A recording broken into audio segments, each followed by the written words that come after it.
All right, all right. It is Rudy G Funk, and tonight we are going to retry one of the beers that I had done over the last, I don't know, year and a half, how long I've been kind of doing this, but one of I flagged as kind of one of my favorites that I tried. This double Bach here. I wanted to retry it tonight. It is possible. I don't know for sure whether beers with Barton might come on or the Brood Dude. I did invite those guys tonight. Um, they gave me a like kind of response, and it would be cool to really get them on. If not, hey, it's okay. There's a lot of stuff going on. A lot of people want to spend a lot of time with their family, or not necessarily have to, but we all know what's going on. So we're going to try this tonight.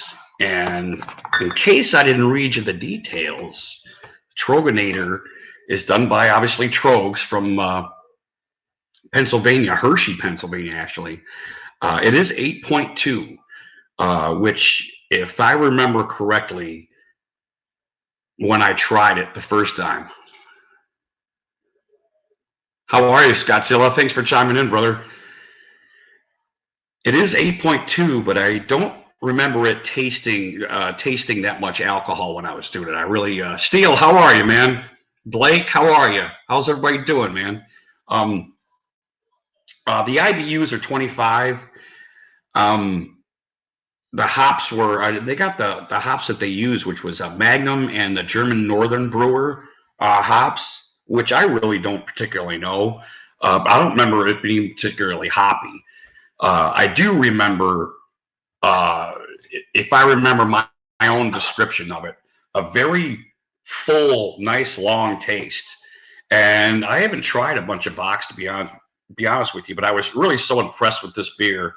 Um, for what I was trying to do tonight, I wanted to retry this again, and I've been waiting to do this actually, to be honest with you, to see how because your palate, especially when you're drinking a lot of different beers, my palate has changed. I know when I first started doing this, I didn't really particularly care for an IPA, but that certainly changed as I kind of predicted, and I kind of wound up missing them and wanting to try them again. So, but this is, yes, again, a double Bach. It is an 8.2, and I really can't wait to try this. But I don't know if you guys remember me saying I did invite Beers with Barton and the Brood Dude to join me tonight to kind of do the same thing what I was doing, which is not dilute either one of their channels by trying something new, because they're always trying new beers too. But to try to find something retro they had done that you really like today, to see if they wanted to retry it tonight. So I'm going to flap my big ass lips for a little bit and see if eventually they get on. So I'm not going to try my beer yet, just in case. I'm going to hold off. But I did choose my pub glass, which I really like, out of a Sexy Six. This is a box, so I don't have like a Bach glass, and I don't know if they actually even have them, to be honest with you.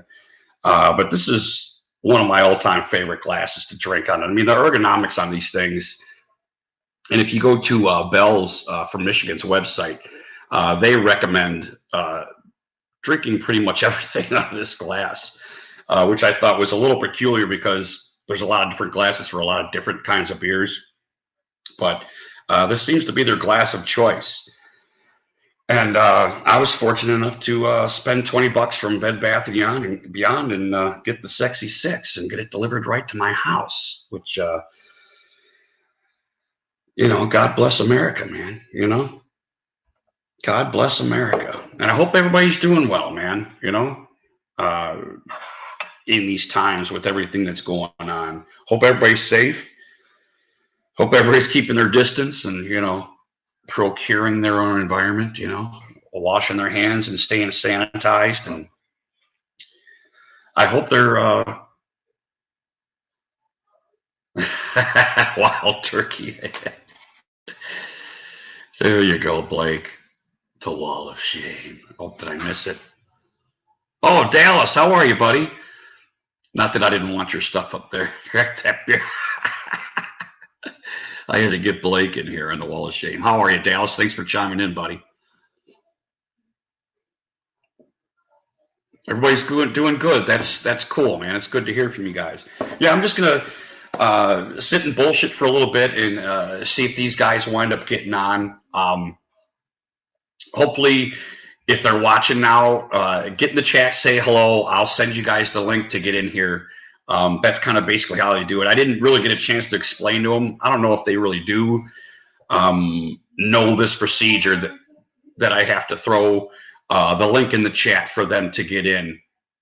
So just by chance they're watching this, get in the chat. Let me know as you guys are there. I'll send in the link and we'll pull you guys in here. So, but yeah, I am really looking forward, and I really have been looking forward to this for a long time. You have to pardon me because everything's opposite.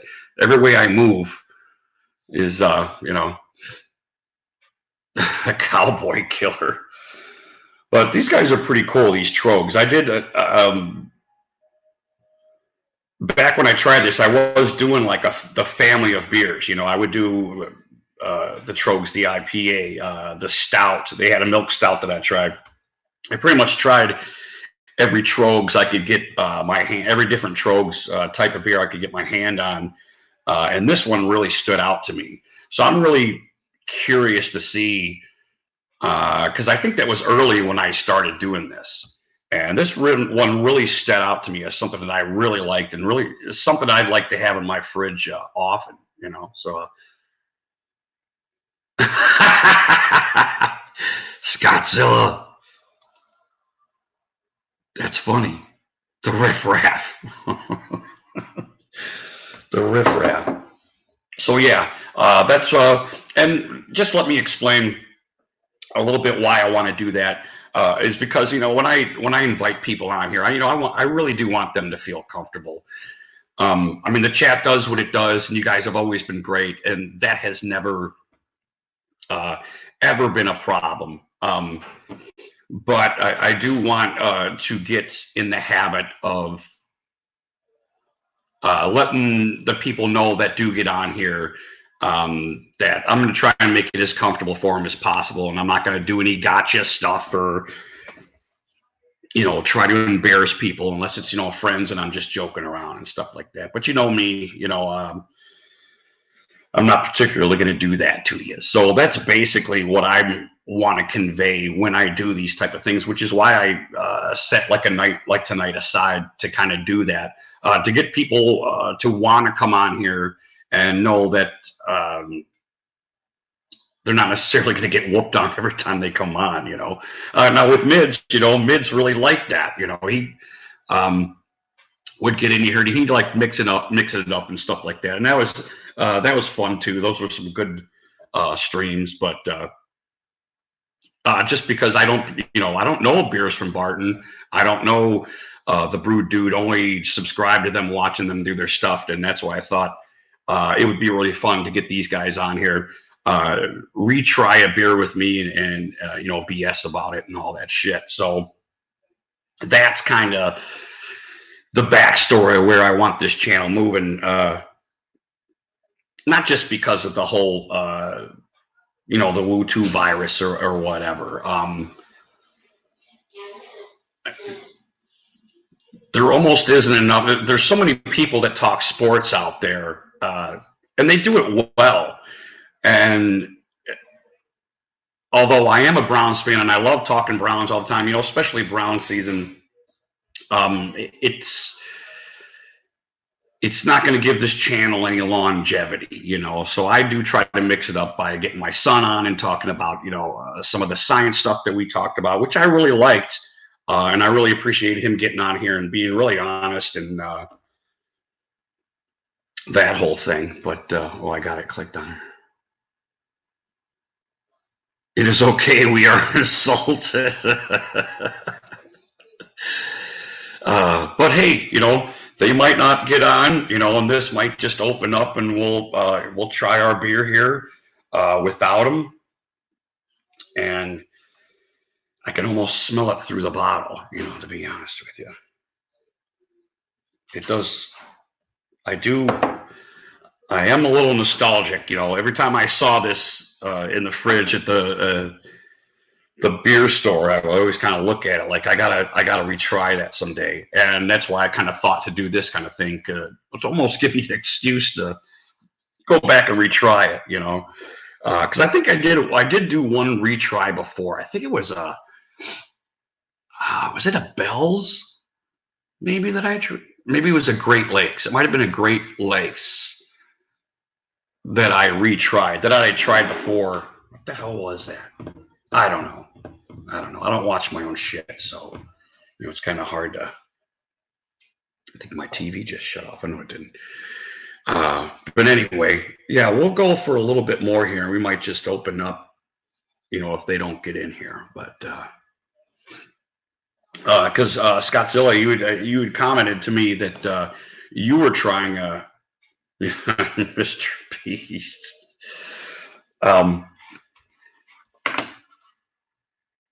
You were trying an IPA tonight. This is something you hadn't tried before, Scottzilla?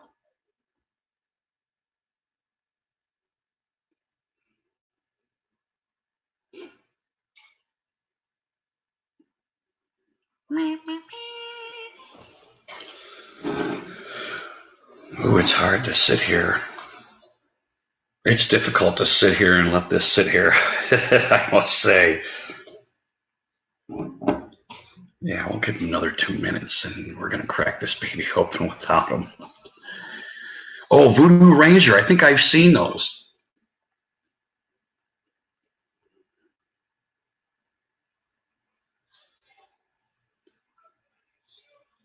And a little Coke on top for color, right? I've heard that one before. And a little Coke on top. Oh, that's good, Blake. Good stuff, buddy.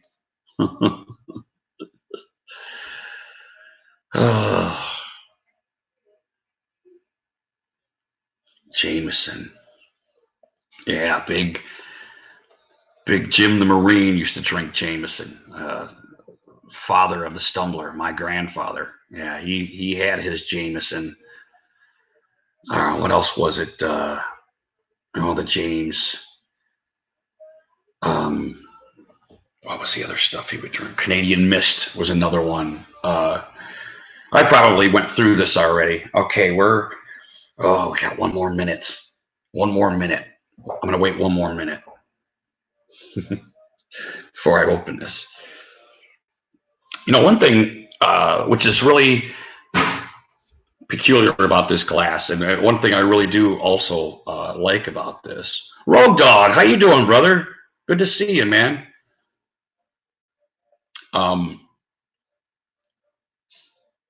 Is this is a glass you don't have to pick up or tilt ultimately. You can angle your beer when you're pouring it and get a pretty good pour out of it, just angling it towards the back side of the glass, which is also a great way to pour a beer. You know, normally oh Jesus, I'm so opposite. Normally every time I move, normally you tilt your glass, you pour it, and don't forget, you're not supposed to touch the bottom of the glass. It contaminates the rim of the glass. I think Sam Adams taught me that. But, you know, you don't have to necessarily tip the glass. Oh, Quantrill Bishop. Bathing with Germax. That's good. That's good stuff. Well, okay, we hit our limit. I waited long enough. If they do come in there, they're still welcome to come in, but I'm going to get started here. So I can't take it anymore. Troegs Independent Brewing. I like that. Oh, what I mean by the non-tilt glass. Let's see if I can do this so you guys can see it better. Give me just a second here. Oh, hey, I can actually get that down, can't I? Oh, give me just a second. Give me just a second, stupid computer.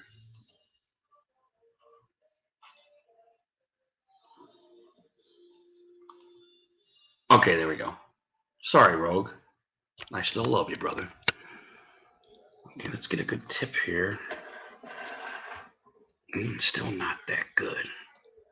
Okay, you got that? So you leave your pub glass flat, okay? And you're just going to pour against that opposite side of the glass. See that? And you want that perfect head. You want it disrupted just enough to give you that perfect head. It's like like using the backboard, as they say in our. Oh, I can smell it already. I can smell it from here. Yeah, that glass is like awesome. So our first pour, I see it sticking a little bit. A little bit of sticky. Pour. Sexy pour. I like that. Good job, Scott. Oh no. Oh no, that smells good. So I smelled it as soon as I poured it. It was a little bit away from my face here, but the head did dissipate a little bit, but I see it wanting to hug the glass a little bit, give us some webbing, some lacing, as Ed Campbellton would say. Robert Livingston III. Oh, that's good. Okay, here we go, try. I got one more smell. Oh, that smells good. So what am I expecting? Well, I don't know if you guys can see. You can see through that. So it's not like a porter stout. It is a bock. It seems closer to like your Oktoberfest, your Ambers, some of that stuff. But this is a double bock. And here we go. Cheers, my brothers and sisters.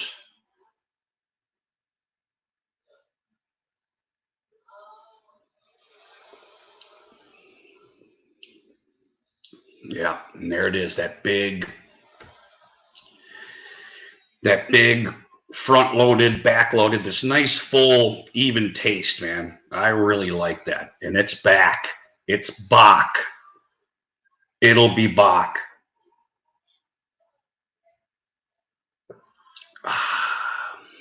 Yeah. Nice, full. I do taste, what's weird, I don't think I did too many hoppy beers before this, but now I do taste hops in a little bit right at the end there. But it is just a nice full. I don't know how else to really explain it. Those guys that like review beers and are like good at it. I've only been on at this like for a year and a half, just trying a bunch of different beers because I'd always kind of stick to one. I'd find something I like, I'd stick with it, and I'd drink it for a while. So having the channel and wanting to try a bunch of new beers and give shouts out to a lot of craft beer makers that really make a lot of great beer,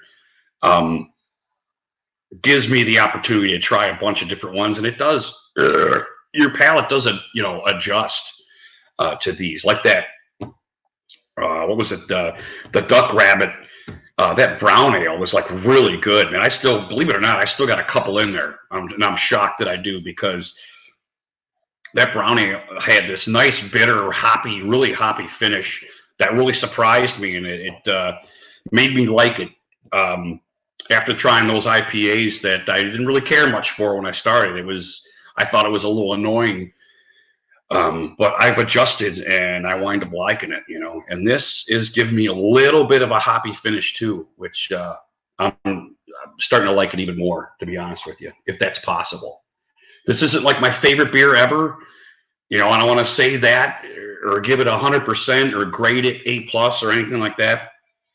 But I think I'm pretty close to what it is when I do describe it. It's a very nice full taste. It's a very long taste. And as soon as you hit it, you're there for the, pack a lunch, because you're there for the ride, man. I mean, for the day, not for the ride. But of course, you could ride all day. I don't know. But anyway, thanks for being here.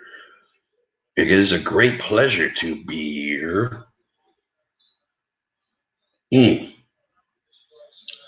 Yeah, that is very good. Of course, we see some. I don't know what it is. Maybe it's temperature. Maybe it's I just got it out of the dishwasher. It's just barely starting to grab onto the glass right now, which just makes me keep reaching for it. Good beer. And you know what? You don't really hear too much about Box. I don't mean Box. I mean Bocks. I don't see a lot of people reviewing these, so I guess that kind of makes it a little more special too. That I don't want to say it's rare. I imagine I could probably type it in YouTube, and there's probably guys that are doing it. I just don't see it often. It's usually an IPA or a stout, a milk stout, you know. Okay, there you go, Rogue. That's a great idea. All of them should. Well, you know, I missed your first one, Rogue. That's a good one too. Oh, yeah, the frosted mug. You know, that's not a bad idea. See if I, you know, if it would work with one of the glasses, or should I just do the frosted mug? Because frosted mugs are pretty good too, man. Especially in the summer. Frosted mugs are good. You know, it's nice. One thing that's great about the nice, how thick it is. You know, you got that nice firm, or that it's just so durable. You know, you just feel like, you know, and you're, you know, putting it down. You know, like you're in the pub or a Viking pour. You know, oh, that is good. I like that a lot. All right. Well, hey, we're about 25 minutes into this, so I don't think they're going to show up. So I'm going to put the link out there. Scott, you want to show us the beer that you're doing there, buddy? If you feel like it. You don't have to, but I'll put the link out there if you want to get on.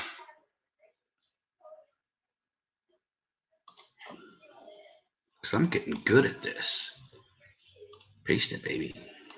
There we go. Oh, you always do a frosted mug. Really? Well, that's cool.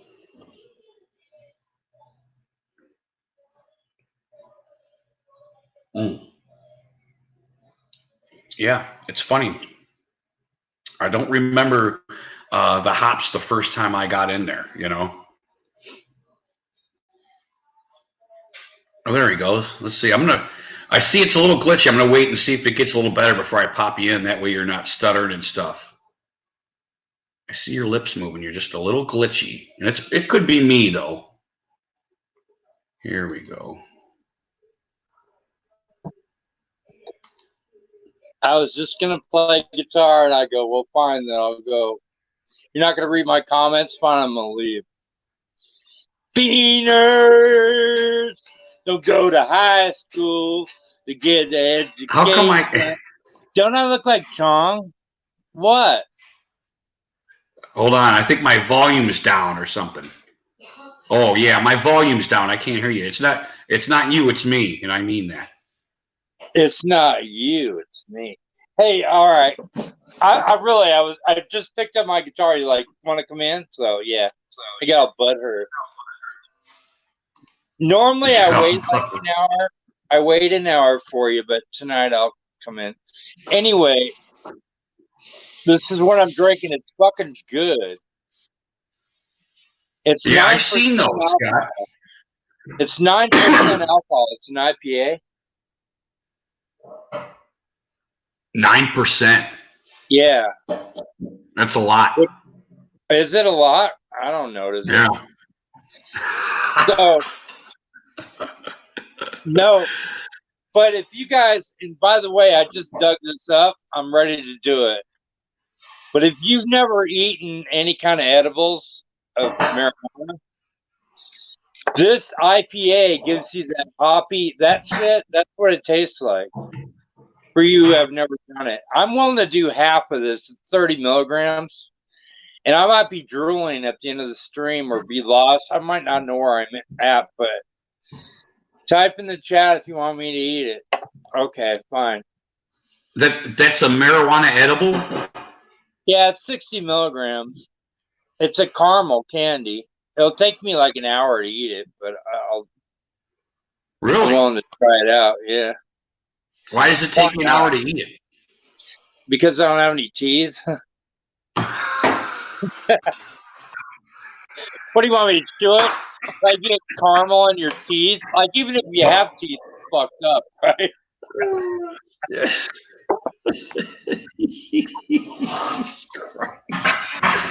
I don't know why that was the last thing I thought that was going to come out of your mouth because I don't have any teeth. Well, it's I Saturday thought it night. was just It's like okay to difficult. act like this. Oh, I act like this on a Monday morning. I'm gonna talk in the guitar later, but no, I'm glad to be here, buddy. Dude, I was watching our last week's stream like before I got here. Right before I got here. Do you want to talk? What did you say right before you got here? What did you say before you said right before I got here? I was watching last week's stream on Rudy G Funk. I was watching that. Yeah, I saw you in the chat. You said that, yeah. Yeah. Beaner. Hey, Mids. Hey, 44. How you guys doing? It's good to see you, man. Hi, Mids. Yeah, we did a good job last week. It was weird. We got a lot going on right now. So. Yeah, everybody kind of does, you know? Yeah, you think? I don't have much going on. Same thing. I sleep a lot. Yeah, well, it's funny because it's both are true. Everybody's got a lot going on, but Like there ain't you much need a going tag, on, you know? Rogue Dog, I see it. Fuck it, let's do it. These taste really good, but if I can open it, it's been here for a while. Oh, I'm doing it. Fuck, it's all stuck. It's been here a while. There, okay, what? Oh, look how easily that broke. Look at that center. Oh my god. Let's get fucked up. That's how I'm a rock and roll star. That's how we do it. Oh, I'm out. I'll be out in 30 minutes. It's just like taking acid. It really is. Wow. You don't put this on your channel, do you? You trying to get rid of me? I'm trying to get what? You trying to get rid of me? I don't know what you're talking about. You don't like us doing this? You want to change to something else? No, I'm listening to you. Did somebody say It's something? my story. It's sad but true. About a girl I once knew. You need to catch up, bro. Start hitting that beer and stop being a baby. I know. All right. I'll take over. But you know what's I'm funny? going to play her in a little bit. Oh, my God. Whoa. It's like I just ate a quarter ounce of weed. Holy crap. If you don't know, I'm not condoning it, but goddamn, it's going to be good. Whoa. Oh, it's like you have buds in your mouth. It's amazing. You feel something already? No. Oh. No, it'll hit so quick. And I'll leave before I get too retarded, but you might actually want me on here. I don't know. Well, you know what? When you commented me and you told me you were trying a new beer, I was like, well, that's perfect timing. Recommend it. I hate beer. Well, no, I like this. I'm afraid of IPAs. They normally give me a headache, the hoppiness, you know? What do you mean, as you're drinking them, or you mean like the next day? No, as I'm drinking them, I'm used to the rush real quick, but with beers, a lot of them give me a headache before I actually feel anything. But so far, this stuff's really good. I recommend it. It's made by New Belgium, who makes good beer. Yeah. I see those Rangers. I see those all the time, man. Wait. We got it up here too. Dude, this is like the Fat Tire logo, dude. Is that who they are? Remember Fat I Tire? don't think so. I don't think Don't so. expect me to hold that straight very long. I don't think they're the same. Fat Tire No, does it some doesn't- good stuff too. Well, they're ripping them off because, like, sorry guys, I'm getting shaky already. That's a rip off of Fat Tire. God damn it, shit. I love you, Rudy. I look forward to your stream. Hey, I'm glad you came on, dude. To be honest with you, I know you're like a fish out of water. I'm just kidding. You're doing good. I'm ready for number 2. All right, brother. Pour. Hey, put it on live stream and do the pour. We love the pour. Take me off the air and do a full screen of you pouring it. No, it's all right. You stay on, buddy. I can fit it. Okay. I can fit it. Well, don't kick me out. I have the technology. We can rebuild you. We can rebuild you. Hey, by the way, we're taking up a collection from Steel 58's Bionic Finger. He's going to be the fastest typer on... Ooh, wow. Fastest typer on the internet. On YouTube, anyway. All the young dudes carry the news. Okay, I'm going to take... I don't think he likes music anymore. Go ahead. I'm going to take this down. I see it, Just bro. a second. Is that an egg in the bottom? Oh, it's beer. Pour an egg in there. Be a man. Like Rocky. That's how he drank. Awesome. Watch this, everybody. Watch. Listen. Oh my God. Woo. Backside pour.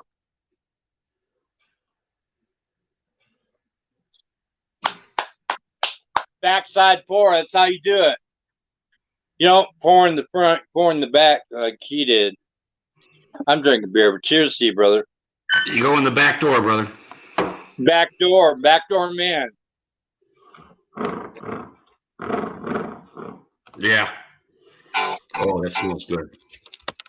That smells good. That's good stuff. Oh. You eat your chicken, eat your pork and beans. I don't know there. No, shame on you. Does no one call me names? I know. How are you, brother? He says here, I remind him of what Ralphie from Christmas Story. Must be my Google. He's the old Ralphie, yeah. You'll shoot your eye out. Yeah, I will shoot my eye out. What is that? Oh, that's Mids. Are you ready for Mids, Scott? Yeah, let Mids come in. I'll shut up for a minute because he talks. I'll probably have to leave. No, that guy. I can't. I have to push him aside to get a word in. Come on in, Mids. We did a good job last week. We did. Come here. There you go, bro. Oh, there he is. How you doing, brother? All right, what's up? Pretty Cheers good. to you. Hell yeah. I'm personally this way. I'm pretty stoned myself. But let me just ask you something, Scottzilla. Whenever you were talking about a back door, all I could think about is remember the Titans when Herman Boone came on the field. He was talking to Sunshine. He said, "I want a fake 22 blast with a backside George reverse. A fake 22 blast with a backside George reverse, like depends upon it." And that's when Sunshine, or actually that's when the Rev ran the ball in. They beat Marshall that year. Well, thank you. I don't. Yeah. It's like, okay. I mean, are you guys not like? Do you Dude, guys I'm not? permagrin. I'm gonna be laughing my ass off. Excuse me, man. Yeah, listen. Do you not like appreciate? Do you not appreciate the greatest? Hold on. Do you not appreciate the greatest movie that's ever been fucking created in the history of fucking sports movies? Remember the fucking Titans? My son used to watch that all the time, man. How about Clash of the Titans? That was the best. No, hell no. Hell yeah, you're too young. You don't know it. No, Mids, the response No. that he had after you said that. Oh, okay, thank you. Growing up, I watched. Remember the Titans? Fucking Rudy. What else? Oh, I okay, mean- Rudy, the sports movie. That's what's growing. No, he watched Rudy G. Funk, man. Rudy Yeah, exactly. Funk. Yeah, Rudy. That's what happens growing up in Ohio. You fucking watch football movies and you fucking wait till fall rolls around and you're fucking ready to bash some fucking heads, dude. Right. That's literally just the culture. That is true. Football movies are huge here. That is for sure. Rudy's good. Right. The Wahlberg one. What was the Wahlberg one? The Jets dude. I can't remember that movie. I know they filmed the Little Giants there. I think that took place in Urbana. Am I correct? That took place there. Yeah, I mean, other than that. Oh yeah. See, this is probably a little bit. We talked about this before, but yeah, that is my favorite football movie. Even though it's actors and stuff like that, but they were really playing football, and that's like real football footage of them. And I do think the original Longest Yard is the best football movie to me. So, not just because it had Burt Reynolds in it, and but and not because it was about prison, and I like prisoners or anything. But it was just. It was real. They were letting them really play, and they were really tackling and really doing all that shit, and it was, I'm not really sure how, movies aren't made like that anymore, especially a football movie, Yeah. You like gladiator movies? Have you ever been to the Y? That's Airplane. A grown man naked? You like to see homos naked? No. Homos where you make it.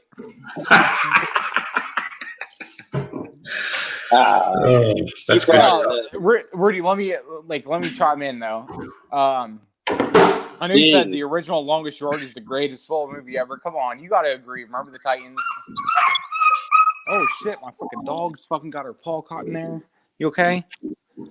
That's what that sounded like. I know a hurt dog when I hear it, man. That's a terrible thing to hear, man.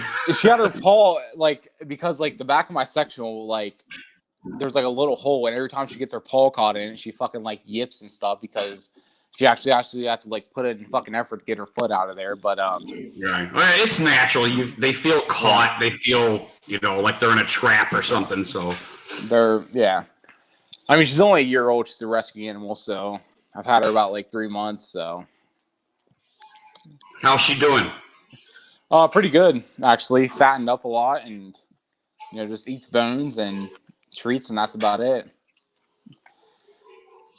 I mean, any kind of serious training on her, or I mean, besides not shitting in the house and stuff like that, or I mean, I do of course, I want to. Make sure they're, housebroken, anything of that nature, and just basic obedience. I feel whenever you don't punish dogs to try to train them, you just teach them from right to wrong. And whenever they get rewards for stuff they do right, they're going to start repeating that because they want the same reward. So, right. Yeah, other than that, I mean, I'm on a minimum 1 month work quarantine. I mean, it sort of sucks, but can't really do much about it. I have heard that, back on the dog about, I heard it takes 10 times longer to train a dog if you're just whooping on it when it does something bad, as opposed to just rewarding it when it does something good, and you just kind of try to ignore a little bit and. Mm-hmm. and not reward when they're misbehaving seems to work pretty good for all the professional trainers, you know. So yeah, like my one dog that he's actually 4 years old and she's 3 months old. I mean, I've never even laid a hand on him for, like, at all. Like, I've raised my voice a couple times, but I mean, that's literally all it takes to get a dog to start being obedient. Is they just have to like understand like what they're doing and, you know, what's right, what's wrong, and what they can and cannot do, and then they're good to go. right, yeah, I've grabbed Vinny a couple of times that I was just like, ooh, man, I just did not like the look on his face. You know, when I angrily came at him and grabbed, like I couldn't get him in the one time and he was fucking around outside. And, you know, when I grabbed him, you know, just the look on his face, man, it hurt me for days. You know, seeing the difference in him when he saw how aggressive I was, you know, so I never whooped on Vinny at all. That's for sure. The way his ears drop and the way he looks at me like, hey, I'm not doing nothing, man. I'm just being a fucking dog, you know. Just sitting here relaxing. Right, that's all it took for me to be like, yeah, I ain't never gonna fucking do anything to hurt this fucking dude, you know. Where's CeeLo at tonight? Is he not in town or? He has, as far as I saw, he hasn't. No, he's not in town. He's back at school. They're all kind of quarantined. You know, he's in PA, so they're a little bit ahead of us on, you know, shutting stuff down, and I think no. Well, if they're shutting down state liquor stores, they're ahead of us. I'm shutting stuff down, so because all our stuff is, you know, obviously open still. But I'm here to tell you, if they shut down gas stations, God damn it, give me at least 3 days fucking prior notice because I need to stock the fuck up for about a month. I'm gonna stopping ever since I heard about PA shutting down. I've been kind of stopping every other day and just kind of picking up a 12 and a 6, and just kind of trying to accumulate a little bit just in case we get the words, you know. Trust me, I'm going to that fucking gas station with a pallet, and I'll tell you what.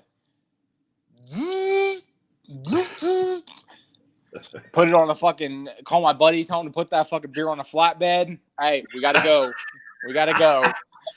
Because I'm not going to be stranded without beer. I mean, yeah, I don't. Fuck that. Want to be stranded either. Yeah, I don't want to be stranded. I could survive a little bit if I had some fucking weed, but other than that, I need some goddamn beer, man. Fuck. No sports on, nothing like that. Like, god damn, like this is. Thank God the UFC's, I guess, still going to have Khabib versus Ferguson next month, which is probably the biggest fight card in the last 4 years, to be truthful with you. Right. Well, you know, when you're an organization like that too, you can. Pardon me. I hope that didn't get on you guys. Yeah. All right, I'm out of here. No, it's right. Scott Silly got off. Scotty. That's funny. That is funny. Oh God, that is good shit. Yeah. What was I saying? God damn it. I forgot. We were talking about the UFC. You said, you know, they can get, you know, they've got access to all the doctors, sports doctors, and they're going to get something that they can clear these guys, clear everybody, have a nice, safe fight, you know, so that kind of stuff doesn't worry me. You know, I mean, hopefully they're safe. I mean, they're going to be punching each other in the face and choking each other out. So, and they're young, they're athletic. Most likely, even if they actually do get it, it'll probably run right through them. So I think it's kind of cool that they're still doing that, right? And you said without an audience, right? So they're not. Yeah. I mean, the thing about Dana White, and he said it flat out, first and foremost, is he said, my sport has never had a death. My sport has never had too serious of an injury that somebody's never recovered from. We go through the most testing for our athletes. We go through the most, I guess, physical, whatever the fuck it is. And he said, I mean, he canceled the next 3 events, but those are just UFC fight nights.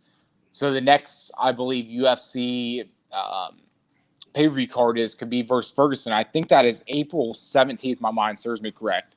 He said no matter what, that fight is going to go on. I don't care if we only have to have 2 camera guys in an empty arena with just their ring guys. It's going to happen. Yeah, that's cool. Because it pissed me off because I had tickets for UFC Fight Night. That was either this week? That was either this weekend or last weekend that I had those tickets. In Columbus at Nationwide, and this shit's canceled. It's a good looking dog. Yeah, she's an asshole though. She heard me. No, she just walked over to fucking survey the land. That's all she does. Just walk and sniff, and that's about it. Walk and smell ass, right? Yeah, for the most part. Oh, if there's one thing annoying about Vinny, he's at that height where he's right where your ass is, man. Oh, yeah. And I'll be fucking, changing or something in the back, and then fucking all of a sudden you just feel this nose in your ass, and it's like the most fucking annoying feeling that you're ever gonna fucking. Well, I mean, as a heterosexual, that's fucking annoying. I mean, tell Benny to get the fuck out. Like, seriously, tell him to back the fuck up. Like, yeah. Tell him you're not playing it. Where the fuck's Scott Zilla at? Like, well, I think in all honesty, I just saw 8 camel toes just got on, so he might have went over to his channel. But I thought his departure was hilarious, so I'm gonna go ahead and take that as a plus. That was a pretty funny. Let me ask you a question about beer. So whenever you drink canned beers, do you bite holes into the back of the can? You mean Baker Mayfield, that kind of thing, or no? Just put your tooth through a couple holes just to make an air filter, in a beer can. Not necessarily. If I'm trying a beer for my channel, if it's in a can, I always put it in a glass. So it's pretty open mouth. I don't have any trouble getting them down out of a glass. But a lot of times I'll drink Coors Light. If I some of these filler beers, which I call your domestics and stuff, where I'm chopping wood or something, I want to have a beer, but I don't want to be getting all fucked up. I'll drink a Coors Light. I'll drink Killian's. I love my Bass to fall back on. Those are both bottled. But I don't drink much can. When I go to Stumblers, they drink Natural Light and Bud Light. Oh, hell yeah, brother. Hell fucking yeah. And I think those are big mouth openings. So I never thought, okay, I'm not getting enough beer forced in my face. I need a speed hole. You know what I mean? So no, I don't. Because a lot of those companies were doing that. I think it was Coors. I can't remember who the first one was that made the big open mouth to give you some air between your lips and the contact of the beer that would speed hole. I think it was Coors. I think it was Coors. Yeah. Rogue Dog. Oh, that's hilarious. I think it's Coors, but then again, no matter how wide you have the mouth opening, your mouth is going to want to expand to try to cover that. So yeah, naturally. I mean, right. But putting that extra space in there, that's literally just extra space for beer to fall out. To be truthful with you, I mean, right. It shouldn't be no secret whatsoever. How about those Browns pickups though? The one thing I would say confused me the most was, what's his name? Austin Hooper? Austin Hooper. Yeah, Austin Hooper, yeah. No, the tight end that we just made him the highest paid tight end in the NFL. Oh, yeah. Well, I haven't even checked him out yet, but I heard he was the best tight end in free agency. What team did he come from? Not the Titans, because that's where we got our lineman from.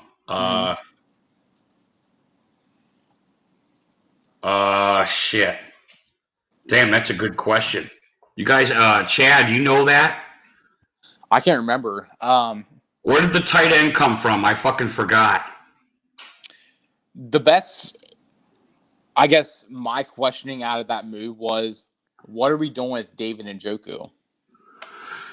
Right, and what is wrong with him to where the point we give the guy and make him the highest paid tight end in the league when we have David Njoku just sitting there? He got a concussion last year. Atlanta. He was from Atlanta, Chad says. So he is Tony Gonzalez's predecessor for the most part. In my opinion, Njoku hasn't even had enough professional play yet to really appraise. Because a lot of the stuff I saw impressed me, you know, and at the same time, a lot of the stuff I saw, I was just like, damn, you know, what do you? It's kind of, you know, I hate to say this, and I say this all the time, especially when it comes to Brown stuff. The water is so muddy at all times, man. It's hard to really gauge. Yeah. Because Njoku's a fucking beast, man. You know, and I don't necessarily understand some of the struggles he'd had with dropping passes. They weren't putting him in. You know, they kept him out that whole time. He's injured. You know, the muddy waters is so annoying as a fucking Browns fan. You can never really pin. You can guess and say, okay, well, he wasn't any good, or he was hurt all the time, so we had to get rid of him. You know, a third of the time, everybody that's coming out here, everybody that's on the team, there's always something questionable about fucking everybody. There's no real solid. There's nothing firm ever to grasp on with the fucking Browns, you know, and that's really interesting. You know what I mean? What I understand is, I don't know if they're trying to move away from that 2018 Baker Mayfield like style of an offense with Greg Williams. But when you look back at it with Baker, Jarvis, Hollywood Higgins, who else?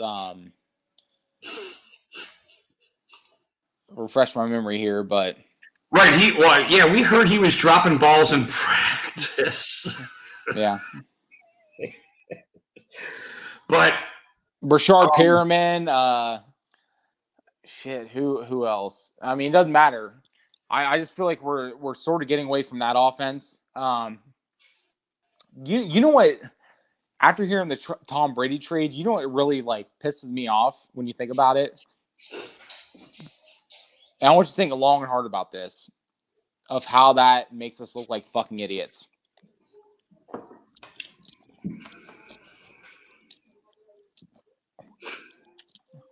Bruce Arians was begging for the Cleveland job last year before he hired Freddie Kitchens. Begging for this job.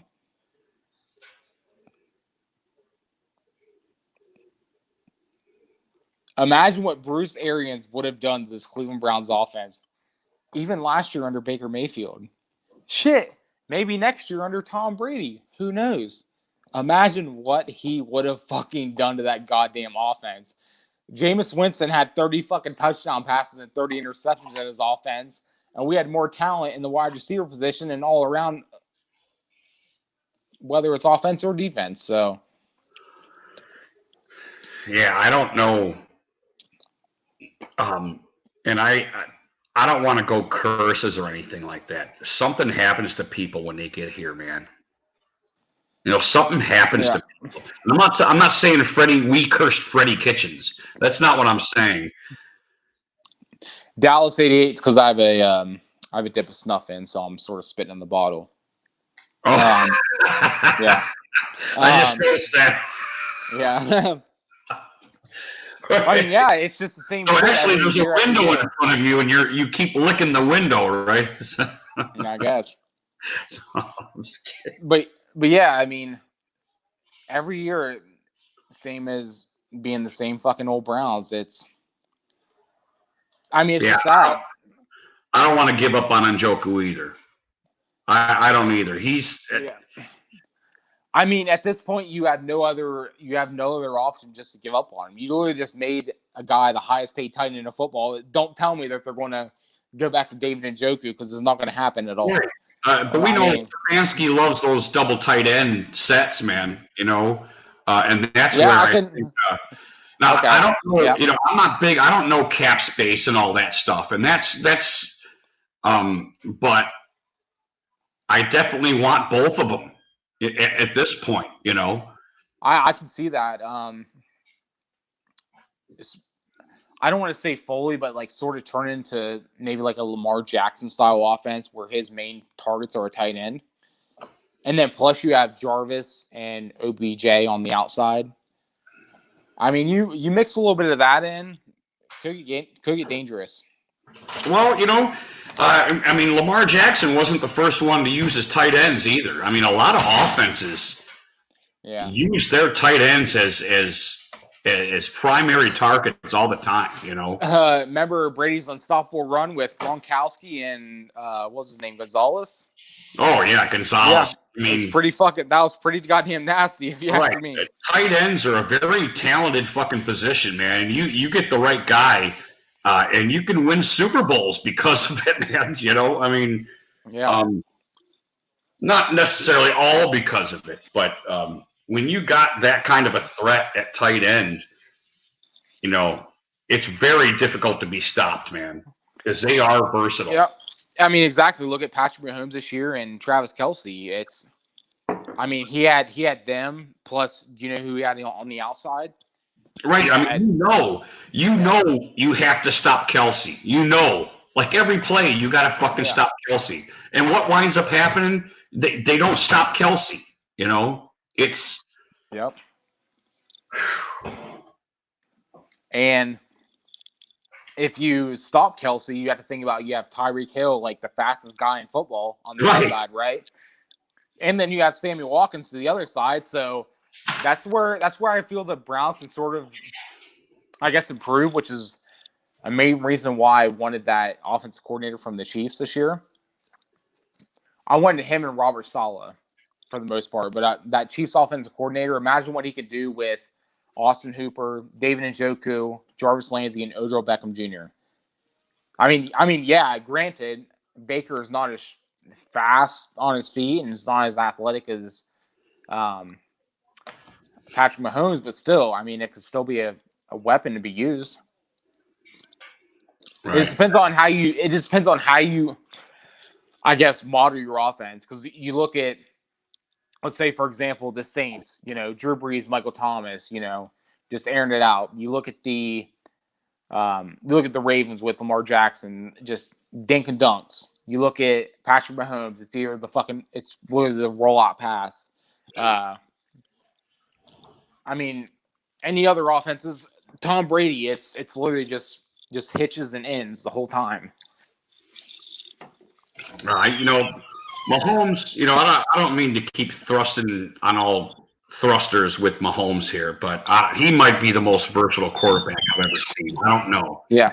I'm starting to tip my hat towards that because that dude can fucking dink and dunk too. Yeah. You know, he does a lot of stuff very well. Yeah. And with total fucking confidence, you know. And, you know, in my opinion, that was the difference between Baker last year and this year, you know, under whatever they took from Haley and made it into Greg Williams' offense. You know, he seemed really confident, like unstoppable. This year, you know, Baker seemed like, I don't really know if this shit's going to work, you know, which is kind of, I don't know, maybe that's difference enough. You know, that could have got Freddie fired, you know? And you know what I've told you literally all fucking year was wait till Patrick Mahomes is healthy. And everyone's thinking Lamar Jackson is so goddamn good right now, it's not going to matter. Wait till Patrick Mahomes gets healthy and see what happens. And that's exactly what happened this year. Well, I don't know if you remember, at the beginning of the year, nobody was Lamar Jackson, man. Nobody was like, "Hey, this dude's gonna wreck it this year." Nobody was. No, there wasn't too many people that were doing that. Everybody thought he was gonna fail because of um, the kind of luck he had. Everybody thought he couldn't pass or anything like that, and he passed very well in Louisville. Man, he wasn't a bad passer. His numbers weren't bad. Now. Now, listen, do I want him as a quarterback? No, I don't. I still want Baker Mayfield. He's a better quarterback, in my opinion. And I know people are going to throw up at that when they hear that, especially after last year. But Baker's a better passer than a lot of other Road dog, quarterbacks. hell yeah, brother. I fucking feel it. There you go. You got to do what you got to do, right? All the time, man. But yeah, I But completely agree with you. Yeah. But I think he's growing. I knew he was going to have a better year. I didn't know he was going to have the year because Stumbler was saying he was going to go to the Super Bowl. Super Bowl. Stumbler was saying at the beginning of the year he's going to the Super Bowl. I think Ravens, and I can't remember who else he said. Ravens, KFC. I think he predicted a couple of games into the year. So Stumbler was kind of with me like Lamar's going to have a really start passing better.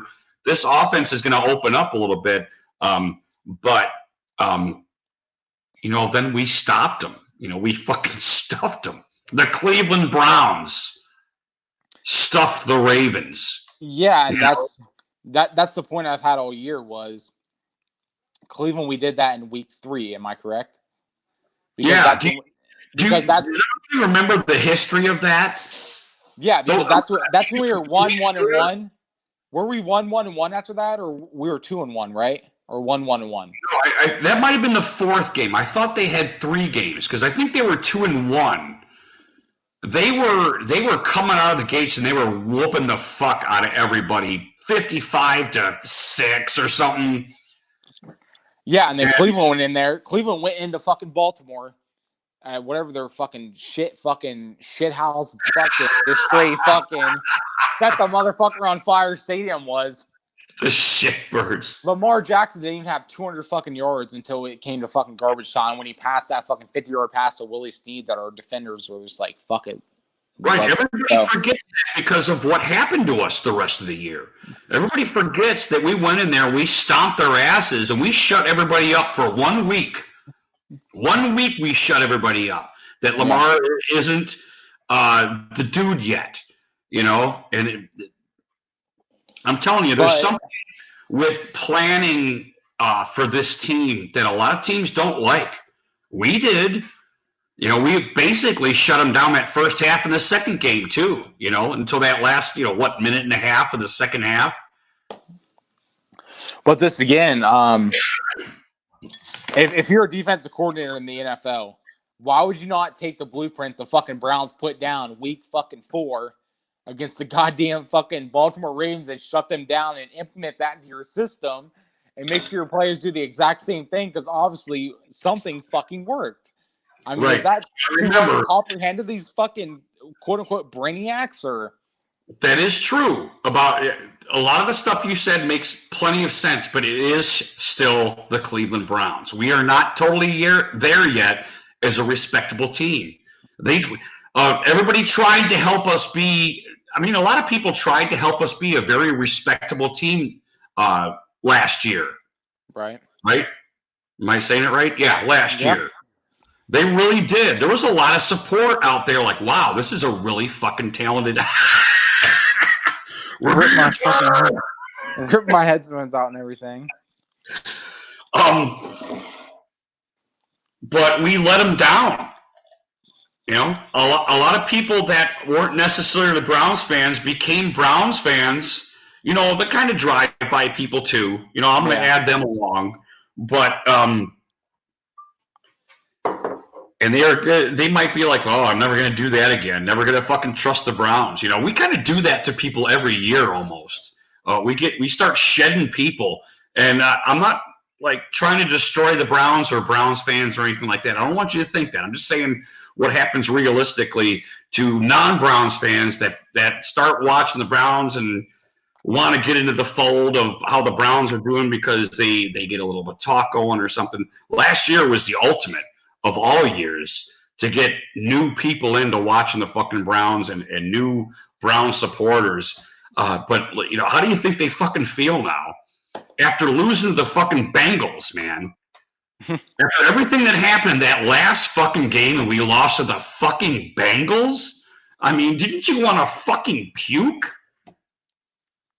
I think the season was long gone before that. Right. But still, they couldn't even beat the Bengals that last game, Mids. Think about that. Yeah.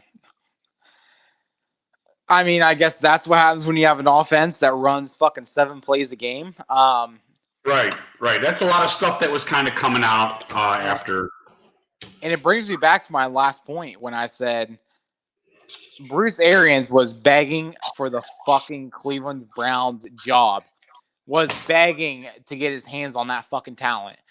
Imagine what he could have fucking done in an offense where, shit, Jameis Winston, just threw a casual 30 touchdown, 30 interception season. No big deal.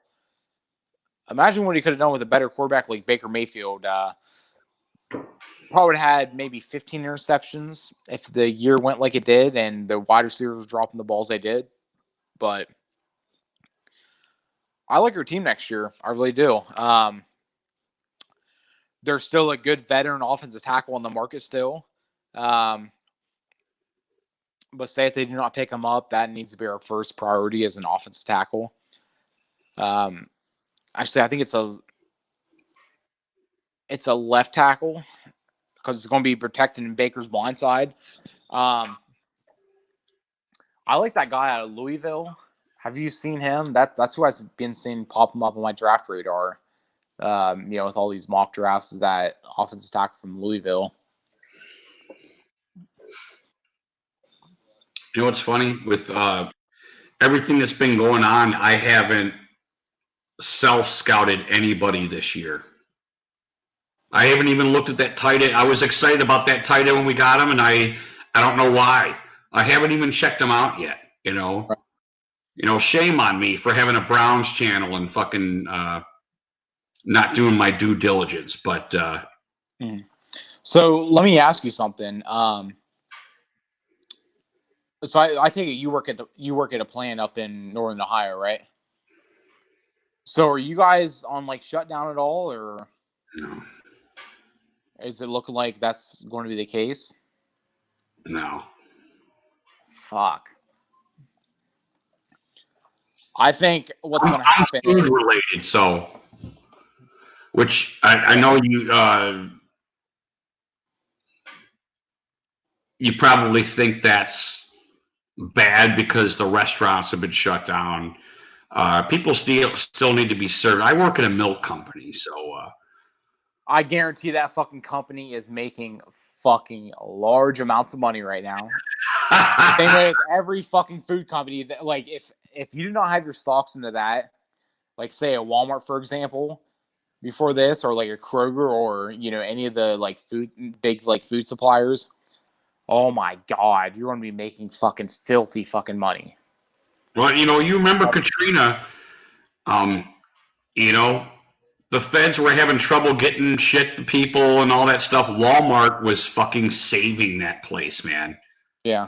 Walmart was getting all their shit in and doing everything. The private sector, man, it just whoops on the government by the second, man. Yeah. I mean, because truckers, they never fucking shut down. I mean, that's what they do. It's the way of the fucking road. Right. The truckers are fucking important, man. And that's, this channel and in many conversations off of this channel, I put the truckers up there with the fucking ambulance, with the fucking police and all, the military. They're a line of defense that nobody realizes until they don't fucking have anything, and I really appreciate those guys for what they do because I don't want to do it. Yeah. I mean, gotta be driving honest. 16 hours on, 8 hours off. Fuck that. I mean, I don't know how they do it, but hell yeah. Oh, Them. It's it takes a lot to have that kind of longevity in a day, you know. yeah. Bruder, how are you, brother? Thanks for chiming in. Dude, I was just about to have a smoke, but since you got here, man, I'd love to have you in. My friend Brewer here is a diehard Steelers fan. Oh, We talk football. brother, hell yeah. Here we go again. Well, yeah, I mean, Smoking here, dude. I went an hour and 15 minutes without a smoke, which is absolutely ridiculous, right? you need to start fucking dipping, dude. Come on, man. Stay indoors. Coronavirus is out. Listen, I'm like truthful. I work in sales, so I'm quarantined for until probably the 1st of May, which business is going to fucking suck dick for fucking 2 months. So do you? I take it a lot of it is vacation time. Do they make you take that or? No, it's like it's paid leave. I mean, it just depends on like the commission plan you're like set up on. Like mine is, I guess, like I built it up so much, and I mean I could take whatever time I want off because I'm not working on. I'm not making money, so like I sell pharmaceuticals, so it's going to be sort of tough for me to do that right now with the type of stuff that's like sold in that type of industry. So can't really do too much with it. There's pretty big money in pharmaceuticals. So you're doing okay then, though. I take it, right? Yeah, pretty well. Well, good. Good for you. But I mean, I'm not even worried about how much food I have because I have fucking 30 to 35 to 40 pounds of fucking deer meat in the goddamn deep freezer. See that? Like, I don't really care, man. If Beers with Barton and Brood Dude didn't get in like they didn't, that was going to be my subject is how how far ahead the hunters are of everybody else because they got the freezers, they got the meat. You probably got chili set up somewhere and you're getting ready to fucking cook it or some shit, you know? I mean, it's that, and because my buddy gave me this isn't even from a deer I killed this year. My buddy gave me his leftover meat. He's like, here, it's probably 20 pounds of deer hamburger, 12 pounds of deer steak, and the rest is like jerky and sausages. I mean, I didn't kill the deer. He's like, here, just have this. I don't want it. I mean, known you since, we were 6 years old. Fucking have at it. I'm like, all right. Went and put it in my deep freeze, and I'd say I'm pretty good to be quarantined for, I'd say, a good 3 months or so. I got 10 loaves of bread here. I got fucking 3 pounds of onions and anything. Like, I'm stocked up and ready to fucking go. Onions. Like, Bruder, how's New York doing? Is it a lot different than the rest of the country, brother? Hopefully you're there and you can hear me. I heard New York's on like absolute lockdown. Yeah, that's what I thought too. When I saw that he said he was in New York, I was curious what he knows of going down there. Do you guys, Bruder, are you guys getting tags for driving where you guys are going to be stopped and you got to show a tag? Hey, I'm doing this and this and such and such. I mean, is that kind of stuff going on with you guys?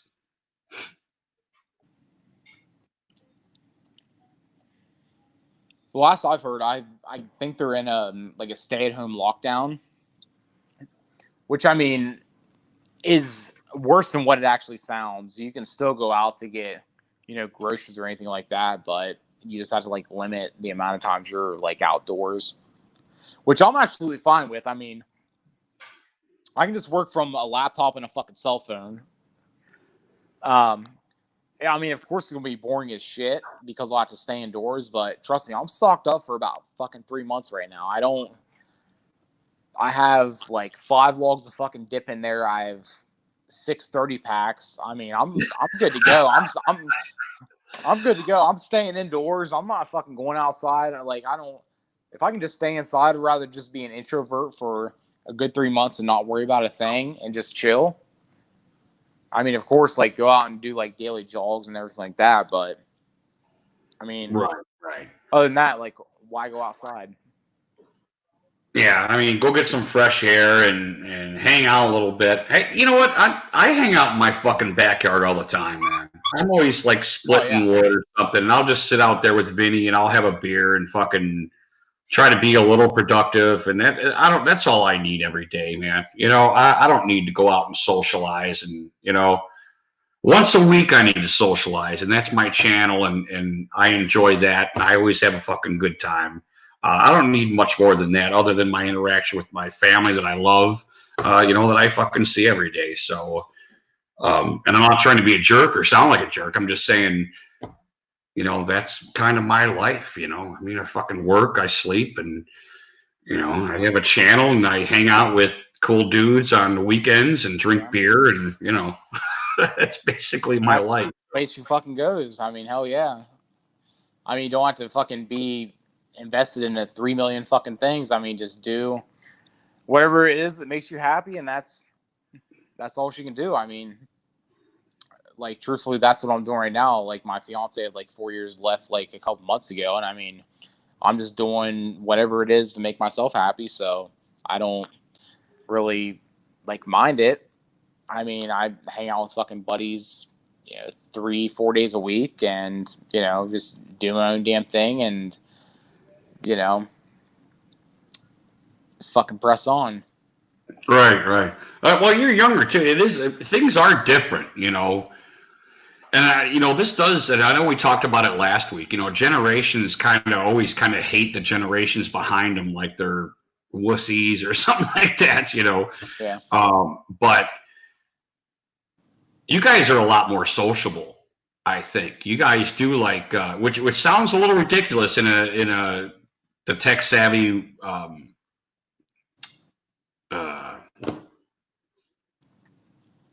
life that we all live, you know, with, you guys know that I don't do that. I don't tweet. With like social media and everything like that. Right.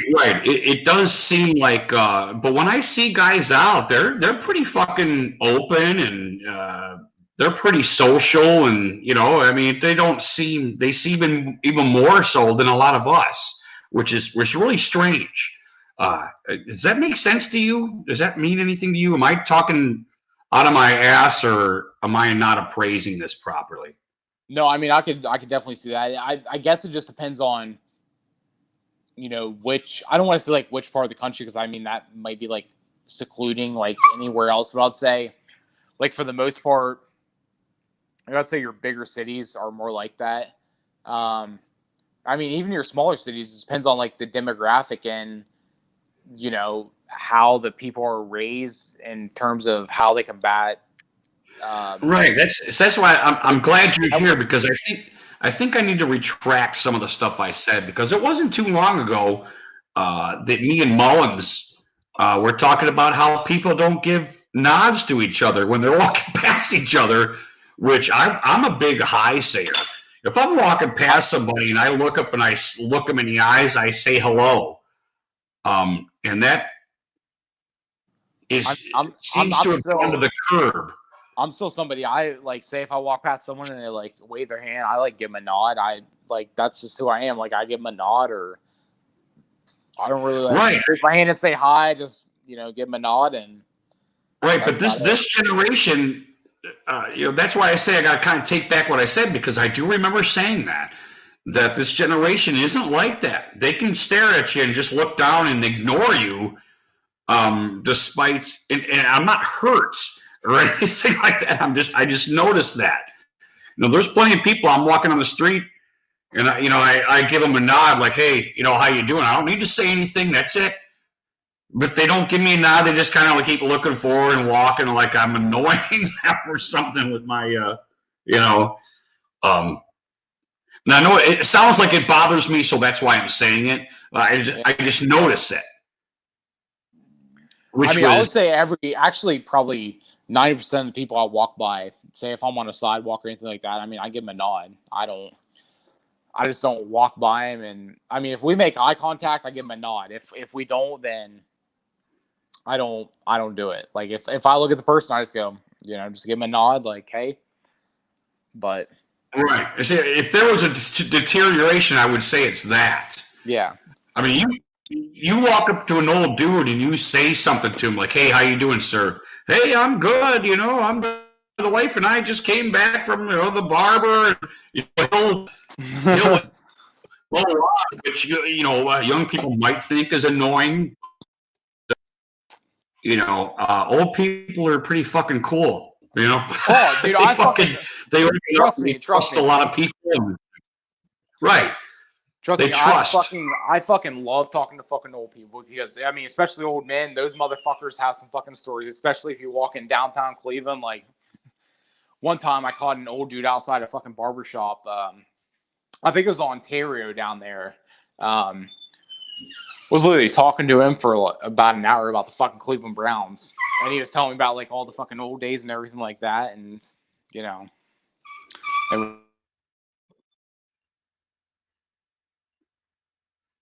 Oh, did I just lose you? No, you're still good. Oh, okay. I got you. Good old road dog. I'm sorry. I just like that. Fuck them young punks.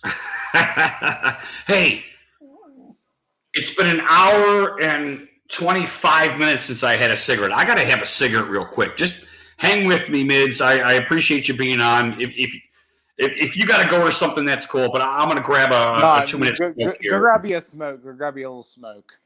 Hey, and anybody that wants to come in, let me know. I'll send the stream out again. You come in and we'll bullshit about some great beer, some great browns, and everybody else sucks.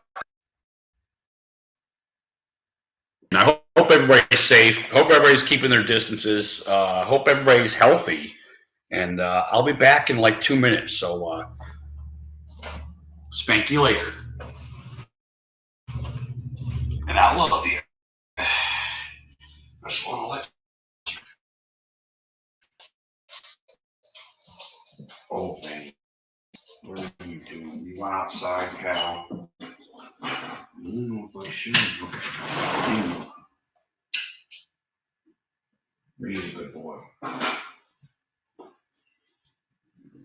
Oh, what's that? Is that a cat? Look at that cat.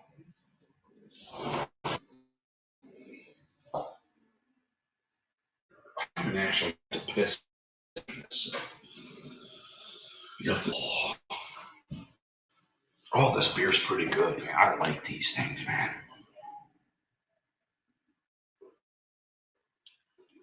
And if I was to try to find something,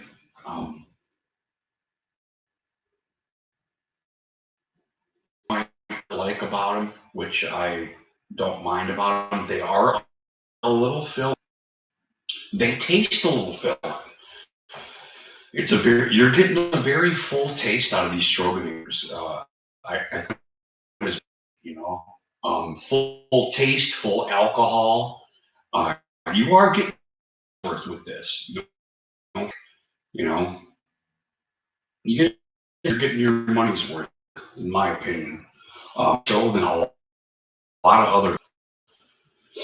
So back on Rogue. That's pretty good stuff.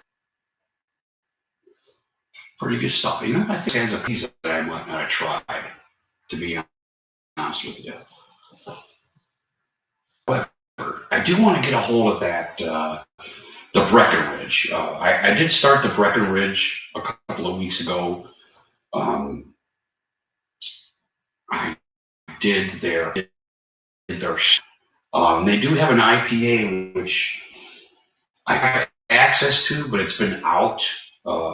It seems like a lot of people like this, and every time they get it in, somebody buys it all up in there. A sample of their IPA.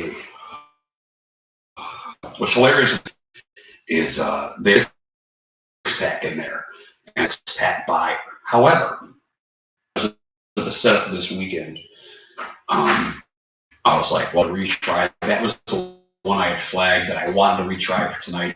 And the Brood Dude got in. So I bought the 6-pack and actual gas.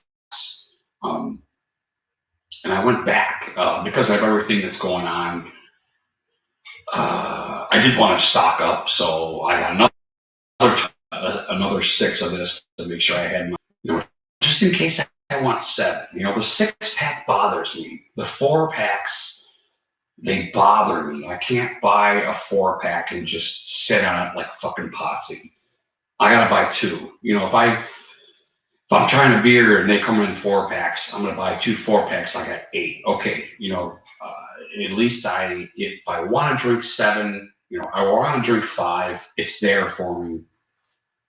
Mental retardation I have as an alcoholic. So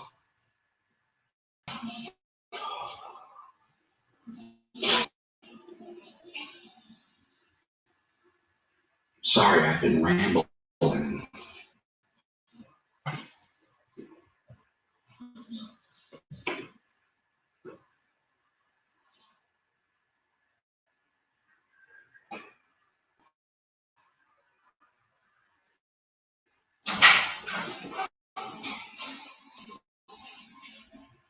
Yeah, give me just a second. Be patient, guys.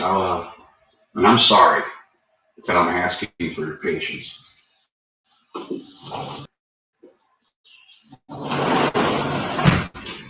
I do have to piss, and Vinny is probably ready to come in a little bit. So, my fucking shoes untied. My shoes untied.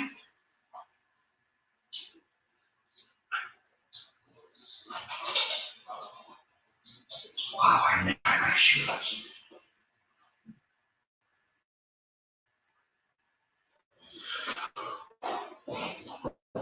Well.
Well, there's Vinny sitting by the door. You'll have to excuse me just one more second.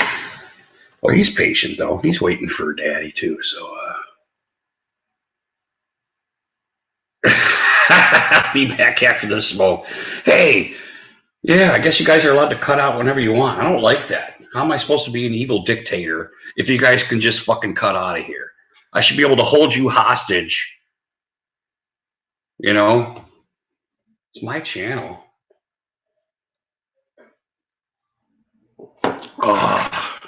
Oh, the Googles.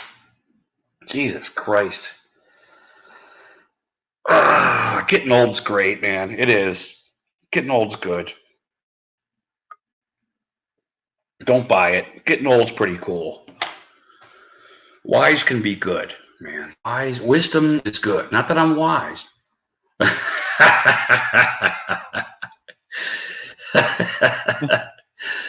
Some good names, isn't it? I like them. Oh yeah. Yeah, just expanding off the coronavirus.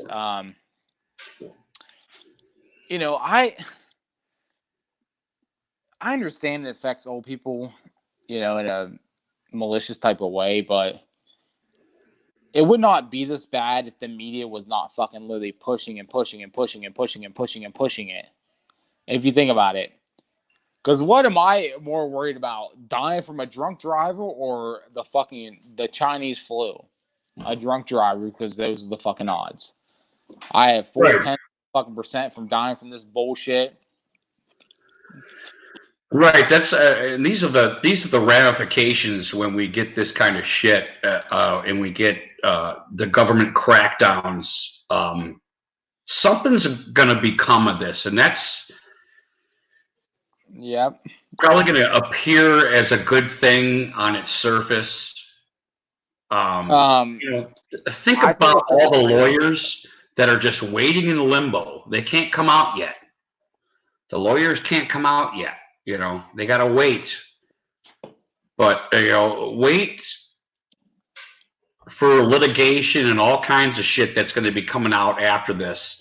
There's going to be a lot of bad stuff coming out of this, despite how much we might play this down. I mean, because young people are getting it too. It's not like they don't get infected. And like you said is true. It runs through old people and it fucking mows them down, and that's terrible. But it is true. 20 million Americans this flu season got the flu.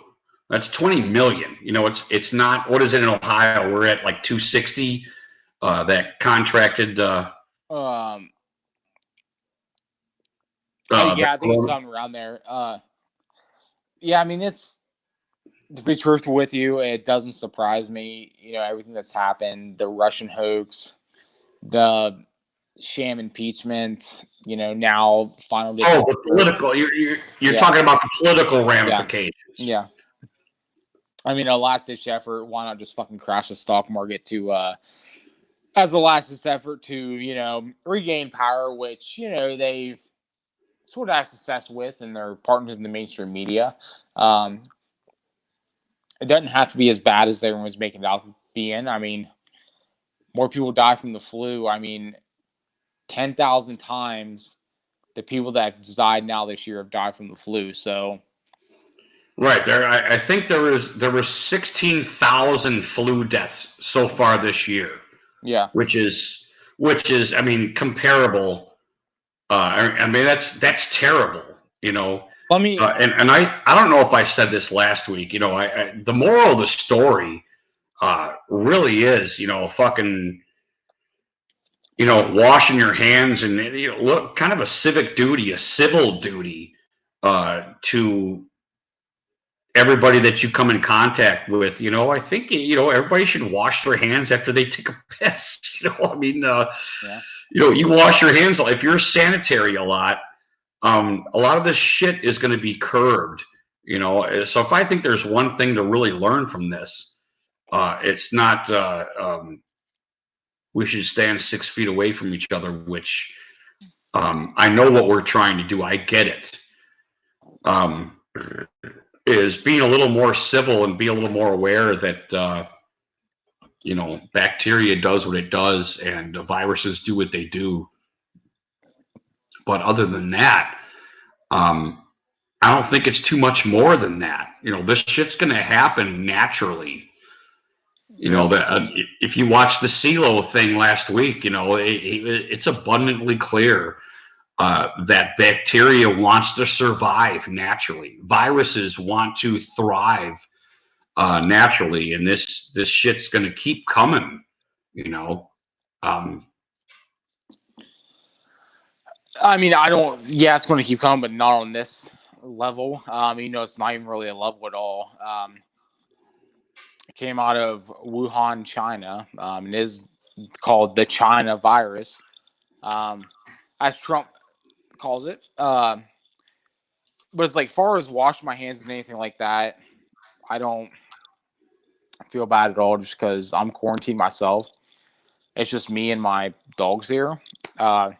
Like I said, I'm stocked up for 3 months. I mean, I can work from home, so I'm not too concerned about going out. I might go out once a week, but even at that, it's minimal contact. I make sure I have cash on me, and You know, give them the cash, get a couple fucking logs of dip, or you know, maybe a couple 30 packs of beer within a few months. But a couple.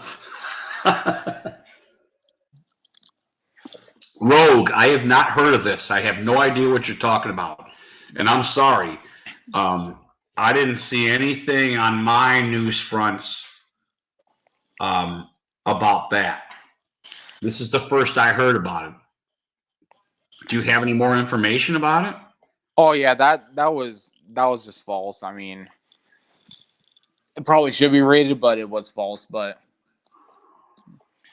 I probably bought 100 fucking rounds of ammo this past weekend. Oh, did you? Yeah, just so I did not have to worry about fucking. Because I mean, worst comes to worst, say if like people start fucking looting, like I'm not gonna fucking let nobody kick my goddamn door down. I mean, at least you know I have to fucking defend myself. Worst comes to worst, you know. Yeah, I didn't think that. I mean, I heard a lot of people talking about it. Even hunters. Yeah. I'm sorry, Rogue. I didn't hear about that. But I didn't think I got enough ammo where I can protect myself until I can't. And how am I going to explain this? What kind of guns you got in there, Rudy? Well, I have a PX4 Storm, and I have a 20 gauge coach gun. There you go. All you need is that fucking 20 gauge. You got slugs or bird shots? I got everything. Mm. I did a compilation when I went shooting in PA. I wanted to shoot everything. Remember how we got into that 4-aught buck? We were talking about all that stuff. I bought every diverse shotgun shell that I could fucking buy for this thing because it shoots it's a coach gun. It shoots everything, basically shotgun wise. So yeah, I bought everything and tried it, which was really fun. Stumner wasn't pleased. He thought he got a little more kick than he was pleased with in the coach gun, which I was a little surprised. But he's older, and I get that. I think some of the slug stuff might have gave him a little kick that he wasn't ready for or something. Put it back but, to it is huh? But it is still a 20 gauge, and I didn't have any problem, but between, I think having stock of anything that can be stocked isn't a bad idea, as long as you're not, drilling fucking grocery stores and buying up all their fucking, toilet paper. I mean, it's just like fucking retarded. You can moderate everything you do, stock up in a decent fashion without fucking hoarding everything. You know what I mean? So this kind of thing should be, if we're smart, this kind of thing should be done all the time. I was always a bulk buyer. My wife wasn't. She was wanted everything fresh. She'd like to go multiple times a week to get stuff, and I was always a bulk buyer. Well, I don't see nothing wrong with 10 cans of fucking SpaghettiOs with meatballs sitting in the fucking pantry. You know what I mean? Yeah. I was just always that kind of guy. You know what I mean? You see a sale or something like that, go fucking buy a bunch of shit, and there you go. God damn. That's why I like having fucking a Costco membership and everything like that, is because all right, there we go. I know when all the sales are, I can fucking buy what I want, this and that, and I mean I have a 9mm Ruger, a 20 gauge Remington 870 Express, and an AK, so I'm good to fucking go. I mean, that's like one of my loves is just like getting out and shooting, especially because I bought an AK like 8 months ago, and I love going out and shooting that motherfucker, dude. It's a bad son of a bitch. Yeah, that's got to be fun. How did you how are you on the tear it apart, clean it, that whole thing? Did you ever run that drill or? I've cleaned it once. I would say I put probably like 300 rounds through it. Then I cleaned it. I probably that 300 rounds. That's not much. Yeah, that's Yeah, some guys put 5,000 rounds before something especially an AK before they'll fucking clean it.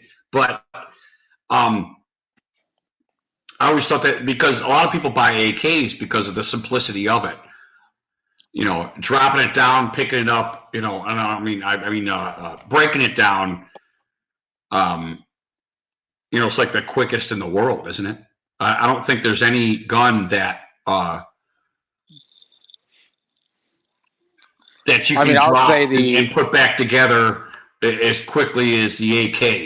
Is that correct? That's still true to this day, isn't it?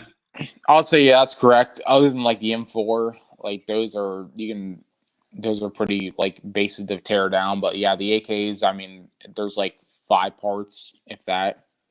Right.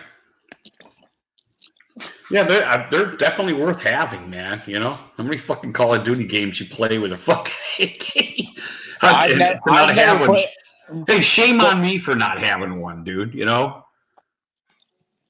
But here's the dilemma I had whenever I was like buying it. So a gun store near me had an AK and a SCAR for $4.99. So I was thinking, SCAR? Yeah. And like that's what sparked me up like to where I wanted to go there like right now. I guess like what sold me was the thing about the SCAR is it's so goddamn fucking bulky, like holding in your fucking arm.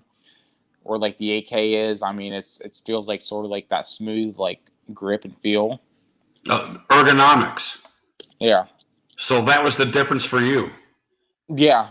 Just felt like a lot more comfortable and like less fucking bulky. Which they're still like, I don't want to say an AK is more powerful than a SCAR, but they'll do the same shit.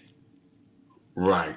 Yeah. There is a point where, just like we were talking about a week or two ago with the Bill Burr thing, where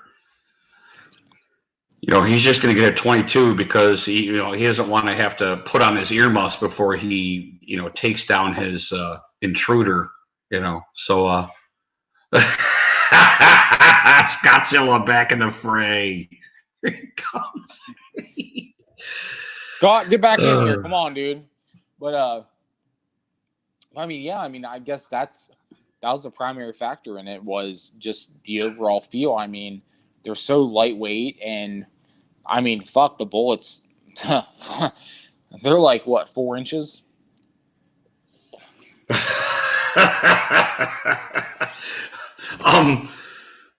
If I ever have any fucking looters that come in my place, I think they're going to turn right the fuck around, to be honest with you. Yeah, I think if I'm not mistaken, the Storm that I bought was an ergonomic reason. You kind of hand fit some of the handguns that and that was which felt most comfortable for me. And that is the reason that I bought my PX4 Storm. Was that the ergonomics were just great. It felt nice and it felt fat enough, but not thin enough. It can conceal. There's a lot of great features about it that I really liked, and that it was styled by a special ops guy. This is the kind of gun that we should be using. That kind of thing. I don't think it made it. That far, special ops though. I think they very quickly started moving into more Glock stuff, and but Beretta's a very handsome name in the gun industry. There's no doubt about that. Did I see a Camel Toad? Camel Toad. Yeah. Oh my God! I got to do that. But hold on a second. Let me do this. I'm an idiot, so give me just a second. Hey, Camo Toes, why don't you come on and join the gun talk? God darn it. 8 Camel Toad. TOAD. Oh, Wait, and Camel didn't- Toes, I have some aluminum prices to talk about for you as well. So if you want to come on here in the next like 5 minutes or so. Ah, it's not letting me do it. That's weird. That is weird. Okay, I gotta pour another beer. I gotta grab another half a smoke. Give me 30 seconds. All right. Wait a minute. Twisted yet? What's twisted yet, Scott? So Rudy, that gun. Rogue was chiming in on the AK-47. That's why armies like the AK-47 because it breaks down so quickly. It cleans easily. Yeah. It can actually get dirty. I don't know if you guys know that, but you can drop your fucking AK-40 in the sand. You can drop it in the mud. You can take it through the water. I mean, it just if the AK-47 can get fucking whooped on, and it's still going to operate for the most part. You know, it's not unstoppable or anything. Yeah, I'm going to grab a smoke because I got to let Vinny in. Believe it or not, he wants to come back in here and see his master. But that gun you have right now, you said it was a 20 gauge, right? Yeah, the coach gun. Yeah. So when it comes to the kick on it, like how brutal would you shot a 12 gauge before, right? No. Shit. I have shot the 20 gauge with both barrels though. So both barrels at the same time, I mean. Fuck, I haven't seen a 20 gauge like that. So pretty much a double barrel, right? Yeah. Right, it's a coach gun. I mean, I haven't used like a 20 gauge like with two barrels, but I mean, just imagine a 20 gauge, just a regular, slug shooting out of there. I would say the kick on a 12 gauge is like 1.75% more. It's a little under a quarter.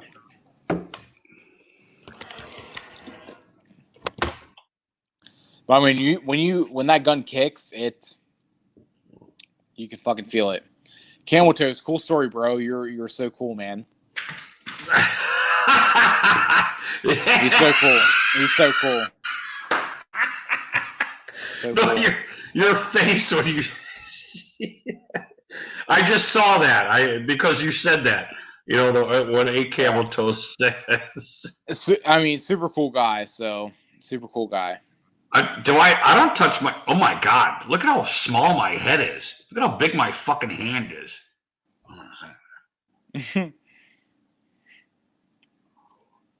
Yeah, maybe it's not that small. I don't know.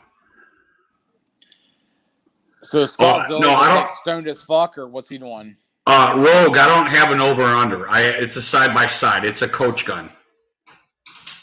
Yeah, I gotta let Vinny in and grab a smoke. Hey, I'm sorry, guys. I do need to take a minute and a half here to smoke break. Tell Camel Toes to bring his ass fucking on, and we'll see what's going on.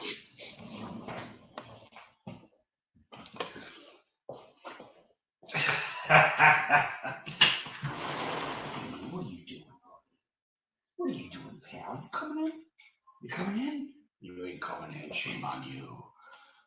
You want a treat? You want a treat? Okay. You're a good boy, huh? Oh, you're a good boy, Vinny. You're such a good boy. You are such a good boy. You want a dumbbell? You want a dumbbell treat?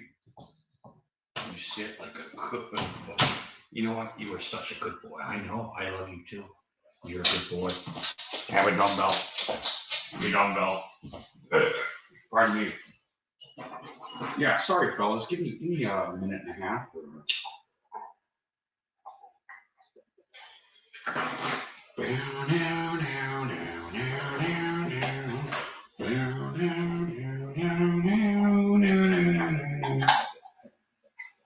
Is it Super Jeopardy? What the fuck is that?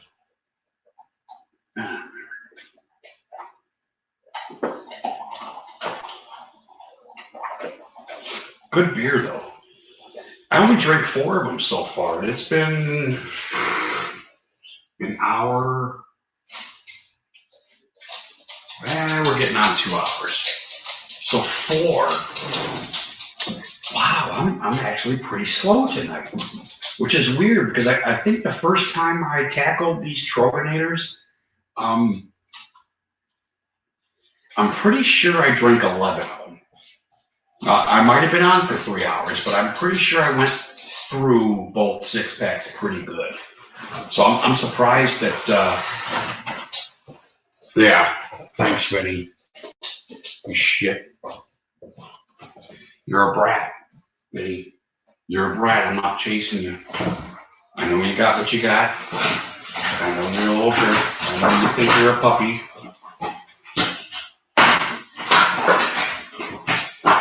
That noise you're hearing is Vinny got a hold of a box and he's trying to get me to play with him by being a fucking brat. Oh, how'd that happen? Ooh, I got it. Wait a minute, wait. Oh, that's bad. That's bad. Okay, so Vinny's got mommy's glasses. And that sounds like you destroyed them. How about this box that you were so interested before? You know, I need this, buddy. I need it. I need those glasses, dude. You're destroying them. You know that, right? Can you be a good boy? We'll switch. You can have this. You gotta give me the fucking glasses, dude. You gotta be a good boy, buddy. I need it. Come on. Can you sit? Can you sit like a good boy? Come on. Here. You ready? You can have this. You can have this. I need these. Oh, you are such a good boy. You are such a good boy. There you go. What a good boy you are. Thanks for not destroying mommy's glasses. Very good boy, dude. Very good boy. I didn't yell at you, did I? Look at how stupid you look. You got a fucking box hanging out of your face. So I won twice. You know that? I won twice. Because you're a dog with a box sticking out of your face. Are you gonna play Minecraft? Are you like boxhead Minecraft? You fucking me, fool. Well, I'll take it from you. You want me to take it from you? Because you're a dog and I'm a human. So I took it from you. So I win. I won 3 times. You know that? Here, let's put it here. You'll never get it there, right? Here you go. The end. I solved it. It's on a table. You can't get to it. Right? You need to go lay down, dude. Yeah, boy.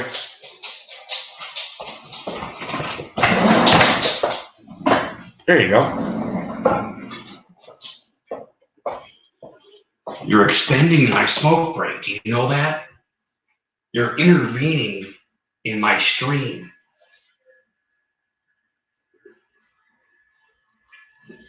You're making me smoke longer. Shame on you. You're handsome, though. You're a good-looking dude. Good-looking dude.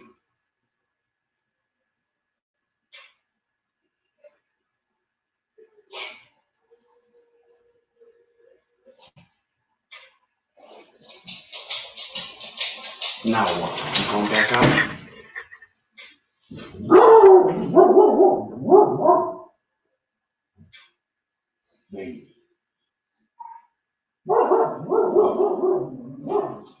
Uh-oh, he's got a pal barking. Eddie, let's go. Yeah, give me a second. I'm gonna have to piss now because I went out in the cold air.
Vinny's sitting by the door now, being a good boy, so I'm gonna let him sit there outside. And hey, I know that guy. No fucking way. Is he headless? Rogue?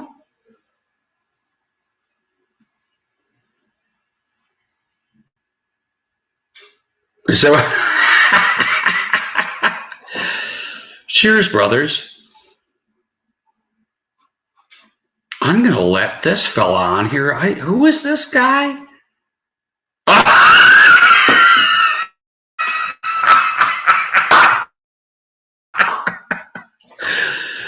Eight. That's funny. You did that to me. Okay, where's Pat? Everybody call Pat 1984 up until I get out of here. We got the talking orb. We definitely need Pat in here, dude. It's because you already know he's going to get it turned up. Pat, where are you? Pat, that is hilarious. That is hilarious. Gay-bo. The talking orb. Oh, pardon me. I just got triggered by that. That's good stuff. That is good stuff, Abe.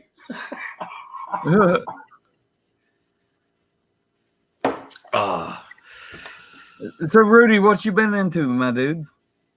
Here, take a good look. What you been into, man? You know what? I don't. You know what I've been listening to, which is hilarious? What's that? I'll show you. I've been listening to this every day ever since it came recommended on my YouTube.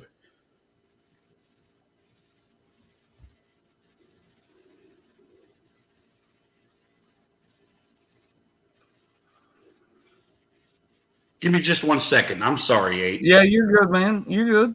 There it is.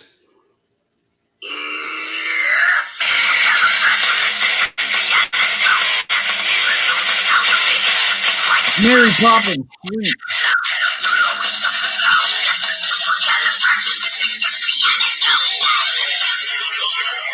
Nice.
Yes. One night I said it to me girl, and now me girl's me wife. Wow. And a lovely thing she is too.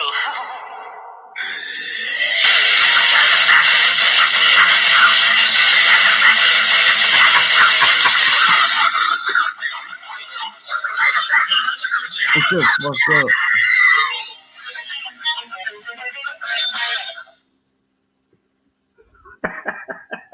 Shit's fucked up, dude. Oh, I love that shit. Scotzilla, that is not Fred Astaire. That is Dick Van Dyke. That's Dick Van Dyke, dude. Can you believe my wife and I have been watching oh fuck. Oh my god, I just missed it. Oh.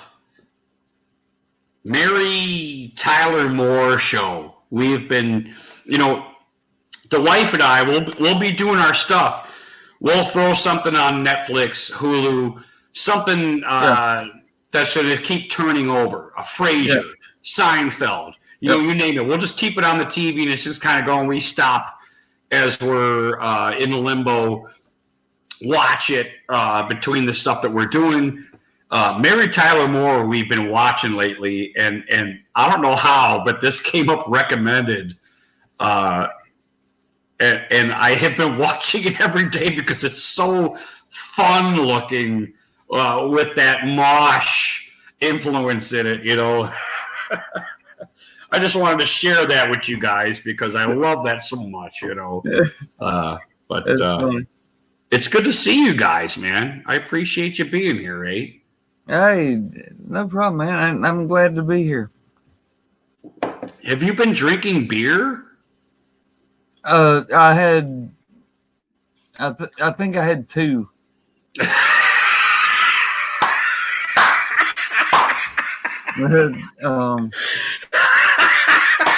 Listen, it was definitely less than 15. Okay, I don't know if it was 2, but it was less than 15. You look like you've been chewing on the other end of Scottsilla's caramel roast there.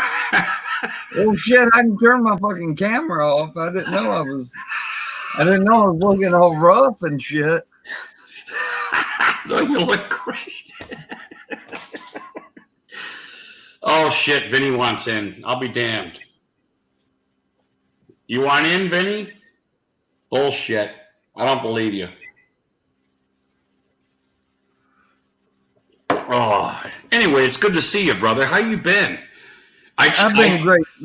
You guys stream all week. I've been chiming in to all your guys' streams all week. It's just been like 5 minutes at a time, and I'm sorry. I haven't been able to stay. Do you have a post office box? No, I don't. I should get one. Let me ask you this. You don't know me from fucking Adam, I know, but you've seen the way I conduct myself. Would you mind giving me your address? No. You know my 8cameltoes@gmail.com. That's my. I could give it. Will you send me your physical address so that I can send you something? Yes. Yeah, just give it to me on that. You know I'm not gonna give that shit out. You already know what it is. I've got something I'd like to send you. That sounds fucking awesome. Just like I said, 8cameltoes@gmail.com. Who's Ted Baxter? Probably some asshole. Why? Who's Ted Baxter?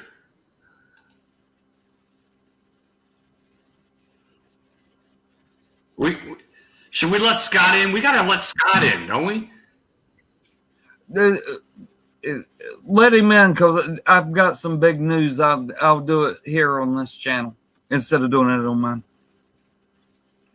Let him in because he's gonna be happy as a motherfucker when he hears me tell this information. Oh, gee, man.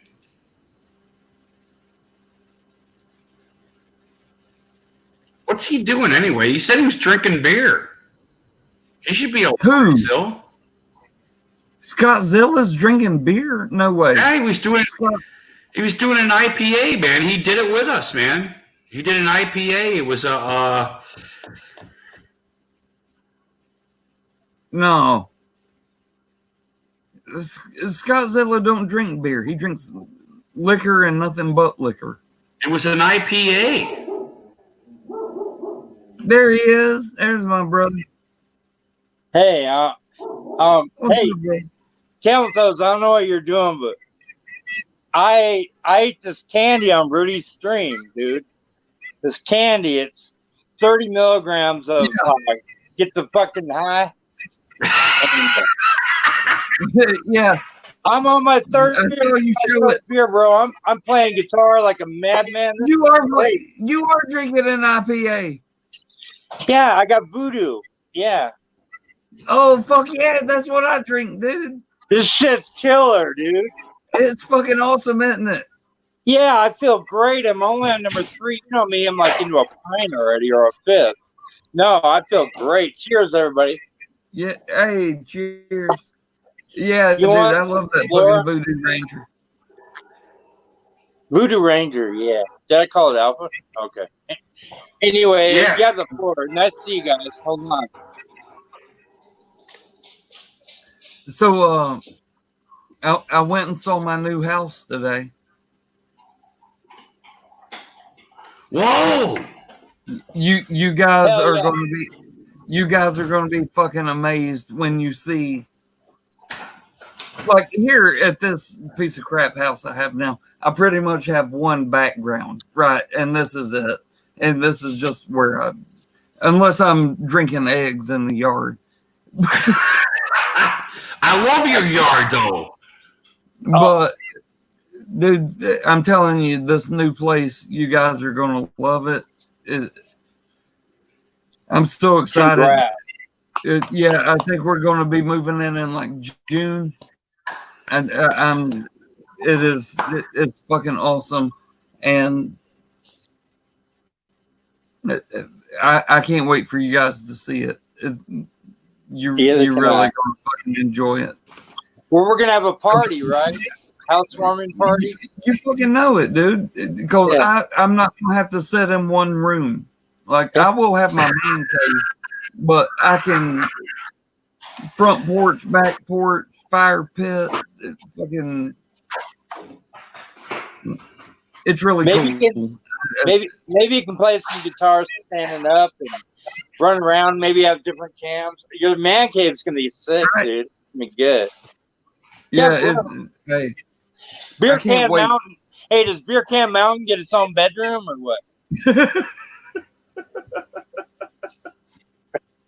It has to share. It has to share the man cave with me. Of course, right? You're gonna walk that part and throw it in the trash, right? I'm sorry, Beer Can Mountain. You don't get your own bedroom, damn it. You got to share a room with me. I pray to the bathroom have a door on it? Does your bathroom have a door on it so I don't hear that shit no more? Yes, only the bedrooms have sheets for doors. The bathrooms have actual doors. I like the sheet. I'd rather have a window than a door any day. Fuck doors. Right. Knock down. Right. I don't like walls either. Knock down the fucking walls. You got me? Exactly. Yeah, knock down the walls. Sheets are great. Like that. Remember the hippie beads? You know, maybe some of them would be cool, dude. We'll raise some money for that. We'll raise some more money for that. No. We ain't gonna do that. I just saw it on Mary Tyler Moore today. Rhoda had fucking beads entering her kitchen. Yeah, that's why I said Ted Baxter. He's from Mary Tyler Moore show. That's Ted Knight. Who's high here? That's Rudy awesome. G. Funk. Rudy G. I'm going to try to tell this story as best I can. Awesome. Okay. Nick at Night, right? I was probably 12, 13 years old. I was hanging out with my grandpa, and we were watching Nick at Night, like every night, because my mom worked third shift, so I had to stay at my grandparents' house. And at the end of the year, they did a best of, like the best of Nick at Night. And I remember, what's his name? It showed his profile, and like he walked into it and he was like, "Good evening." Alfred Hitchcock. He did Psycho. What's his fucking name? Alfred Hitchcock. Yes. Alfred. You remember? I got lucky. I never watched that show. Go ahead. So he had this show, and he had this episode about a dummy, and the guy that was using the dummy, right? And I was like, that's the best episode ever. That wasn't Twilight. You're thinking while they're doing this like top 20 or whatever at the end of the year, I was like, that's got to be number one. It was number two, and number one was Mary Tyler Moore, the one with the fucking clown that said, "I'll give you a song, I'll give you a dance, I'll give you some seltzer down your pants," and he would pull their pants out and spray seltzer water down their pants. Have you seen that one yet? Well, no, I've seen them all, but I don't remember that one. I'm from Minneapolis, all right. They claim that to be the best episode of any Nick at Night show. I'll give you a song, I'll give you a dance, I'll give you some seltzer down your pants. That's a great show. I mean, it was that. I'm gonna look for it. And according to them, that's the best show ever, according to Nick at Night. Really? I don't totally know what Nick at Night shows. I don't totally know, but yeah, the Stooges with the seltzer, and I don't know if you guys have ever seen that. There's an episode where they're veterinarians, the three of them, and this elite lady brings her dog in to be, checked out or whatever. Anyway, some bad guys go and they steal her dog and they hold the dog for ransom. But anyway, they make it into her place, the three of them. She's got this whiskey cart with seltzer and all kinds of stuff to make tricks of. And Larry, he's like, "Hey, seltzer." He's like, "All right, I'll have some." Mo says, he goes to spray it into his drink and he sprays it backwards into Mo's face. And of course that triggers Mo, so he kicks his ass, Eye poke. It's the one where he takes the ice out of the ice container, puts it down Larry's back, and Larry starts jumping around like, "Oh, that's ice, that's cold." And then that's where Mo and Curly start going, hey, he starts dancing around trying to get the ice out. I'll tell you what, if I was to do anything, I would get the stumble around here, watch some Three Stooges, and watch reaction to fucking Three Stooges. I know he loves them because he's got that portrait in the background. Over his face. How do you block this, Camel? Hey, Camel Toes, how do you block this? How do you block that? He's issuing coronavirus. Here, I got to use two. You got them sausage fingers, so I got to use two hands. No wonder I can't play guitar very well. Damn sausage fingers. Rudy, you're mentioning seltzer water. What in the fuck is tied around your head? What? What in the fuck is tied around your head? It's LSD in here, like Jimi Hendrix. Is that thing soaked in LSD or something? Yeah, like Jimmy.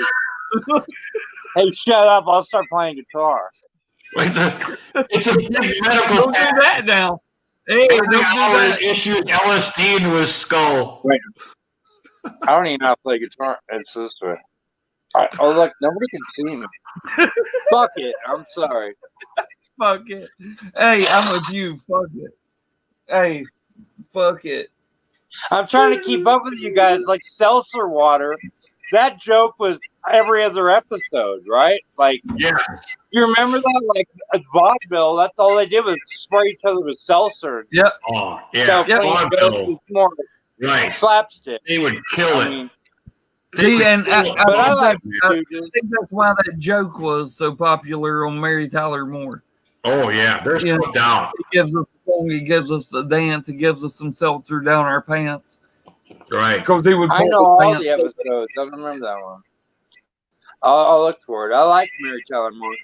Well, the thing is, people in Minneapolis love that show, but none of it was filmed there. Only the opening segment, the title sequence and everything, that was the only thing of Minneapolis, Minnesota, anywhere in that show. But everybody in Minnesota loved that show because it was supposed to be based in Minnesota. But it, Right. come on, you know, it's all Hollywood, right? Yeah. Was Lost in Space actually filmed in space? I don't know. Maybe it was. Danger! Right. Guys, Wait a minute. things we had to Danger, watch. Will Robinson. Danger. Are Danger, you telling Will me Robinson. that isn't shot in space? Well, why not? Yeah, of course it's real, right? No, for a long time, I was the last one to understand that. But for a long time, I really thought it took place. You're the last one to understand a lot of stuff. Hey, Apparently, but it paid off. I'm doing well. I hate to say this.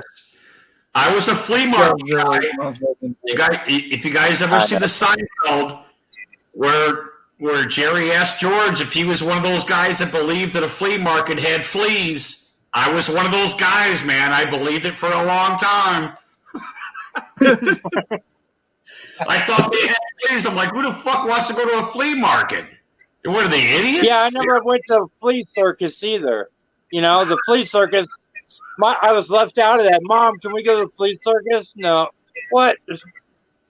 She didn't tell me either. My mom wouldn't tell me either. She just laughed. You know, you'll be the last to know. It's all right.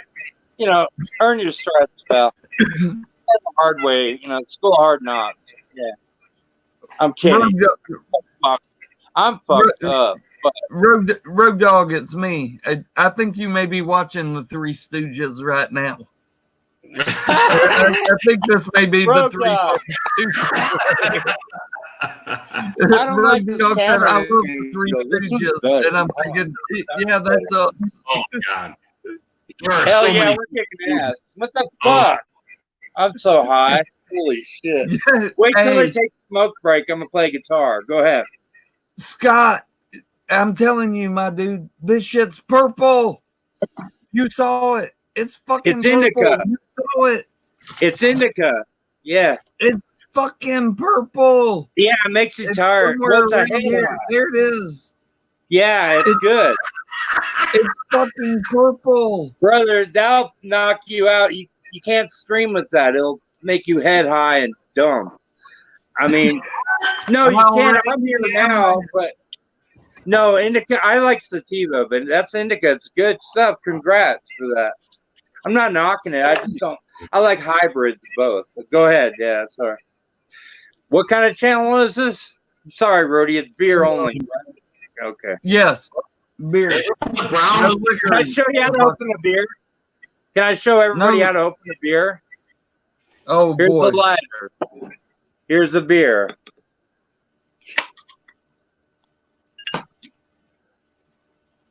Yeah.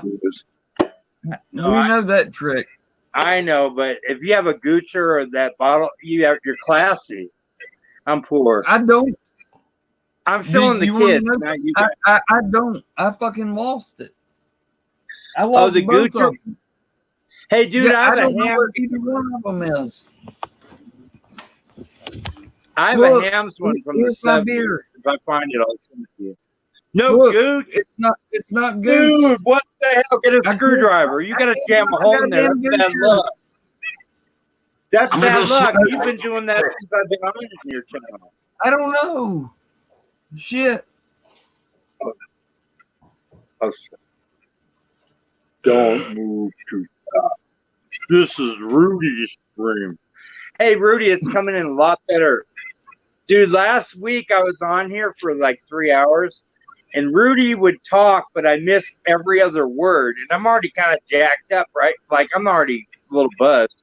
So I'm like having to pay attention, like read his lips. It's a good stream last week, kind of. This one's really good so far. So forget it. Worse, dude. I'm lit. Rudy's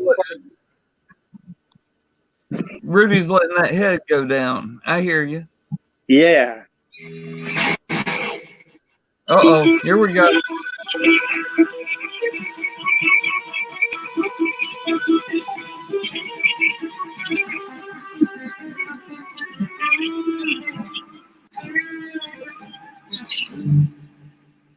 Dude, I had so much fun playing, dude. And you know what? I cranked the delay up. But most of that was me. I'm sorry. Did it sound terrible? Oh no, I meant when you said I have so much fun playing with you, I was like, that sounded gay as fuck. Okay. No, I was talking to my guitar playing with you. That's well. Still sounds gay either way. Look, yeah, that's okay. I'll live up to that. I'm just kidding, dude. I'm messing with you. When you grab that thing, Don't take it all personal, Tom Jasper Jr. Tom Jasper in here. I have zero fucks. I don't care tonight. We're having fun. I like hanging out with you. Thanks for coming on. Hey, right there. Right there. Right there. Oh, zero fucks, brother. Yeah, okay. Well, I'm trying to roll a cigarette, but I got you. Zero fucks. Oh, man. Yeah, You want to take control of the conversation like you always do? Because I'm lost for words right now. Well, that's not a way to ingratiate yourself with me. Oh, young dude. Why would you say that I always take the conversation? I'm no good at it. You know that. I call you and you're like, it doesn't work out even. Yeah, you know that. That's why I do live streams now. I can just talk to myself. And then, I'll read the chat. Okay, cool. All right, back to me. It's kind of like watching mid-plug on this show. Oh shit! It's all about. Don't even come in here, dude. I'm sorry. Don't even compare yourself to that idiot. No. He needs to form his own channel, and when nobody shows up, he'll understand. You know what I mean? Like. I mean, that's how you learn. Like, hey, I don't think A really likes me. That was one of the best burns I've been doing TTC shit for 6.5 years, and that was one of the best burns I've ever heard in my life. I forget it. Will you write that down for the Cammy Award? I'm snorting Will you over write here. that down right now? I don't know what it was. Please tell me in August. Please, was it that good? Fuck yeah, bro. No, I'm serious. I'm gonna watch this back. Rudy, don't take it down. Holy shit. I forget it already. What was it? And that's A Templetoes. He'll say that was the funniest thing, and he knows I don't know it, right? Oh my god, how hilarious. This motherfucker. No, that was a classic right there for sure. I have no idea what I said. I'm trying to fucking Beer Can Mountains. No, you're helping me out, bro. How long we been on here? An hour and a half? Jesus. Look at Beer Can Mountain. You hear it? It's all in the fucking way over You guys just got on here. What are you talking about? Dude, I got a Modelo I drank like a month ago. Hey, this is Super Bowl beer, right? It's right here at my feet. Fuck, you think I'm any different? Why do you think we get along? Hey. That shit's everywhere. I mean, Negroes, man, they're good. Look, I got this. Whoops. You know that the cleaning lady keeps calling in every day sick. What? I need to pee. When we get bring in the robot.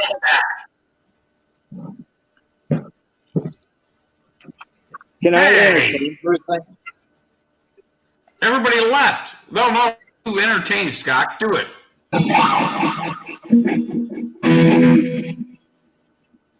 How's all getting into this?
Whoa, man, I'm sorry. I don't know how that sounded. Fucking killer. It was you cut out a lot, dude. Yeah, because it's loud as fuck. That's too bad. I got stuck. Everybody was doing. You were on here. Cam was doing this thing, and I couldn't take it. And I made a video. My videos will look better. I made a video early, just a little while ago, but I won't upload it. Spade. That sucks, man. How are you, sir? Killer. It sounds really killer. Whatever. That was better than my video. Kind of pissed. Sorry. Thanks for letting me jam. What's up, guys? God, he let me hang, and Rudy, yeah, you're staring at what you looking at, man. Whatever, Chad, that was terrible. I'm sorry. I'm not sorry. Zero Hey. folks. You guys gotta say some stuff for your channels. What the fuck? You guys are fucking blowing it up today, man. We're doing what On my now? channel. Oh, What? dude. Saturday nights. Listen, I plan on being here Saturday nights. Last week, No, I had some shit go down, and I slept right through your fucking stream. I woke up and was pissed off. I woke up and was like, "Oh my god, I fucking slept through Rudy's stream." But yeah, I plan on being here on Saturday nights. Hey, It's the only time we can come in. Dude, no, I like was saying you 3 guys are live doing streams some really Monday. I don't great know stuff what tonight, and you guys gotta say some stuff for your channels, man. You know, oh, I have 'Cause I 5 got a lot of videos since Monday. What are you Look, talking about? Rambo over here with his goddamn headband on. Beaners. So, you guys are rocking it out tonight, man. You guys are rocking it on my stream, man. I'm scared. I'm scared the stream's gonna be good or something. No, Rudy, you know you're good, dude. You know you got it, dude. Hey, What are you like I talking said, hey, it's something important that I want to give you. So make sure and send me that address. I would love to do that. 8cameltoes@gmail.com.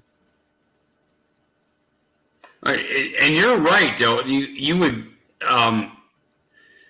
since I started a YouTube, a P.O. box is like a pretty good idea, actually. So I might even venture that way, you know? See, now he's scared. Yeah, do the P.O. box. Come on. No, I'm kidding. No, do a P.O. box. Well, I mean, if No, you're going to do Scottzilla, I have no problem giving 8 Camel Toes any kind of information I might have. Ever. No. And I think he knows this.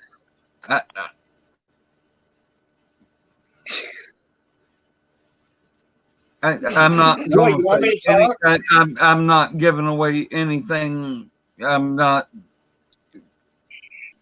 as far as information goes, just give me your address because I'm going to blow your fucking mind. So,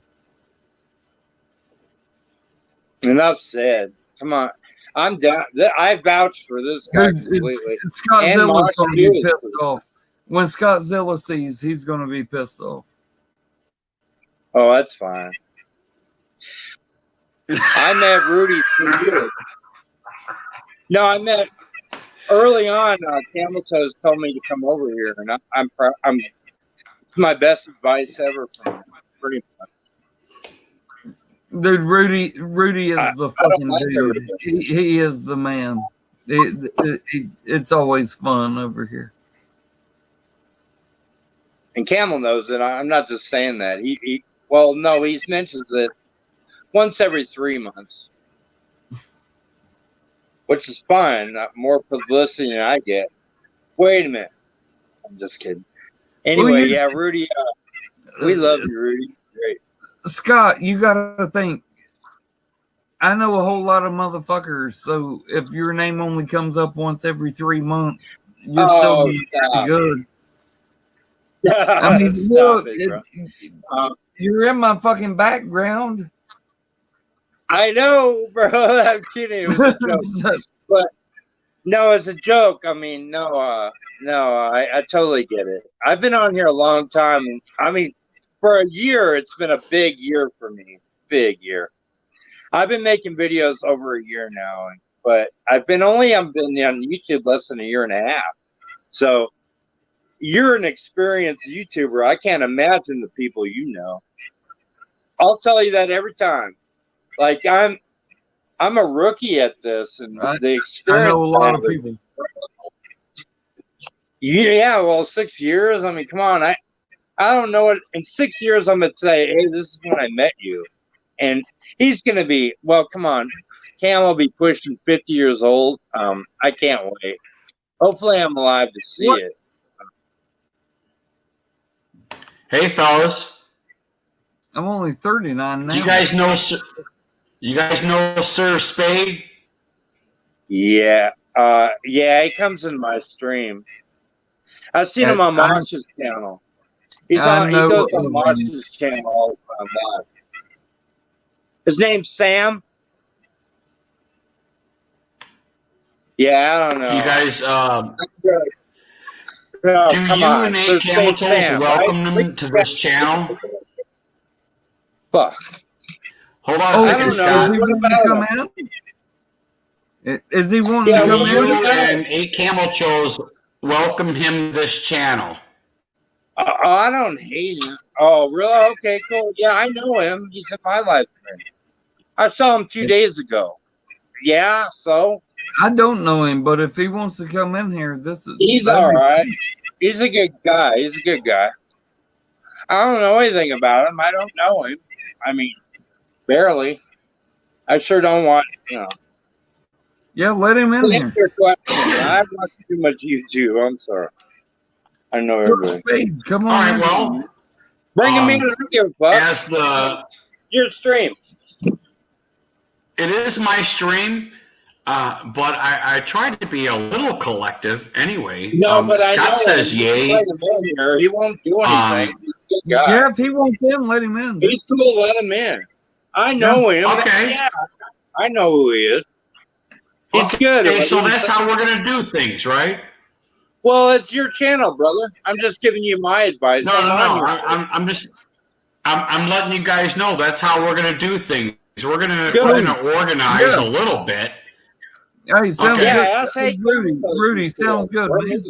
Hey, I appreciate it. All right. How you doing, Sam? I'm doing all right, man. How about you guys? We're having. Oh no! He's got a circle. He's got an orb. Rudy doesn't Go like FaceTime, dude. You gotta cam up. You gotta cam up. There's none of that. Hold on. Can you give me a sec? Yeah. We cam up, sir. Okay. No, we appreciate that. I'm sorry. All right. Yeah. Okay. No, Rudy has a real life. Give me a few brief moments. You're good. Put your pants on. Put your pants back on. I know you're. I gotta finish. Look at that beard he has. Holy crap. Camel's beard's going to be gone next month, I think, or month after. May. Look at Sam. The end of May. This thing's getting way bigger. Look how nice it is. I can't. Well, I got to brush. Sam, I would appreciate it if you were to get some FaceTime here. Hold on, man. Oh, he's cool. He faces up. There he is. I know There him. Yeah. Hey, there you go. Sam's cool. He's good. I just don't know him that well. Yeah, I've been on a few of your streams, Scott. Yeah, you've been in with me. Yeah, that's how I met you. But you know how that goes. Yeah. Good to see you, Sam.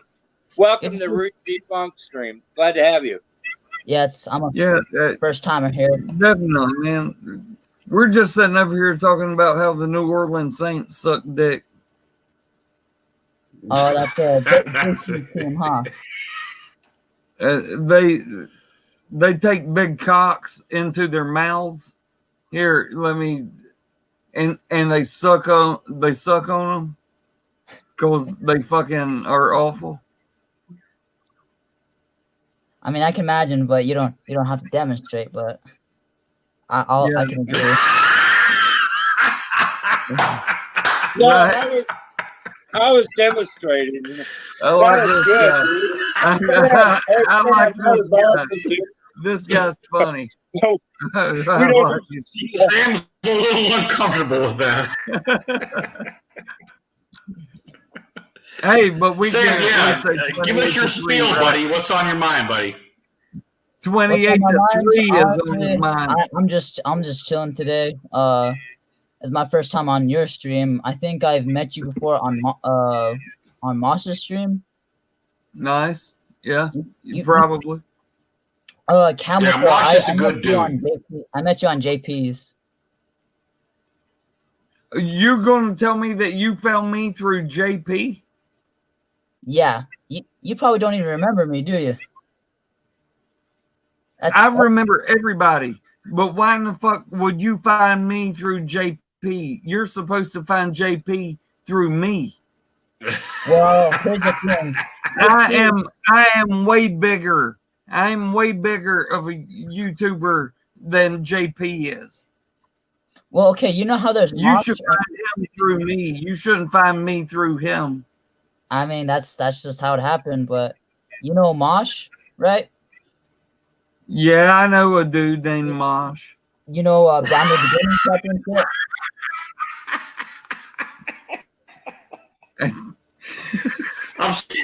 Yeah, go ahead, Sam. All right, go ahead, buddy. I am familiar with a guy named Mosh. Yes.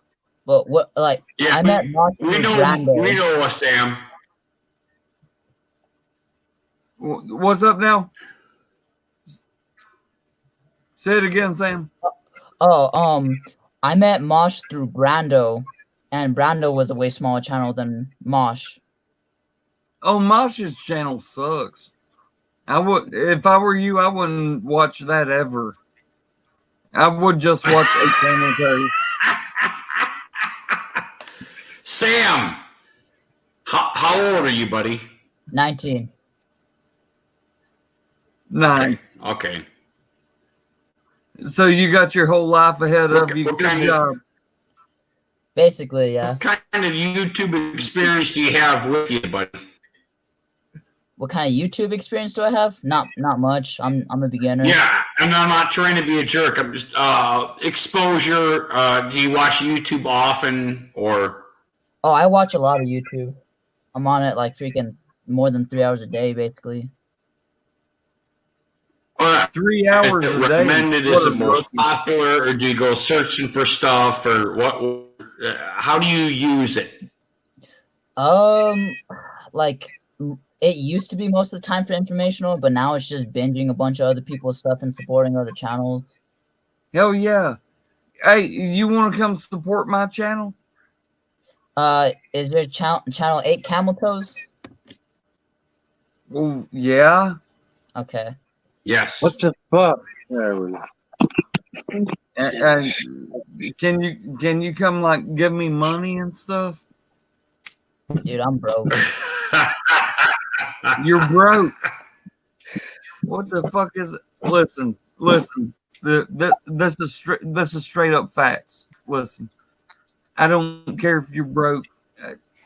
I don't give a fuck if you ain't got a penny to your name. If you want to come and actually be a fucking normal human being and hang out with me on my channel, I don't care if you've got a cent to your name, dude. You are always welcome. Thank you, man. I appreciate it. Same here, man. Yeah. Once I start doing streaming and all that stuff. Hell yeah, dude. And let me go ahead and subscribe to you. Thank you, man. I totally I don't didn't even just know do if I that, but I'm subscribed. gonna make you think I did. What's that, Scott? Well, I don't even know if I subscribe to him. I ran into him.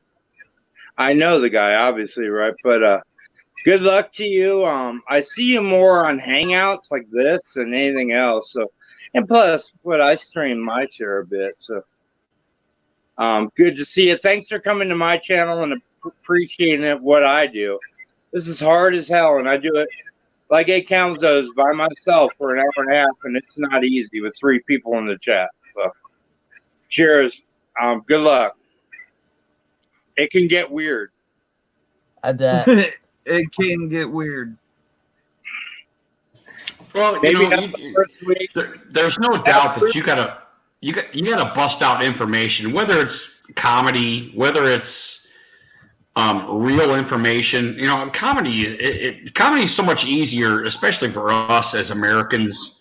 We'll find a lot of things funny. However, But I'm not funny. Go ahead. when it comes to pushing real content, you start pushing some real facts, and you're going to do just fine, buddy. So that's my advice to you. There's a lot of great channels out there, a lot of great people that put out a lot of great information, and we are just kind of winging it here. I think And I appreciate you being in, and I hope this might help you in any way that you're going to go try to branch out, you know, on YouTube.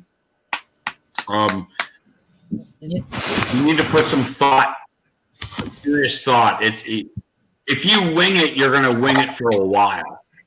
That's all I have to say. If you wing it, you're going to be winging it for a long time. So you need to start producing some stuff that people want to hear and want to comment on and want to interact with. And not that you'll fail, because I mean, you could go on forever winging it, but you'll be one of, obviously we don't have much subscriptions here. So you got to break out and do something serious, you know. That's my advice to you. I barely got like 153 or 152. I'm not sure. I was happy with that. I'm content. It wasn't long ago. I was happy with that. You just gotta climb your way up. It's not a bad. Well, yeah, the right way. Yeah. And you know, if people are watching, like if you go the wrong way, if you want a certain respect from people that are real professional YouTubers, and I know a bunch of them, it can come through. You gotta do it the right way. Slowly is fine. Don't count the numbers. Count on your content. Look on your content and forget about the numbers. They'll come. I mean, it hasn't worked well. I think I could do better than I got right now. The number. Quality. You start editing stuff and you start concentrating stuff into shorter videos, because I think that's the case with a lot of people. If they click on something and see it's an hour, they're not going to watch a fucking hour. But if you say, Trump is orange, and here's 3 minutes of it. This is why he's orange. They're going to watch that before they see this is why Trump's orange for an hour. I'm being serious here. I know, dude. I know exactly what you're saying, dude. I know exactly what you're talking about. But it's still funny that you said they're saying Trump. You concentrate your stuff and people listen to every word that you're saying. He's better. Right, I mean,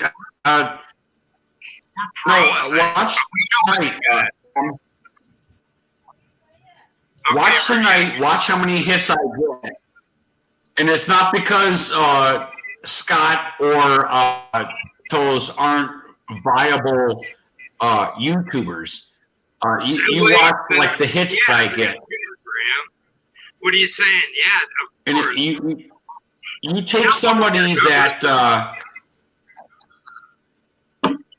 Camel Toe is good for 100 views. edits Okay, their stuff, what and there's a huge difference between the two of us. You know, we like to hang out because this is different. We're hanging out, we're having beer, we're talking. It's a very open setting. You know, as you concentrate more and more, you're going to get more and more popular. So, if I had any advice to you, Sam, it's to, if you have a subject matter, you concentrate it as quickly as possible and you flip it. People love turnover quick. You know, you flip it, do a something and a blam and a blam and a blam and a blam, and they'll watch something in a minute and a half 50 times before they'll watch my shit where we're sitting back here having a beer. We even actually have some productivity here, I think, which I'm not cutting on any of you guys. I'm just saying it just takes a little while to come to fruition because we're, you know, but that is definitely the cutting edge of today, you know. Can I? Okay, go ahead. I think he wants to talk. Let him go. No, I'm done. I'm done. I'm good. I agree completely. I agree 100%. There's there's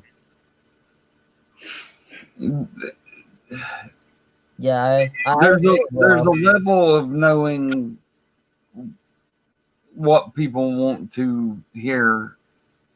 See, I go against all that. Everything Rudy just said is all true. Me personally, I go against that completely. I talk about crazy shit that nobody wants to fucking hear about, and I make it work. That's just how I run my channel. I talk about shit that nobody else would. You're right. About, but I make it work. There are opposite ends of the spectrum, and you are one of them. Well, yeah, there's exceptions to the rule.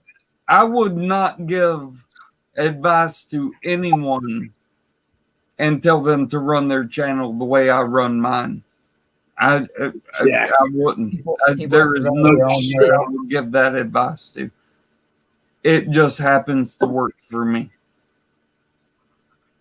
Right, you like your channel. Oh, I fucking tell me I'm. I do too. I do too. I'm telling you that. And people say that's just because you own. There's not many things in life other than my wife, my kids, and shit like that I love more than my channel. I love my channel. I love the subscribers I have.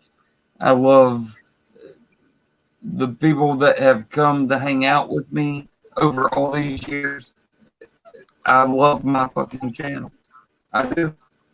And I'm not going to lie. Right. YouTube should fit your lifestyle, right? YouTube should fit your lifestyle. If you're a smack corporate dude that sales and everything, you're going to smack forward. If you're going to, lackadaisical isn't the right word. But lackadaisical isn't the right word. But lackadoo.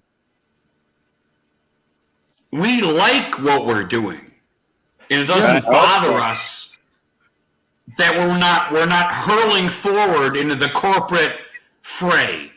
And I think I speak for a lot of us. And Camel Toes had a valiant point that he loves his channel. He loves how it's moving forward. It doesn't fucking bother him at all. Some people, need to keep hitting that next fence. They keep jumping that fence. They keep moving forward. They do whatever it takes to keep moving forward. And you are probably capable of doing that if you want to.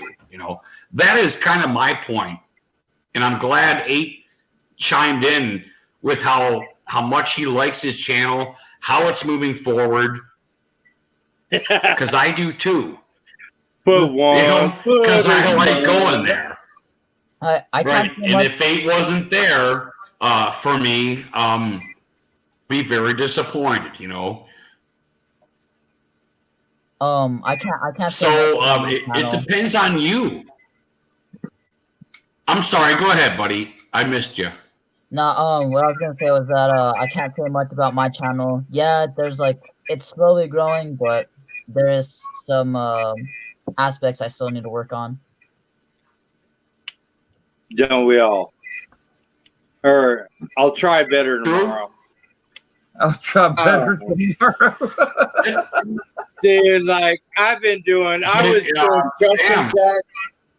I shot my shotgun twice in the last 2 days live on YouTube, and I was doing jumping jacks to Olivia Newton-John. Olivia Newton-John physical. I was doing jumping jacks. Steel 58 comes in. I go, "Hey brother, this is for your finger. I'll go do it." He left one comment. I go, "Oh, you're here to see jumping jacks," and I was in my long johns.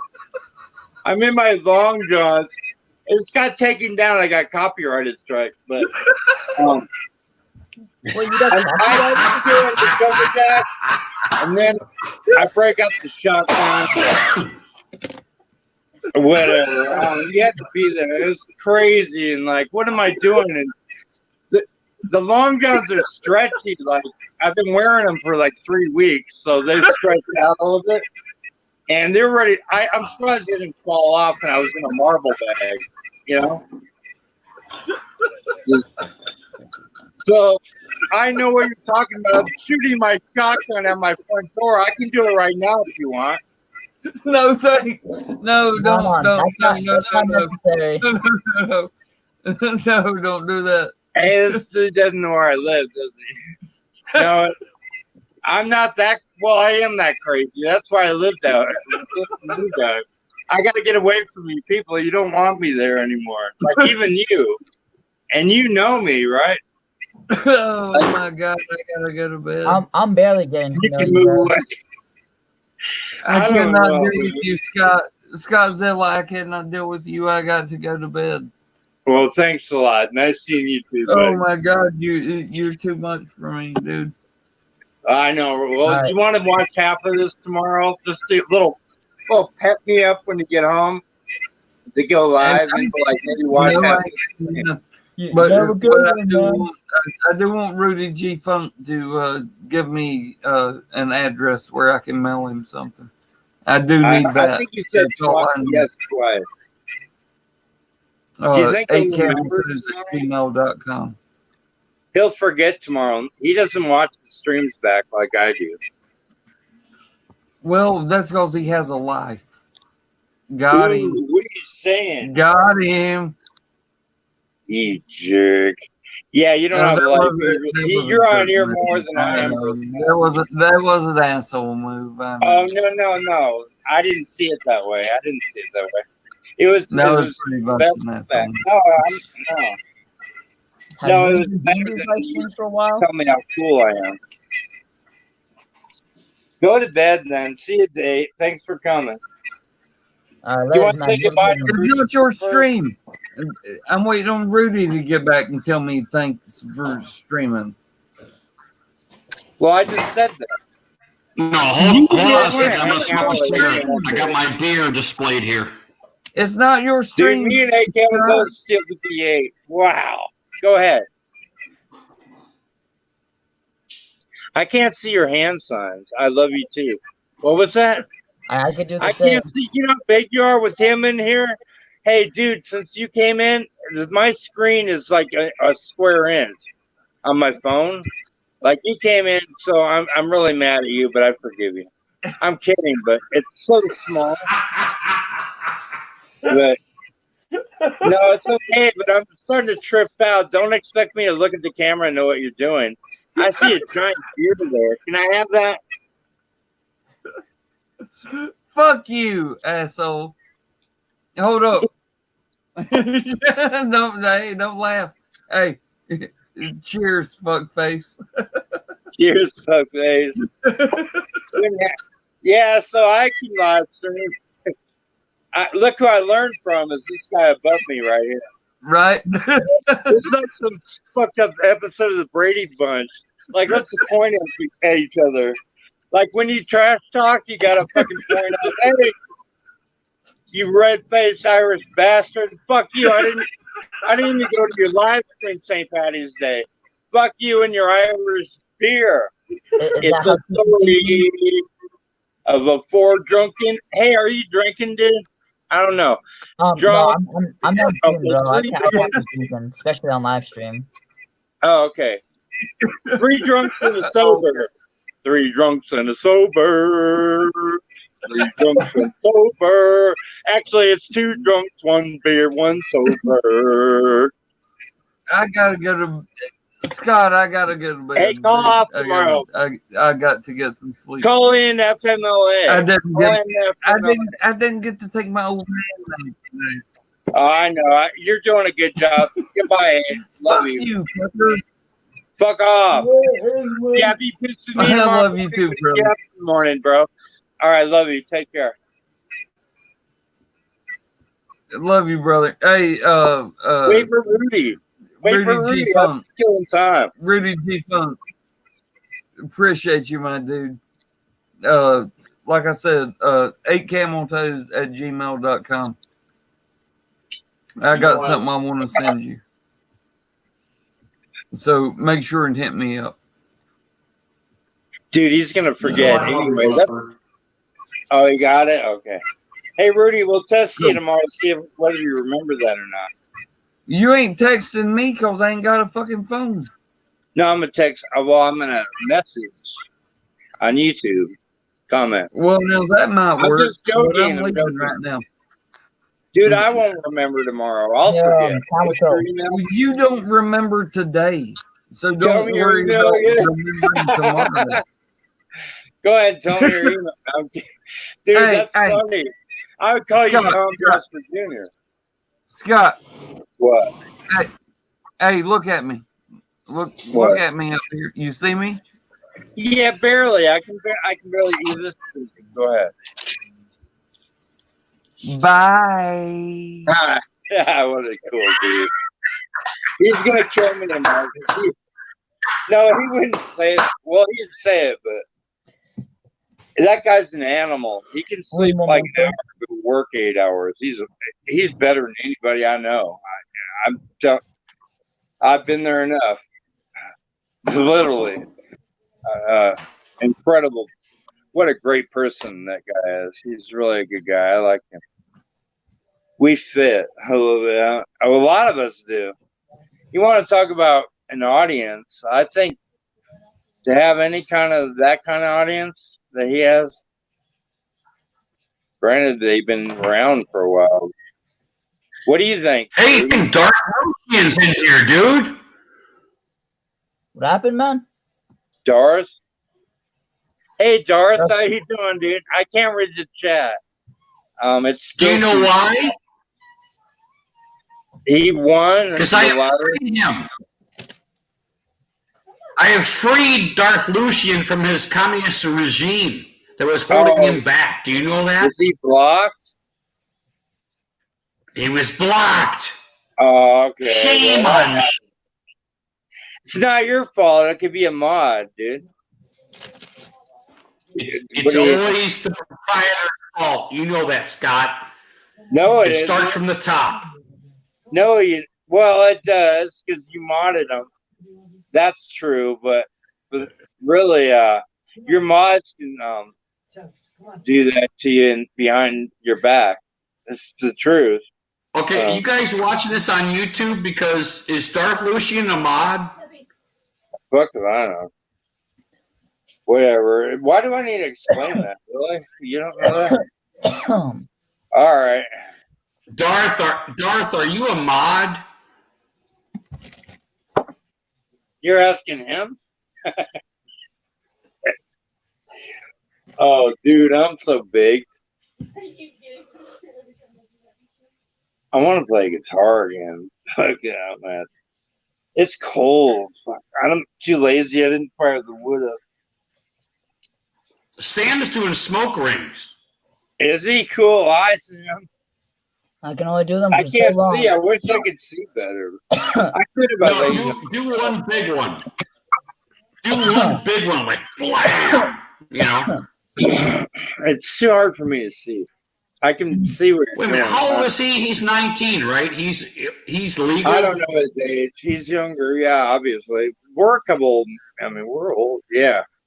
To him, we're ancient. You know what I mean? To him, we're ancient. I'm ancient, that's for sure. Mm. Damn. You know, Scottzilla, when we were kids, I had this friend named Joe, and he would blow smoke rings in like the biggest fucking windstorms you had ever seen. I'm pretty good. You know, he would fucking blow this ring, and I'd be like, "Holy fuck!" And I'd watch it go off as this big huge circle. He was a master of fucking smoke Master rings, man. trickster with the smoke. Well, back in the 70s, like everybody smoked. So like your babysitter would be busting down frickin' Chesterfields or Pall Malls in front of you. No, I don't like cigarettes. Your babysitter. no, my grandpa hit me in the eye twice with a cigarette. Once I ran on the wood floors and I would slide, and I slid around the corner and hit my grandpa's cigarette in the eye. And then he hit me in the grocery store. It's smoking in the grocery store, you know, and I was on the cart, and like I got it hit again. I don't know how, but everybody, the doctors smoked while I talked to you, you know. The doc. Yeah. You're right. Well, Hey, you guys remember Airplane? Smoking or non-smoking? Smoked back then. It's you can watch TV shows even. Yeah, no, everybody smoked. There's a lot more of it then. It was an awful thing, but that's part of. I've had worse things happen to me than a cigarette in my eye. You know, or kids are a lot more cooler now that they don't smoke. I was Right? never home. I brought my Kids are a lot cooler now that they don't smoke. It's better for them, but we had high. I don't know. We had high endurance. We had high endurance back then. Ever since I was 10 or 12, I was never home. I'd pretend I'd be, you know, staying the night at somebody else's house, and I don't know, stay out all night. And I was a BMXer. I raced BMX bikes a little, some skateboard. I use skateboard for transportation. I do 20 miles a day on a skateboard, probably. If you added up all the bullshit going to your different, you know, I don't know, different time then. Right, you're right. Going to your friends and I'm stuff. This wasn't. I'm an 85. This wasn't. Look at Sam. Oh, what's that? Good for you, bro. Do you know what Dogtown is? I had a Dogtown. This I can't read it. It says almost. Almost? Yeah. That's the perfect thing. Almost. And I was almost a skater. I was terrible at it. I mean, like, my friends had a half pipe and everything, and we'd go there and just hang out and party, but I wasn't on that. That thing had nails coming out of it. It was before. Well, let's put it this way. In 1980, 81, nobody had a half pipe in Phoenix like that. It had a roll in and everything, but they would steal all the wood at the construction site. They go, you know, for a house, they go grab all that plywood and they throw it on the ramp. And what a fun time that was. It had 2 decks on the top. I mean, his dad made him throw it away. It was in his dad's backyard, and he made him throw it away, and it took 2 super large dumpsters just to get rid of it. I mean, Plus, who's him? He is a punk rocker. Anyway, forgive me. I hope he had fun skating, though. Sure changed a lot since back then. I had fun. I had fun skating, but like it was messing up my ankles too much, so I just It's stuck with dangerous. doing kicks on a dummy. It's violent, man. What's your weight and size, Sam? Huh? What's your weight and size? My weight and size? That's I a am. hell of a question. No, I'm, he's what? I'm 5 Let foot me 3 guess. and 110 pounds, I think. Holy crap! He can kick. I am subscribed to you. He has a fucking video where that was a badass video, dude. And I left a comment there.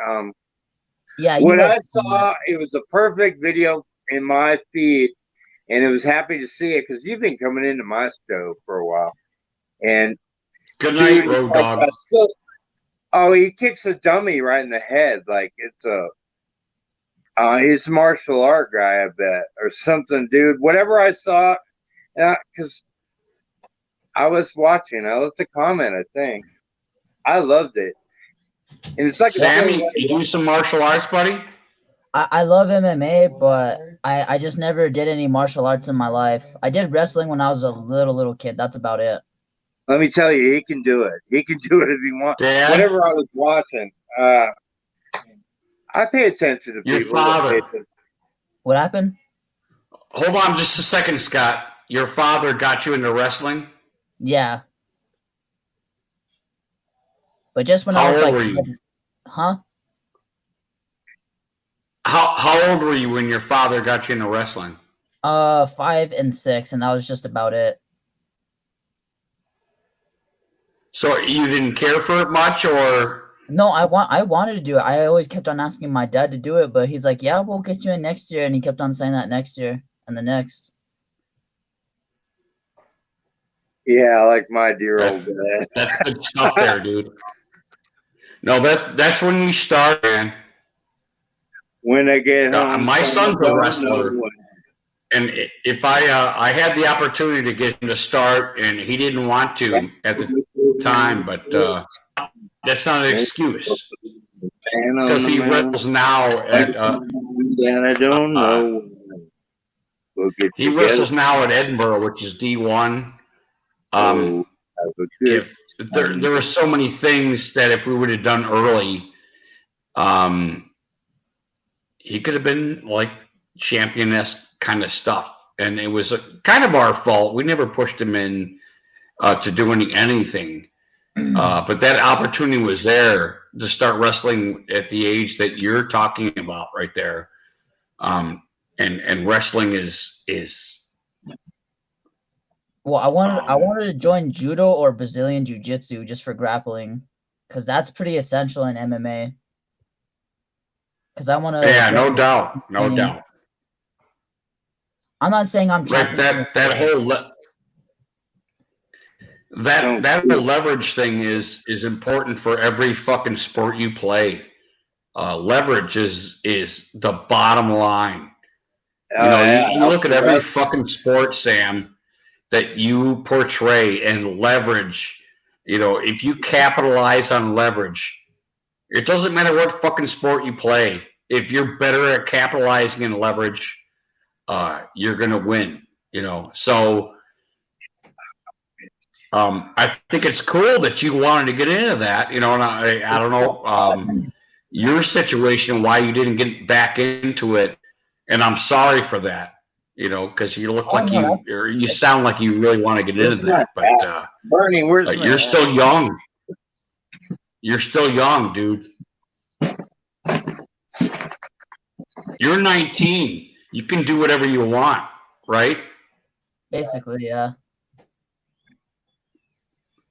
So nobody's stopping you at this point. Except you.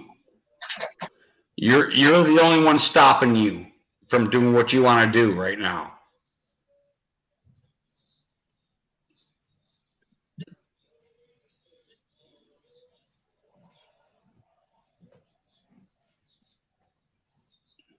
You ever been stuck without a car? Not that, not that we don't deal with our own adversity. I'm just saying you're 19 now. You have the opportunity right now to do whatever you want to do. Fuck. And I hope somebody else told you this before I did.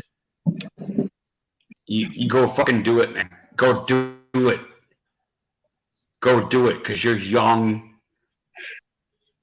Go get him, Tiger. And what is green is gold, man. You go He's fucking right, get though. them. You want to fucking do it, because nobody's going to fucking stop you but you. Jesus. And I mean that, dude.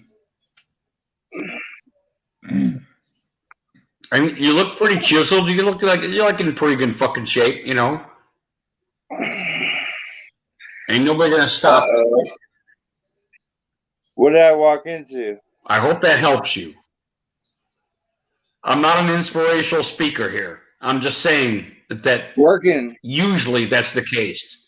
Usually that's the case where people stop themselves from doing what they want to do. The fear of failing. And if I was to give any kind of verbal content for you to take from this, that is usually the case. I know Missy. to this day, I'm 48 years old, Sam. I stopped myself from doing a lot of fucking stuff that I should be doing. There's no doubt about that. Look at fucking Scott. We stop ourselves. It's not corporations. It's not global warming. It's not fucking, you name it. It's not coronavirus. Nobody is stopping you from doing everything you want to do. You are stopping you. There's no doubt about that. And a lot of people don't understand that. They really don't. They don't understand it. Now, if you look back on me because you're thinking, well, if you knew this, how come you didn't fucking catalyst yourself into? It takes a little bit of wisdom to kind of understand, and you need that drive. You need that drive, and some people have it, some people don't. People settle. I love you guys so much. People work at Lowe's. People work at Walmart. Everybody works at Walmart, right? Because there's so many Walmarts. You know all these people that work at Walmart. Somebody breaks out of the fray because they want to. It's not because they're being subdued. Walmart is not stopping you from being what you want to be. Nobody is. You are. You'll settle. And settle what a lot of people have done over the years. They've settled. And I'm not talking about the World War II guys, World War I guys. These guys have made fucking breakthroughs and that we all should appreciate. But I'm talking about when things are so much easier for you. Some people break out of there, man. They're like, hey, this is too fucking easy. This is too easy. I can't handle it. I fucking break out, and they go and they do their thing. This is what makes champions. This is who knocks out guys with a fucking straight right because they didn't fear a jab. These are the guys that you see out there that are champions that you herald as great fighters or great managers. You name it. They don't fear that fucking jab. They don't. The jab is a consistent. You know what the jab is, right, Sam? Just life coming all the time. Life's downfall. Or how would I put it? I'm trying to word it right before I just get it wrong. But continue. You can continue. No, I want to hear what you think of the jab, because the jab is persistent and it keeps coming, right? You're talking about like you got to avoid that jab. Not me, right? Not me. Right. Not me jabbing the jab at me, right? Right. Whether it's life, whether in a boxing match, whether in an MMA match, that jab's going to come. If you're opposing a smart opponent, they're going to fucking throw that jab. The best opponents know it's coming. They don't fear it.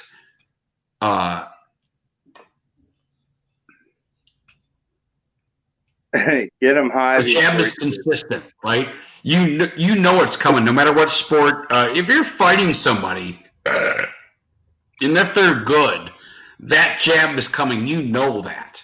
You have to beat that jab. If you're an MMA fighter, you have to beat that jab. If you don't beat that jab, they'll jab you into fucking submission.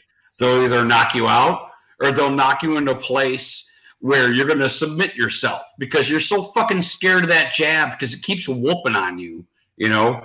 I do want to say one thing.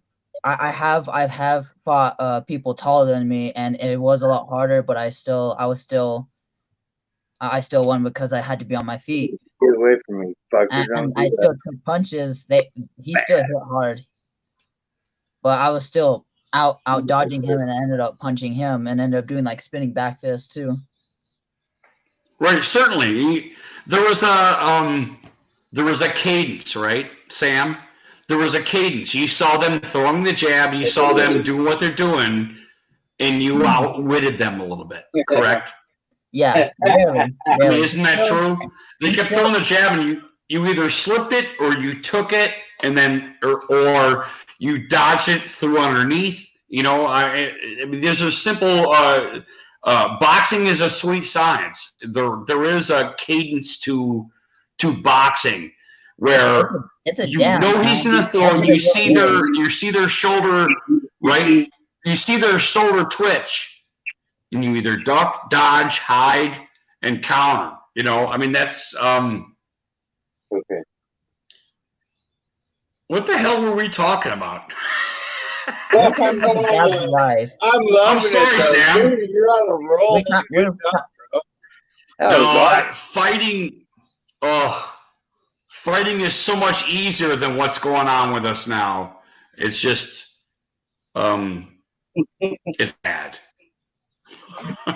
It's sad because fighting is such a great sport, It's not and a healthy one. I love the men and women that go out there and they get into the fucking ring and they go mano a mano, and I just appreciate so much. And Sam, I have to be honest with you, I appreciate you getting on here this evening so much and Look at the camera. turning this tide into fighting, because we do love that. There's no doubt about that. We do love that. We love fighting. We love being the better man. We are men. And if you can turn an alpha into omega, you would love that. So there's all sorts of certain things going on with me, to be honest with you right now, that I really appreciate that you actually kind of brought to the fray with your conversations. So you're always welcome here, Sam. I just want to let you know that. Thank you. And I did understand if you were questioning about me even getting on the stream, because like I was just some other guy, you know. Yeah, I wasn't trying to be a jerk. Like I said in the beginning of the stream, is I want everybody to kind of feel comfortable with everybody that's getting on here, and we don't want any. What are you talking about? Lag time. No, we don't need any more lag time than it's already might actually happen. What is that? What are you talking What do I mean by that? Yeah, okay, we're lagging here, Scott. I mean, this is what I'm talking about. Sam came on here. He was really honest. We're talking about fighting, and that's really cool. Dude, I haven't said anything. That's really fucking cool. I love fighting. Dude, I haven't said anything in 20 minutes. What are you talking about? I'm saying I miss you. What do you mean by what you just said? I don't know what you're getting at. Oh, okay. No, I haven't said anything. I've been listening. I've been in the room, apparently. Right? Whoa. Dude, I don't know. Hey! I don't know What the happened. fuck? You know what is that? Freedom? He chose to get out of the stream? Is that what happened? I don't know. He said he didn't understand the conversation. Or he didn't understand the point. I'm not sure. What are you southpaw? Are you straight right? What happened? I said, are you southpaw? Are you straight right? Which handed are you? My stronger punch is right, but I'm mixed. You know, well, Are you a southpaw with a stronger right? I'm what's the left lead leg if I'm standing this way with my left lead leg? Is that southpaw? No, that's a standard stance. How's your left hook? How's my left hook? I don't really do good with left hook, but I do a good right straight. Right, that's your power punch, right? Yeah, From what I've heard. Sam, I'm trying to get your shit here, dude. To let you know that I just I find it very interesting. You're getting into the fighting business and business. Sorry. And I totally dig that. And because this is a Browns channel, you know that, right, Sam? I don't know if you know. I didn't know if this was a This is a Browns channel, but we go off and we do our. Oh, you're a Cowboys guy? Yeah. Where are you from, Sam? New Mexico. No shit. Wow, that's cool. Where are you from, man? I'm from Cleveland. Cleveland. Subsidiary of Cleveland. I'm not from Cleveland, but we're right near Cleveland here, so we're Browns fans here. But this is a Browns channel. I'm sorry. Go ahead. That makes sense that you're a Browns fan, especially if you like live in Cleveland or near Cleveland. So, yeah. Oh, right, certainly. And this is a Browns channel, but we obviously, because not just everything that's going on, but you can't talk about Browns 24/7. There's so many other guys that are on the mainstream that do that kind of thing, and that's why I like to open it up to the stuff that you're talking about and other stuff that we stream about. So I really appreciate you being on here, and I like that you're entering the fucking MMA fray. It's getting. When I first, hold on a second.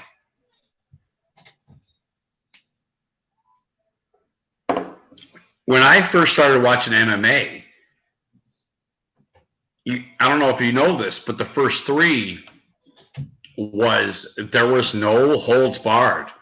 I mean, other than like ripping each other's nuts off and gouging eyes, it was pretty raw. And have you ever seen those first three UFCs by chance?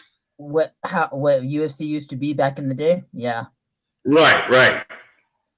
So where we grew up with that. When we heard UFC was coming out and it came on pay-per-view, I'm talking about American UFC.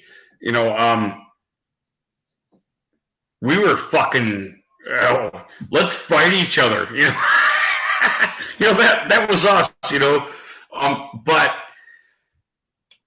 But what was fantastic was the metamorphosis of UFC.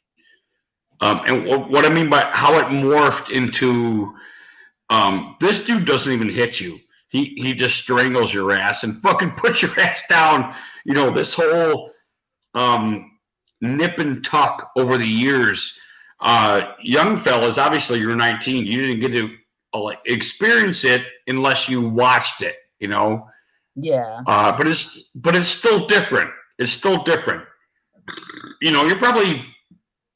you're ahead of us, from what we saw coming out of the gate. I think you saw really great UFC stuff where everybody knew everything, right?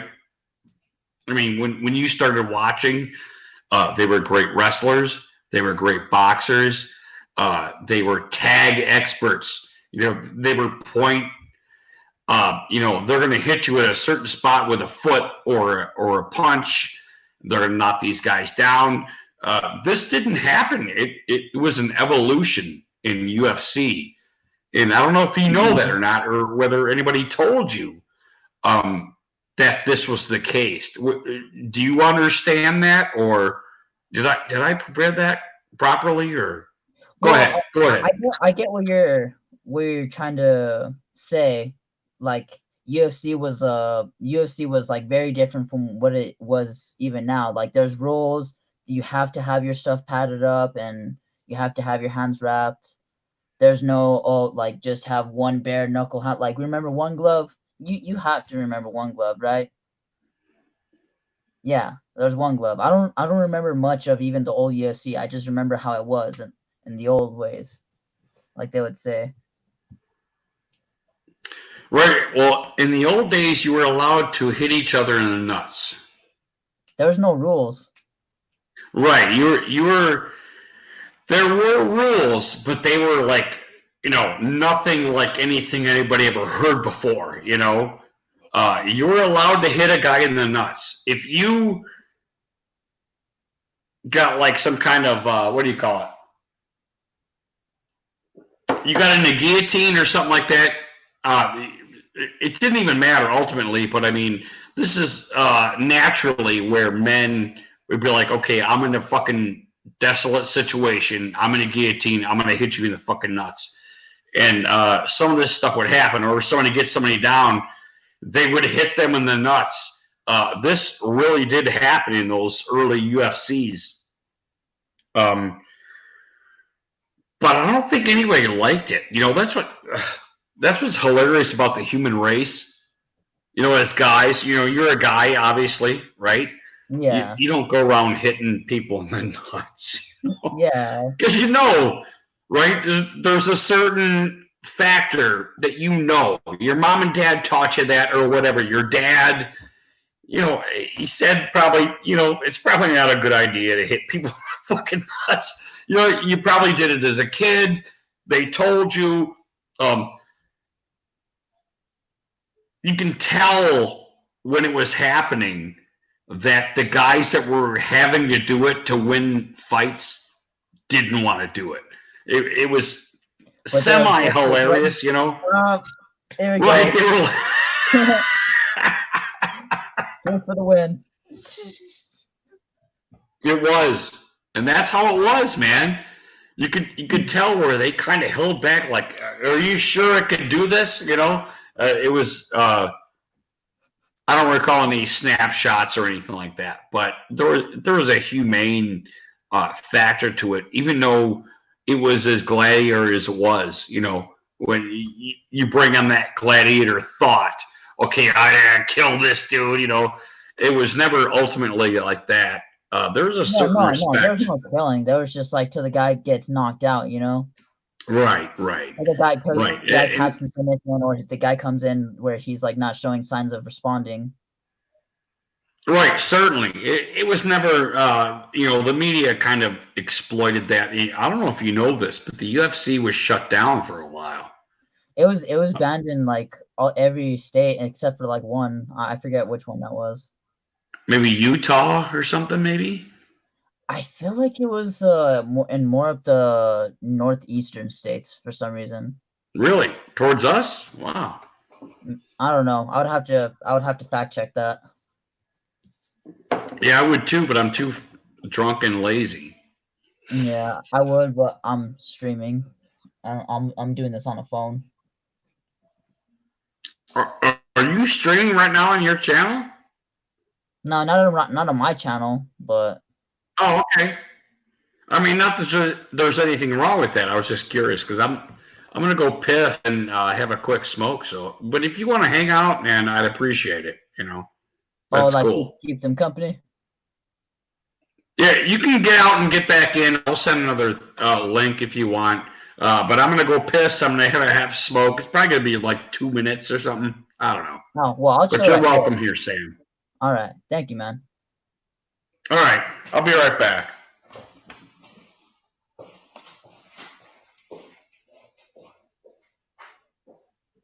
Is anybody still here?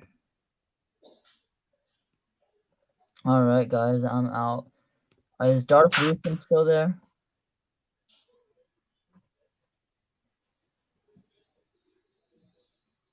Darth Lucian.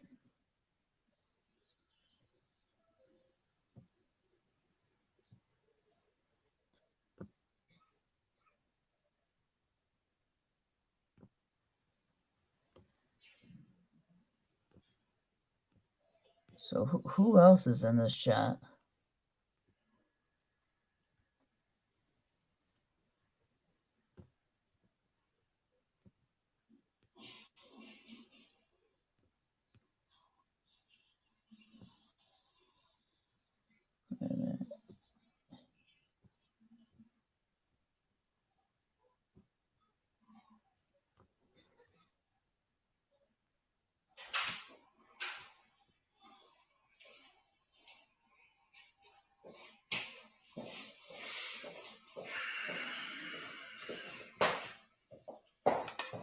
All right, yeah, like I said, I'll be right back. I just pissed. I'm gonna grab a quick smoke. I'll be right back, Sam.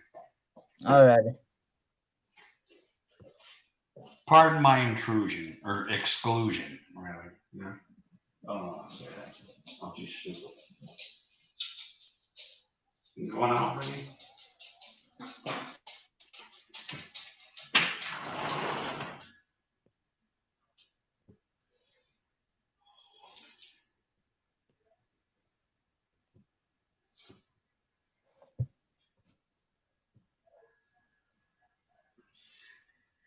I do have a couple of questions for you, Sam. Yeah. What would that be? Yeah, I know I'm smoking right now.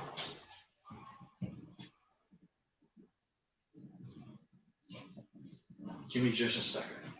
Let me double up my questions. Had a vape pen, but that thing just went out.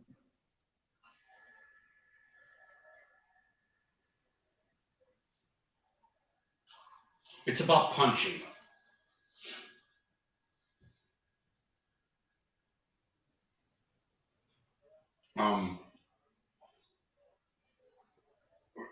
Where did you learn the punch?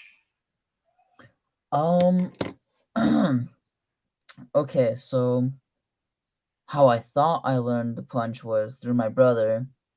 They were teaching me wrong to begin with, so I'll just say that it was for some other boxing instructing coach that was a former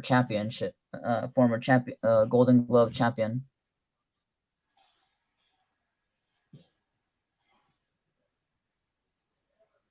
I can hear you, brother. Keep going. I'm sorry I'm smoking. I know I'm not on camera right now, but I appreciate your continuation of my question. Like what? Okay, but yeah, his name was Mr. Baca, but this was over at a Job Corps where I used to go to school. That's a whole different thing that I don't really want to mention, but yeah, he was a boxing. He used to be a Golden Glove boxer, former champion whenever he was younger, and he did like a what you would call it, like a 15-minute, like a 10-minute or 15-minute lesson. I'm not sure, but yeah, I did a few of those, and gosh, man, like I thought I was gonna be able to survive the whole thing. No.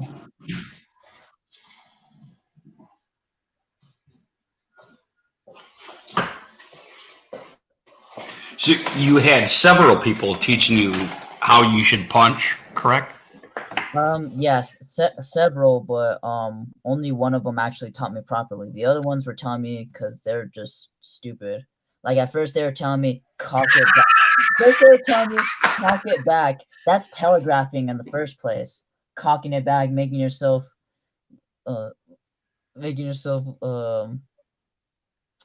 predictable. Like how Mike Right. was just jabbing rather than like, because like you're just staying like that rather than cocking back all stupid. So if you had a boxer pose, what would it look right now? If you don't mind me asking. Boxer. And I'm not going to judge you. I'm not going to judge you by what you're doing. I just want to see it. This interests me. This whole mechanics of the boxing thing. Or you felt? See, you do fight left-handed though. You're a southpaw, or am we opposite? I'm switch. I could do both. How do you feel comfortable? Both ways, but like this, I could do. I felt like this more often. Right, your power is going to come from your right. Yeah. And I'm not exposing you or anything. I'm just drawing through this with you. So you are right-handed. Yes, I'm right-handed. Could we see a left hook? A left hook? Nah. Yeah.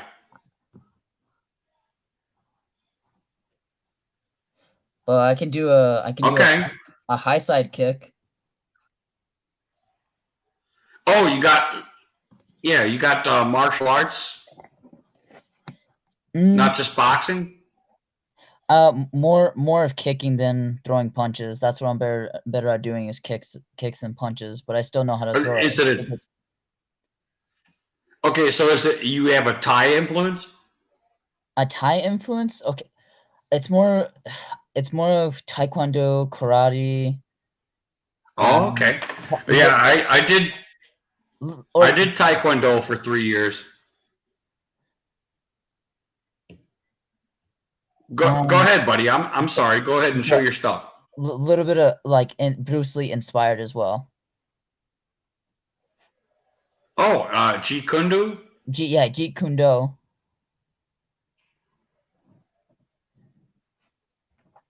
Hold on. I wonder if there's even enough space. No, I can't even. Yeah, be careful. Don't. There's not enough space in here. I'd have to warm up. Yeah, that hey, we want you need to warm up. I get that too. You need to stretch and shit. I get it. It's already late, so I ain't gonna do that. That's gonna keep me up. Yeah, it is. It is late. There's no talk about that.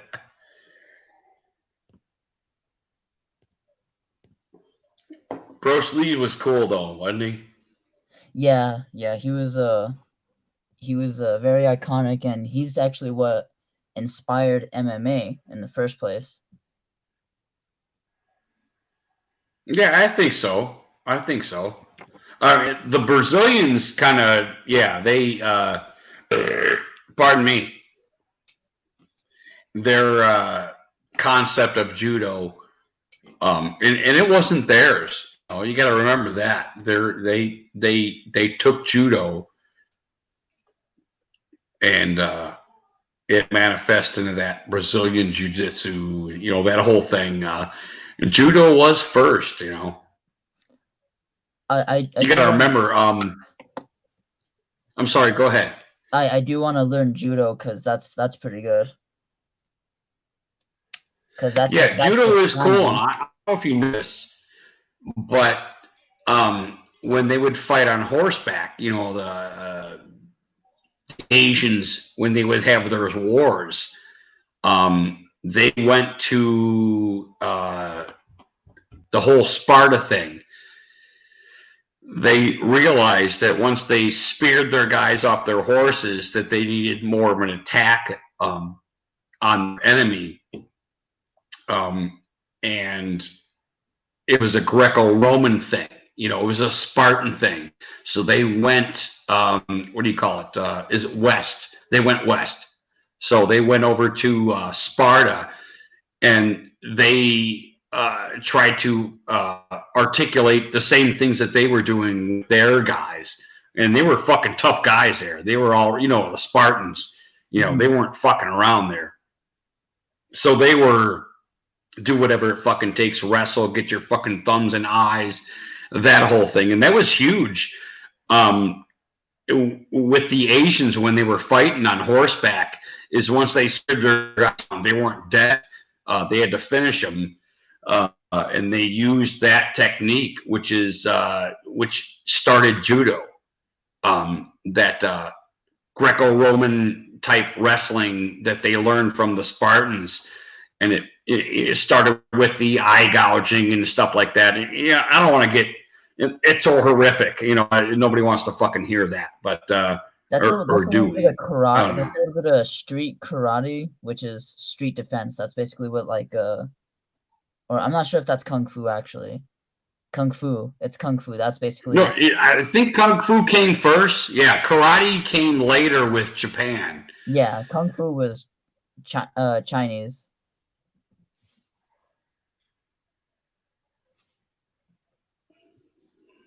Yeah, you're right. You're right. So the Asians did travel to actually find this technique that was semi-Greco-Roman, whatever is. Once you speared that dude off the horse, you got to finish him. And that's where the eye gouging and wrestling and choking out and all that stuff kind of came into place. And judo was kind of born. So judo isn't necessarily, judo wasn't the start of it. It really was the Spartans and all those guys that would go wrestle around. And I want to say Greco-Roman, but it's not. Procreation or God damn it. Fuck my mind. It was called procreation or something like that. Procreation. Anybody here? There's two of you guys here. Who's chiming in here? What was that first wrestling technique with the flip and which started judo? Was it procreation or something like that? It was called. Fuck. I got a phone here. I should Google it. God damn it. Sorry, Sam. No, it's all right.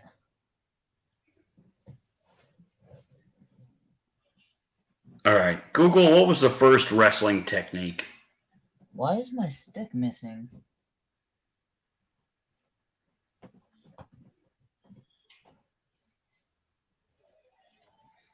But yeah, this is what I've been using lately to roll on my shins to condition them. What is that?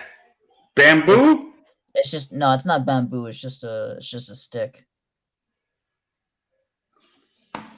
Tell me about that. What are you talking about, Sam?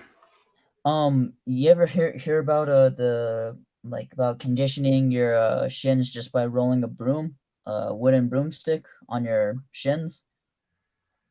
No? Never. I've never heard that. That's one way of getting microfractures on your shins to condition them. No shit. Fun fact, it's the microfractures that encourages more calcium to replace that, which makes it even stronger. No shit. That's pretty fucking cool. Yeah, I've never heard of that, dude.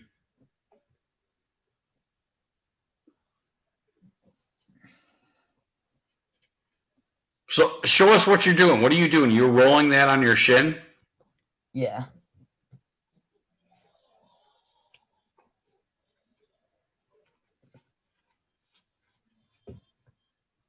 And do it in certain spots where it doesn't where it hasn't hurt, make it hurt a little bit, not too much.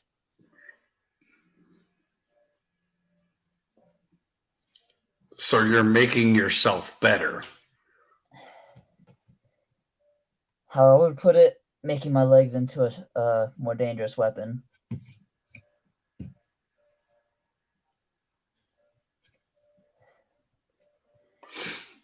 See, my right doesn't even feel it in comparison to the left because my left one's not conditioned right.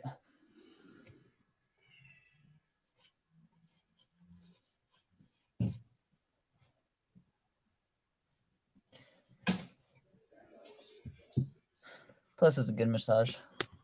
Does it feel good?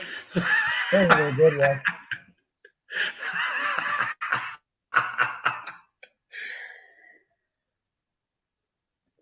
Yeah, nothing against those techniques, yeah, but there's no doubt that star lies in your chest. It is hard. You're going to kick truer the stronger your heart is. And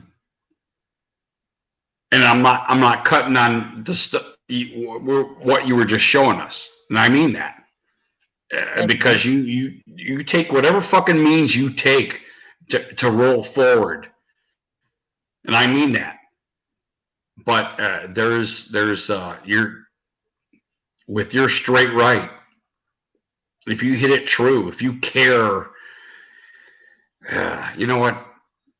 I gotta be honest with you. I have to roll out to George Foreman quote here when he was talking about Mickey Ward. You're familiar with Mickey Ward, correct? No, I'm not. You never heard of Mickey Ward? Mickey Ward would hit people to the body, and he would hit them with significance because he cared so much about that shot. He cared. He believed. He believed that if he hit you in the hip, eventually you would fall, and it often worked for him. So he was a body shot guy. He was a chop the tree down guy. Longevity. Hey, okay, I'll go 10 rounds, and I'm going to hit you here. I'm going to keep hitting you here, and eventually, if I keep hitting you here, you're going to fall. It was a chop your tree type mentality there, and it worked for Mickey Ward. And Mickey Ward, who was a journeyman amongst boxers, became a millionaire because of this. People loved him because of what he did. He was that guy, that's next to you at work. Your work and went out and became a successful boxer. That's who he was. So it was partially that too. But his concept was true. If you can volley the attack that's coming to you and chop them down, it's significant. And it should always be, I think, held. What's the boxer's name again? Mickey Ward. Mickey Ward. All right. No, if you haven't seen Mickey Ward and Arturo Gatti trilogy, that's a must-watch. I think that it kind of goes down as the top 3 boxing fights in boxing history in a certain sense. I mean, I know you probably heard of Ali and all that stuff, and well, I mean, who hasn't? I haven't. Right. But this was kind of our age guys, where I want to say our age guys because it was 90s, 2000s. I think it bled into the 2000s, which is probably seems like an eternity to you, but was yesterday to me. They were gladiators, and people loved them. And if you haven't watched them, because they weren't as good, Sam, they weren't as good as your top elite guys. But their matches made history. They're if the that makes pioneers. sense. Yeah. And I don't want to moderate any kind of fucking growth that you might have by watching these guys, but there's a heart longevity lesson to be learned by watching these guys, because they would not stop. And that's what certainly America loves. There's no doubt. They love the nonstop guys that are teetering on death or something like that. You know, we love those guys. Yeah, I don't want you to die. That's not what I'm saying, Sam. But I'm just saying, these guys that are fighters that come out there that give it, they're all, you know, America fucking loves them. And if you don't stop, which is easy, it's easy to not stop. To be honest with you, you know. Because if you love it, you'll keep on going. Certainly, it's easy. If you care about it that much, you won't stop. You know, and lots of boxers stop. Lots of them do. You watch boxing, watch UFC. They stop themselves to, you know, from becoming champions. I mean, you watch it. You almost every other match, you'll see that they'll stop themselves. Nobody's stopping them. Your trainer. It's not that your trainer wasn't good enough. It's not that you didn't work out hard enough. You're stopping you, man. You know, and I don't mean you. I'm not talking about you, Sam. I'm talking about all of us as individuals. We stop ourselves from doing so much great. It's unfortunate, to be honest with you. It's like we can all be pros in life. Certainly.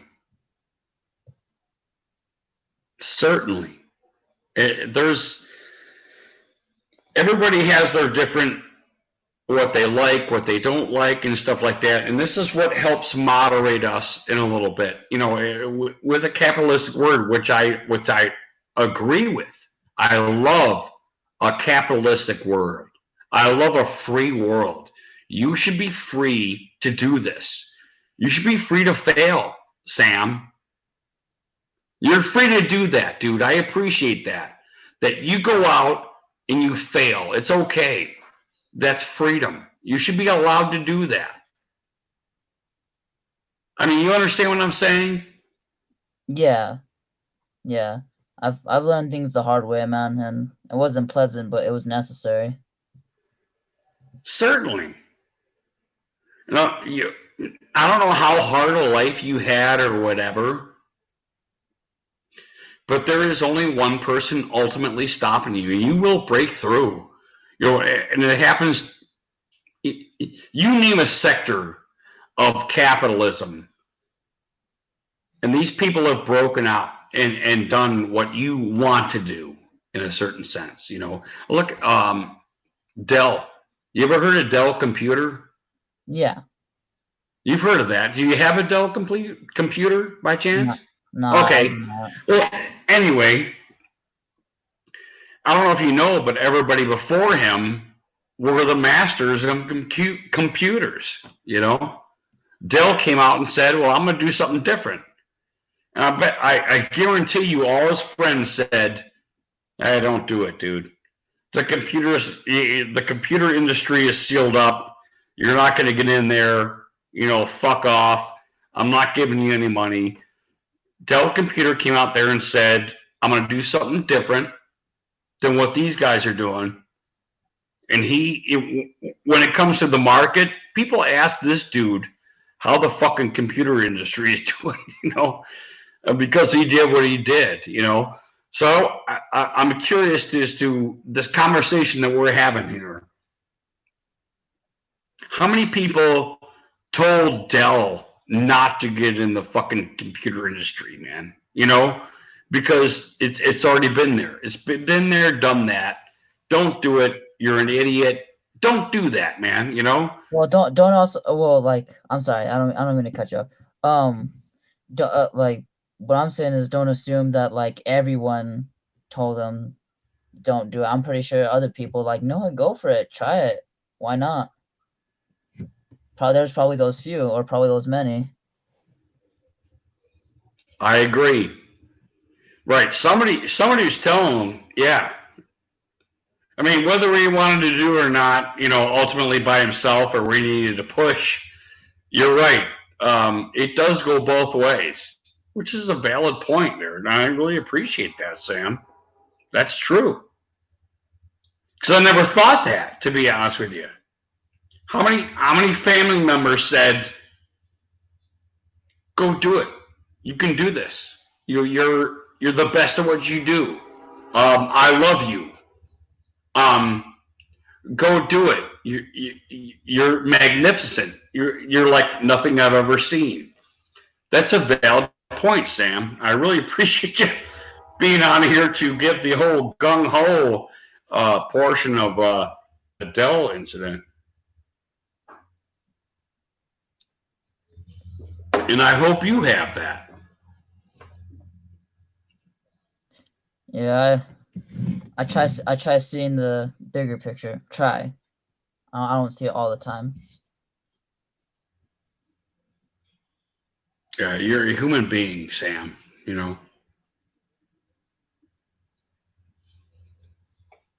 You're a human being, dude. And that's I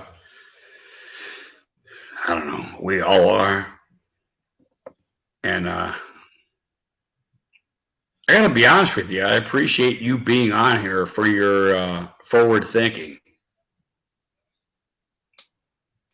I really do. No, there's been times when I held myself back. Oh, so you understand what I'm saying? Yeah.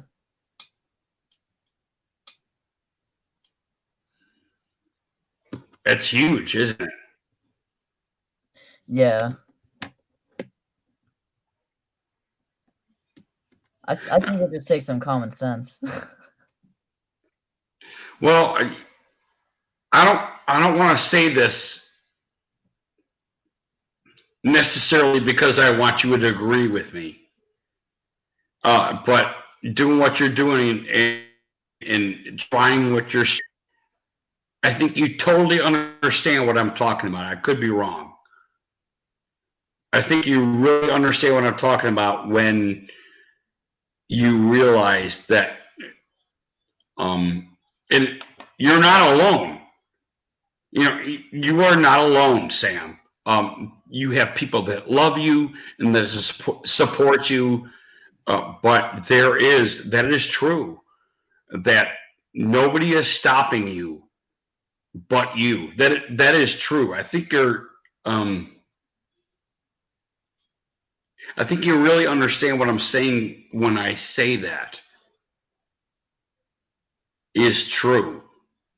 Nobody's stopping you, right? I mean, do you feel that somebody's stopping, somebody's suppressing you? What nationality are you, Sam? Okay, well, I was born and raised in New Mexico, so I'm an American citizen, but I have a family in Mexico, and like Mexican blood also links to Castilian Spanish blood as well. So you are Mexican. Yes, Chicano. So do you feel that anybody's stopping you from doing what you want to do at this point? No one's stopping me. Like, don't get me wrong, there's people that's been in the way that didn't exactly help with progress, but I would still Right, and that's life, isn't it? Mm-hmm. That is life. That's every one of us, Sam. There's going to be a post there. You're going to walk up to that post and you either surpass it, break it down. This is going to happen. Obviously it's not because you're Mexican, right? I mean, no, it has nationality has nothing to do with it. Obviously, this is pertinent to the conversation, right? This is a you thing. You might be stopping you That's important, and that's what I've been saying this whole fucking time. Because you look like you might be a talented fella. I would love to watch you in the ring, man. I'd love to watch that, man. If you got on the scene, I would certainly fucking watch you. I would fucking support you, dude. Thanks, man.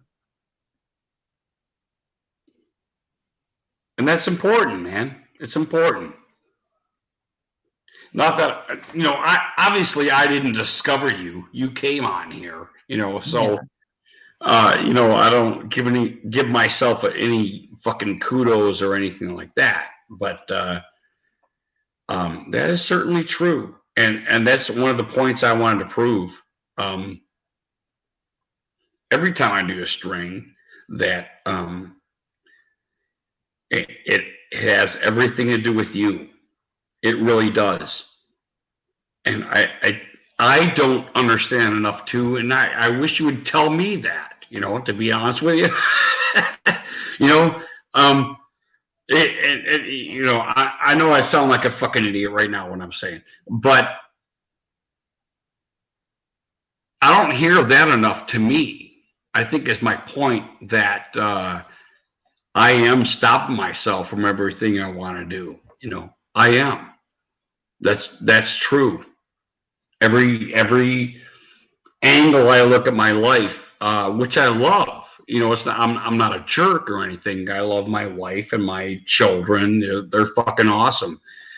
But if you want to do something, there really is only one person stopping you from doing what you want to do, and that is you. In this country, Well, okay, you know how they say, yeah, USA is the country of opportunity, right? Well, that may be true, but there's basically opportunity everywhere. You just got to be willing to look for it. I mean, there's work in Mexico. Almost everyone's working in Mexico. Wages aren't just that great. That's about it.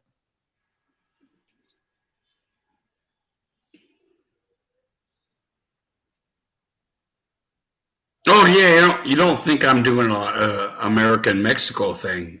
I hope you don't think so. No. That has nothing to do with it. Like, no, I'm just saying that, like, even with any other country, like, there's like even opportunity in that country too if you're willing to look for it.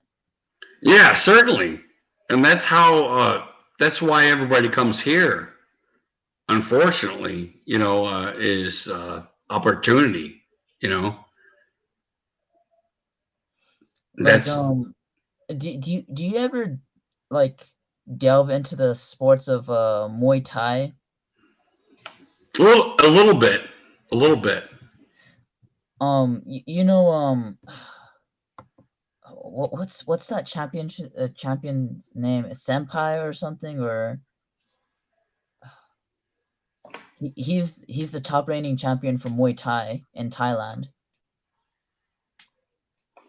Not recently.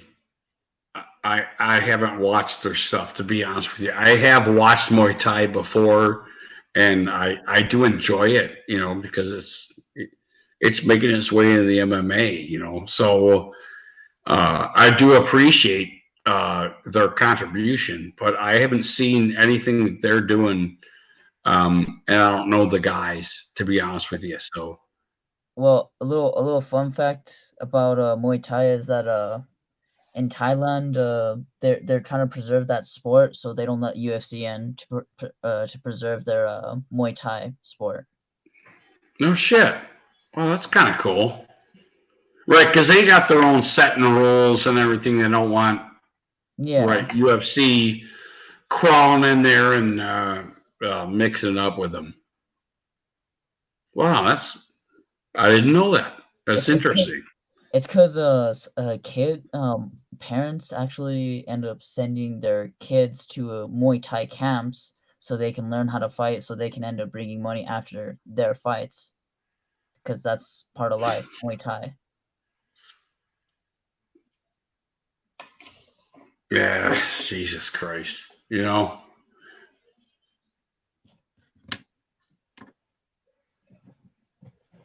That's Philippines, right, Sam? No, Thailand. Oh, it's Thailand. I'm pretty sure there's Muay Thai. There's Muay Thai everywhere, but You said Thai like 50 times, and I went, "Oh, the Philippines." I have a lot of Filipino supporters and Filipina supporters. No shit. Do you do a little Thai? Working out or? I've never tried Muay Thai practices. I've looked it up and all that stuff, but I've done more Taekwondo base practices. Yeah, Taekwondo is pretty quick. Taekwondo is pretty quick with the roundhouses and yeah, you're right. And I get it. Thai's good though. Thai has been working in the UFC lately. I don't know if you noticed. No, they got powerful kicks, powerful leg kicks. There's knees, elbows. That's basically what's embedded into Muay Thai. Well, I get surprised by a lot of fighters that don't wrap them up once they pull the knee or throw an elbow. I'm surprised that you know what I'm saying. You throw an elbow, you throw a knee. You're not in a very good position to defend yourself. And I'm not trying to be a jerk. I'm just saying you could be wrapped up or whatever really quick. So they got to be quick. And I know this has been executed over the years very quick by a lot of very good fighters. But you look at the position these individuals are in when they do that, when they process this attack. It's not very good. You got to be very careful. They got to be, your opponent has to be not looking or in disarray in a lot of instances, because you'll be grabbed, by a grappler. They're gonna be like, hey, go ahead and flail yourself. I'm gonna fucking grab you, and put you in this, So, but I do appreciate it. It's effective. It is. You're not, you won. That's boxing, though, right, Sam? That's boxing. You fucking knock somebody out with one punch. That's effective. Straight right them. I don't know. I could be wrong. This is really just my opinion on the Thai thing with pulling knees and doing whatever you're doing. It's not a wrong way to execute.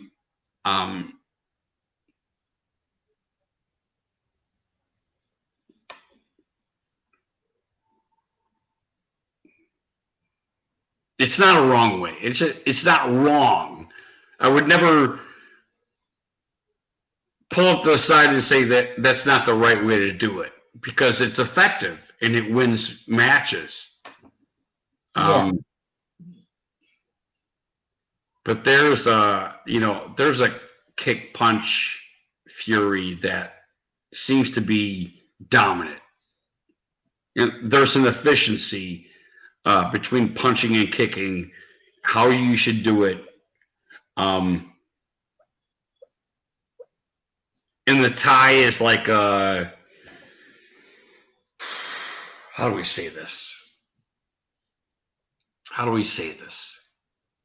Extremity. It's like an arm. The Thai works. It's just not your whole body. It's like a left arm. It's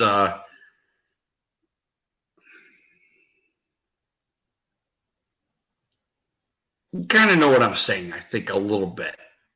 You got your boxing, you got your, like you were talking about, Taekwondo, which is kind of like a tag almost. But the thing about Taekwondo, there's the downside to modern Taekwondo. Like you know that, right? Yes. Okay. Because the traditional Taekwondo was like deadly. That's what I've been told, that it's deadly and effective, and that there's punches incorporated as well.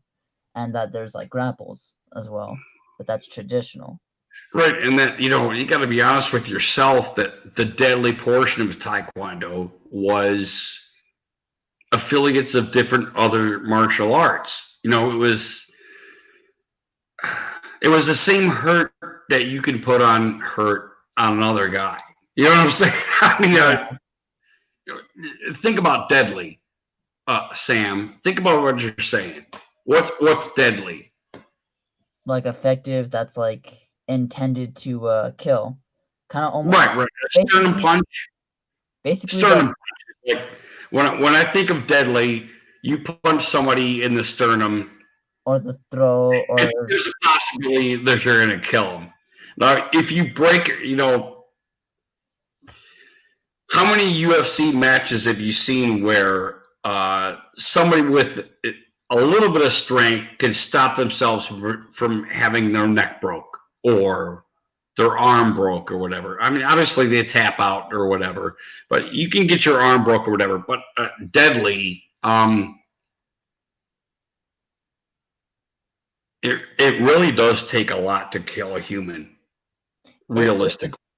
Yes, I know exactly what you're talking about, but also realistically, the UFC fighters, those guys are deadly. They can beat someone to death if they wanted to.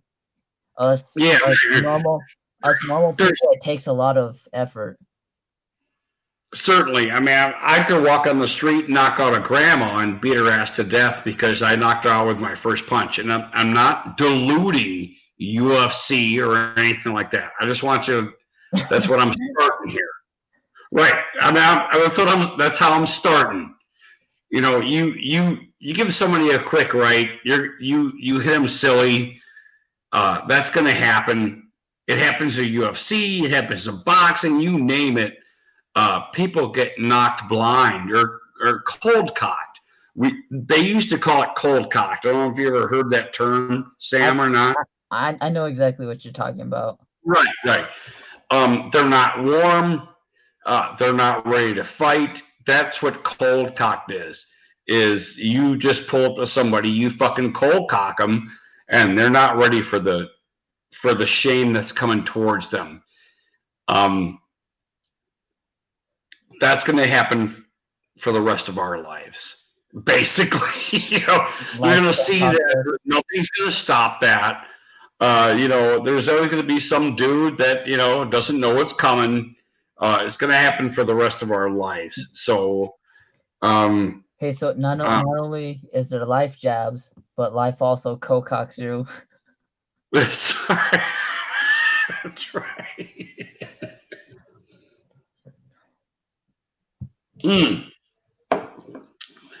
Give me a second, Sam. I'm going to replace these beers that are empty. Look at this. Empty. I got a whole 6-pack that's empty that I drank that I love. Oh, boy, are they delicious. So I'm going to replace this. I'm going to go smoke a cigarette. Give me about 2 minutes, dude. I don't know. Somewhere around there. 44th Legendary. I'm sorry, go ahead. Oh, no, I was just speaking of 44th Legendary. I wonder if he's still here. Oh, there we go. Love that. Yeah, we're coming back, 44. We are. Sam, if you want to come back, like I said, I want to smoke a cigarette. I'm gonna go in limbo for a second here. I really appreciate you being on, dude. I've really had a fucking great time, dude. I'm glad you stayed on. I don't know what happened to Scottzilla. He died. He's dead. He'll be back tomorrow. Yeah. Scott never dies for good. You gotta kill him. It's like it. Scottsilla's like a vampire. You gotta kill him, put like a stake through his heart, take a cross, put it on his forehead, take his nuts, throw it in the fire. If you don't do that, it keeps coming back. So there's a certain chant ritual to say his name in backwards so he can go away. That's right. Mixelflix. What is that? Mixelflix, yeah. All right. I need more beer. Yeah, give me 2 minutes, guys. I'm sorry. Man. Oh. Oh. Oh.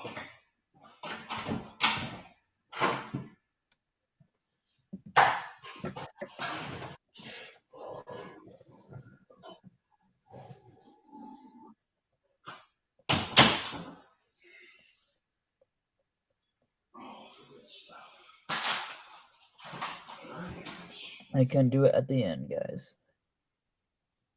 Oh. Oh.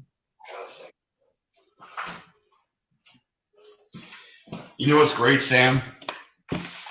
What? All these boxing fights you can watch on YouTube all over again. What happened? That really is what makes YouTube great, to be honest with you. Is boxing fucking rocks, man.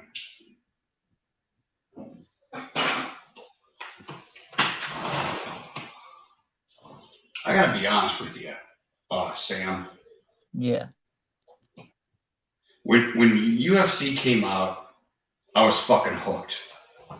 But boxing was a little bit different.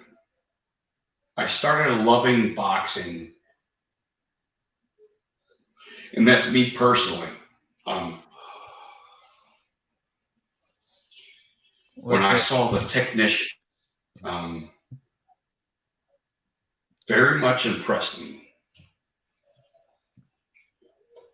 Eventually, UFC came to that fruition where the technicians they're gonna rule, you know. That what do you call it? Metamorphosis of UFC was a brilliant thing to watch.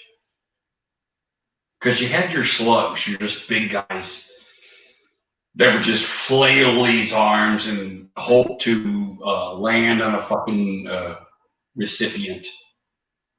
Like guys that didn't even know how to fight. They were just in there. Right. They were just big. But they could still probably wreck each other's stuff. Right. And then these technicians would come in and just like, wow, what an American flag, you know, for the fucking little guy. In UFC and boxing, you know, for the most part. A lot of little guys come out there and they fucking those throw straight. I mean, look at fucking they got these one punches that'll fucking knock the fuck people out. You know, they're just brilliant, natural, straight left, straight life. You know, you name it. Pacquiao, what a devastator the fucking Pacquiao was. You know, how many fucking people you think he would have fucking killed with his fists? You know, if you let him go. If it was a real fight. I mean, you're talking about death. How many people do you think Pacquiao? And this isn't a pro kill people thing that I'm talking about here. I'm talking about on a street. You know, you get fucking Pacquiao. These guys that are specialists for what they do with it, like a straight left. A straight left. What a fucking powerful. Jesus Christ. If they gave it to some yeah, a southpaw. You never ever see it coming, man. You never see this dude. And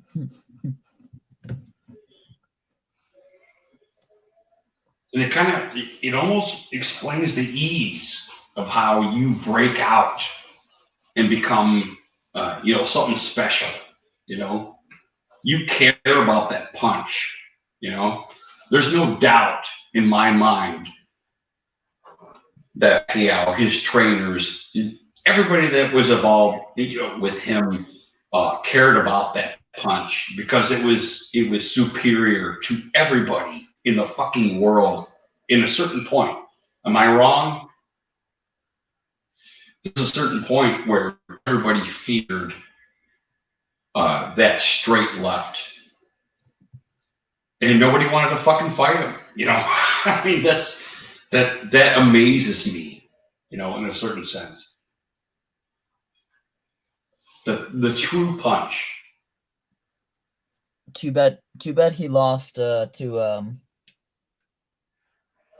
whatchamacallit, Mayweather.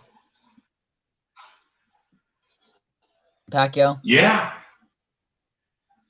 that is weird. Mayweather's special though. He's a smart fighter. People hate on him. Don't get me wrong. I may not like the guy's personality, how he speaks, but they just hate on how he did the game whenever he just played it smart.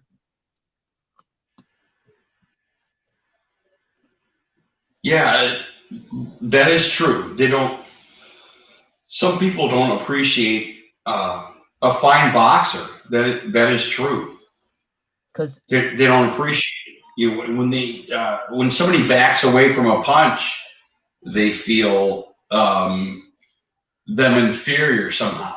mm-hmm.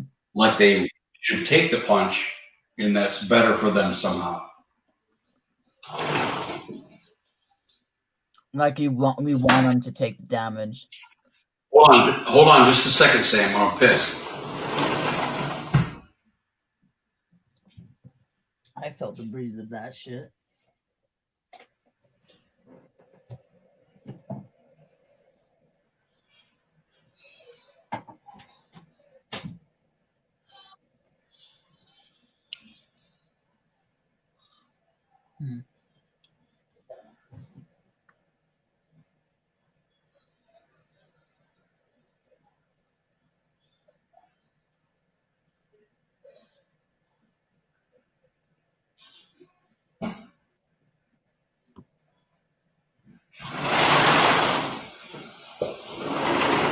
Damn, my guitar clipped out. Oh, no wonder why you got off the stream. Okay, now that makes sense, Scotty. Oh!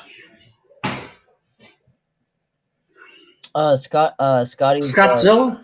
his guitar clipped out. Well, that's a terrible thing. Shame on you, Scottzilla. Well, that's the normal. Let your guitar do that. Okay, one more pour. One more pour. Oh shit.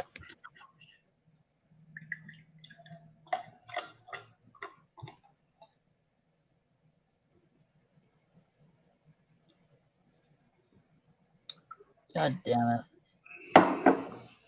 Damn, am I not doing this right? You all right, Sam?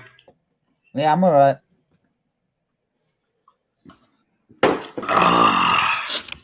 God damn. Kind of fixed a few things. That's about it. There we go. That's better. So Sam, what are you up to, man? What's on your mind, buddy? What's on my mind? I mean, full force. What's driving you, dude? Let's do this right now. How are you thrusting yourself forward? Honestly, I just work when I can. Work out when I feel motivated. Just try to keep this roof over my head because I pay for this roof. I'm sorry, you pay this what? I pay for this roof that I have over here. I could live at my mom's, but I don't. Right? There ain't nothing wrong with that. I mean, other than, I know you love your mother, obviously. Well, the funny thing is she lives on the same street.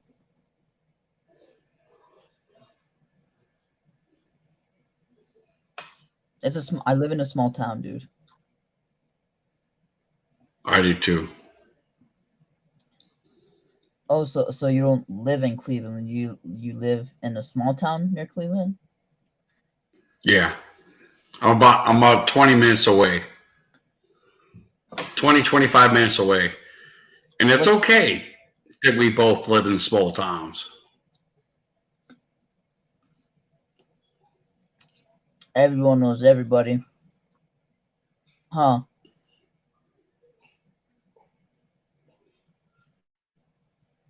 Yeah, in a certain sense, no doubt.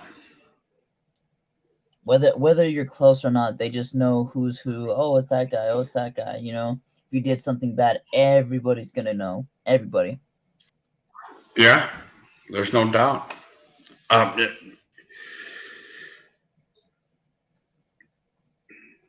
the best thing is not to worry about that, though. Oh You know? yeah.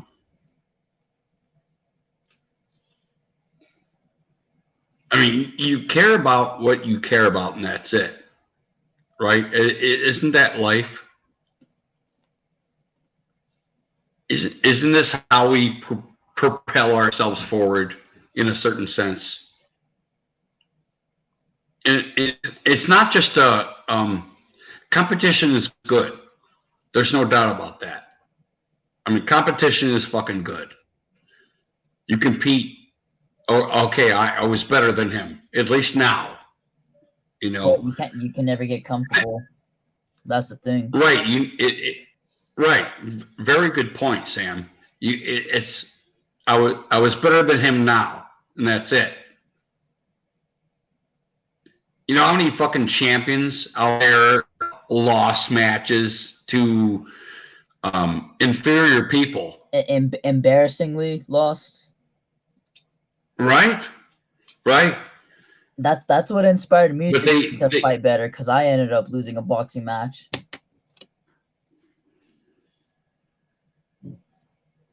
really tell us about it, Sam. Okay, so Tell us about your boxing matches you lost. okay, well, it was just this one. It was just this one that I lost. That I ended up getting better. Okay, but I don't. Okay, before I sound too cocky, just let me. I'll tell the story. Um,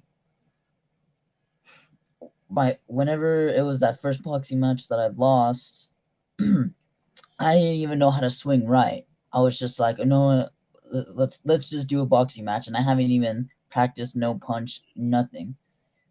I was trying to throw punches. This guy, he was blocking it, and I didn't know how to do. I was in condition against blocks, and that would tire me out already. He was already swinging. I was avoiding. I didn't get. I think I only got hit once, but I didn't hit him. I didn't hit him at all. Probably 2 months later, whenever I was hitting the bag all the time and kicking, I actually ended up out duking him and doing a spinning back fist to him too. I've done a spinning back fist to 2 different people in my life.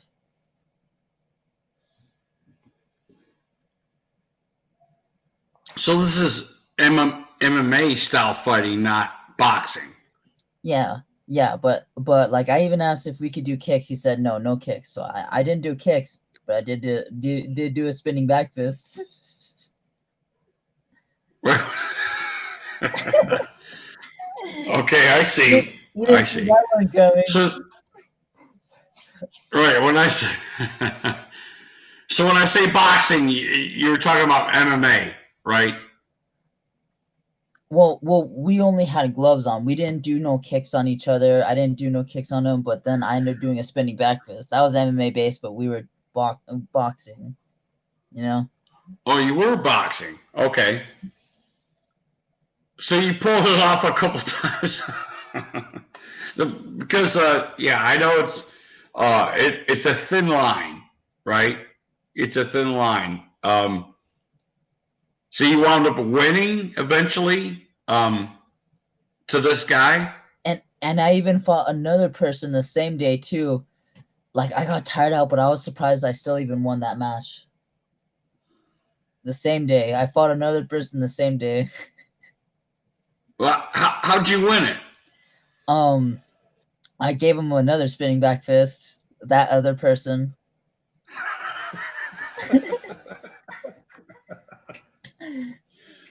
That's the Chuck Norris back fist, right? That I'm talking about.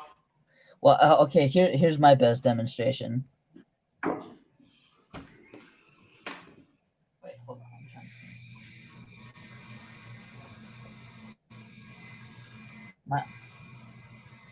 Yeah.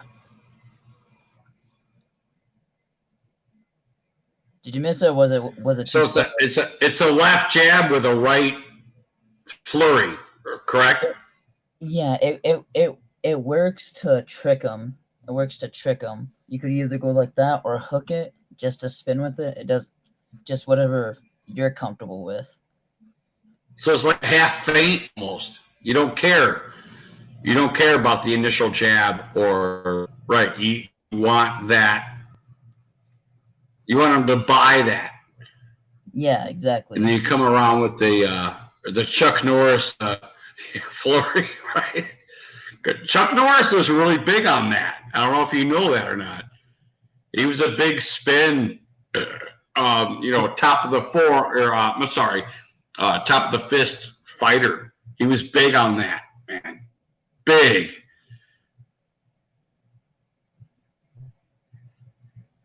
Yeah, what I would like. Go ahead. What I would like to do on my dummy is do a lot of back fists on at the head, or do spinning back fists on it. That's what would help me with range. Is there a certain particular part of the head that you like to hit? Right here or right here, but sometimes if I don't hit it correct, I hit the top of the head, which is still somewhat effective. No shit, because there's a soft spot in the back of your head right here that you hit that as children or feel it, Yeah. The Taekwondo guys were big and hitting right in the back of the head right here. There's a soft spot. If you picture, because they can right, put your hands on the back of your head. You feel this soft spot right here? That's a knockout right there. Oh, around the nerves. Of course, the special ops guys. That's where they would stab guys. Was right here, and would make their head to mush. But I don't want to out or anything. But yeah, that's a soft spot right there. It's a knockout. So if you get a wheel kick, are you a big wheel kick guy? I used to do a lot of wheel kicks. I can't do it in the sand that great, but I just need I like to do spin kicks. Yeah, I do like to do spin kicks to the stomach and to the head. Right, you want to click a wheel kick. That's what's made for right there. Is that soft spot? Normally, people are right-handed. I'm not being a jerk. There's left-handers out there, and they'll go left too. But you hit that soft spot in the back of their head right here with a heel, and you're probably going to put them down. And it's soft. It's it's. You're not expecting it. You get a hit there, and you go like they say, soft. You go soft. It's like a multi-soft spot. So anyway, the heel is a valuable. What do you call it? Your heels are your shins. Adversary. Yeah, your heels are adversary. Yeah, just like your shins in a Thai type fighting thing, but in the Taekwondo or the ball of your foot. The wheel was absolutely stupendous. This is where they knocked guys out, was with their wheel kicks, and that's what I loved about fucking Taekwondo is the heel kicks, and you nail somebody in that soft spot right there, and it's not difficult. As I'm facing you, I'm watching you right now. I can see your soft spot to kick. You know what I'm saying? Yeah. That's how easy it is. You watch that the left side of your face right there, and if I hook that, and that it used to be called a wheel kick, I think in Bruce Lee days. Taekwondo, I believe, called it.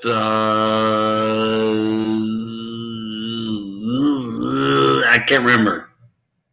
Are you talking about the side kick, the high side kick?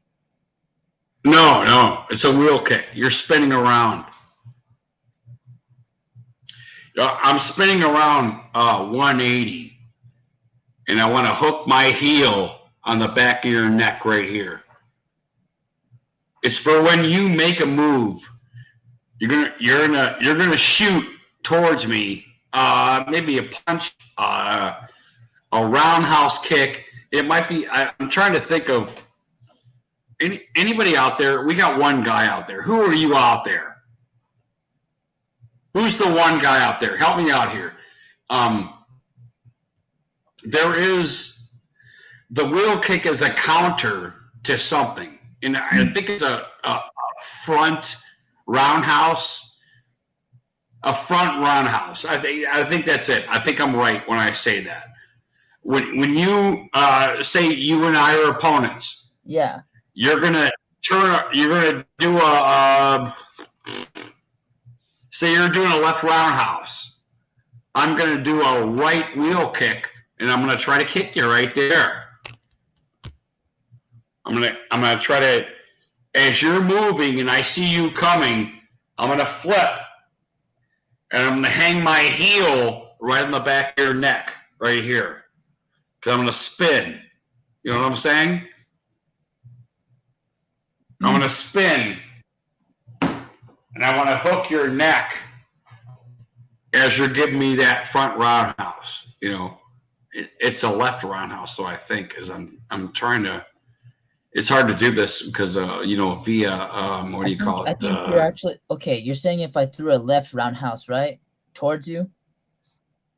Right. Okay, yeah, then yes, it would be a right kick because it would be going this way because that's where I would be exposed. Hold on, because that's where I would be exposed. No, and like that. Yeah, do it. After the kick comes, Right. The right kicks. Yeah, that would actually work. Right. So as you circulate with your roundhouse, I want to see it. Obviously, I want to see that he's going to fucking throw a roundhouse at me, and he's going to be where he is. So I'm going to throw a wheel kick that's going to continue it, you know, your motion, basically. So I'm going to go off your motion and feel that and go around the other way and finish it, you know. It's almost like a 360 starting with your round kick, basically. Does that make sense? Yeah. Right, you're going to throw a roundhouse kick, and as I see that coming, that's where I'm going to, and that's where you took Taekwondo, correct? No, I never took Taekwondo. I only did exercises based on it. Right, so you're going to, a roundhouse kick or a wheel kick, you're going to throw your arm down because you know something's coming. Okay, so I got my block, right? I'm settling for this. This is not what it looks like, but I'm just going, okay. Like that. I got my block. I get kicked. Right. I want to hold my head, so if it gets kicked, it's not going to move my brain around inside my body, right? You want to stop that. Okay, so I got my block, right? Oh, wait a minute. Okay. So you throw your roundhouse, and I'm going to drop this. I'm going to drop this and come around. You see what I'm saying? Yeah. I'm going to drop this and come around, and this is where, if I see you throwing that roundhouse, that's where I want to hit you right there. Oh, wait a minute. Does it make sense? You can't see that. Yeah, it's kind of hard to understand without seeing it, but what I like to do, which is pretty effective, is leg kick or knee strike. Right there in the back of your neck. And it's hard to explain it. It has to be a feeling. If I can tell you it 20 fucking times and you won't get it, it is a feeling. You know, as soon as it happens, you start right and you do your thing because you've done it a million times. You practice it, you know. Or for all I know, I don't know what it is until it happens to me. Right, and that is true too. That is, Sam, you're right. That is true too. It might just happen to you, despite how many times you might even practice it. You got to remember that too. That is life, man. That is life. Life is going to happen to you, Sam. There's no doubt about that. It's coming. Life is coming, dude. There's no doubt. I'm not trying to scare you. I'm just saying. No, that's just how it is, man. It ain't. No, it's not, dude. But you gotta make. Hey, Sam. You know how many world wars I've been through? World War? Guess how many world wars I've been through?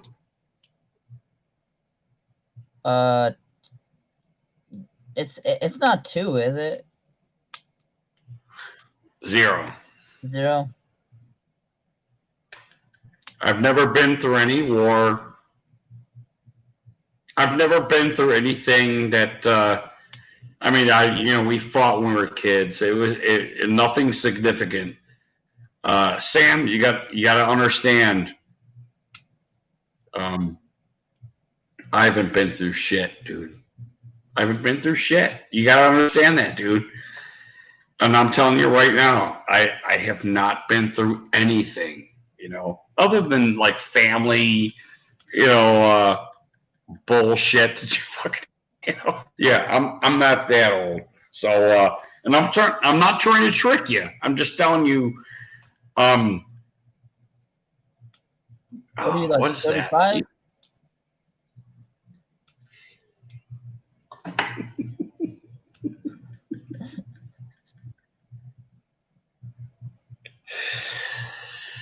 Oh shit. Never mind. Forget what I said. No, that's good.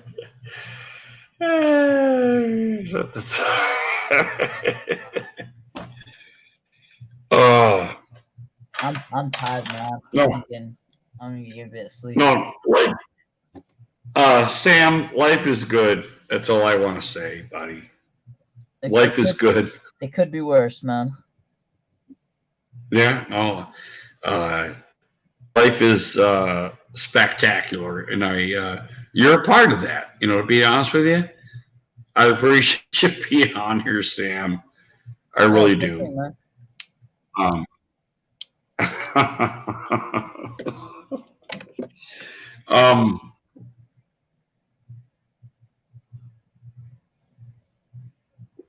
Oh God, is that good? I'm gonna for like 20 minutes now, so pardon me while I go You're a good kid, Brent. You're a good kid, man. You are. I try to be.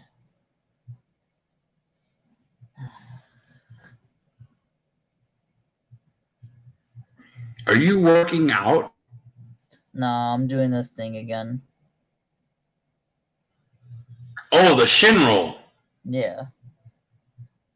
And what kind of wood is that? It could be oak or it could be cedar. That's the common. It doesn't matter. Huh? Or pine. It could be pine. It doesn't matter. It's the procedure that you feel is important.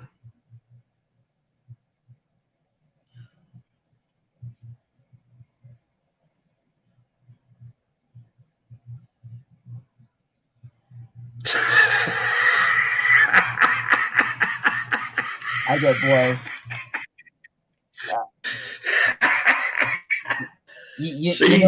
You know what got me learning that?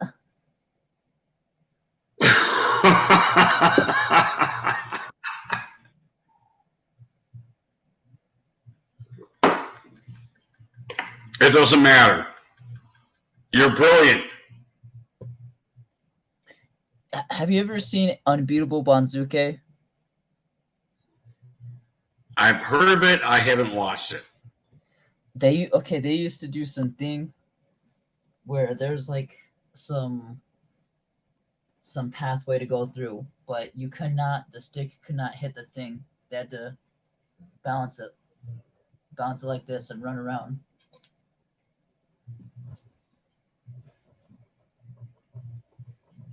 Well, that was pretty good, dude. I'm gonna do that for hours. But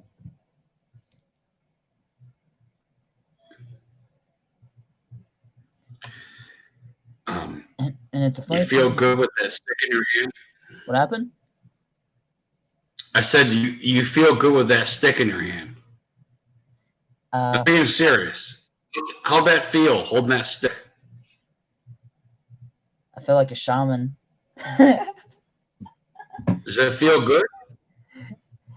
It feels all right, but I try not to touch it too much because it could be dirty. So No, but do you feel it's better away from you, or you feel it's better towards you? That's my question. that depends on the mood. You feel better holding it? Now I don't.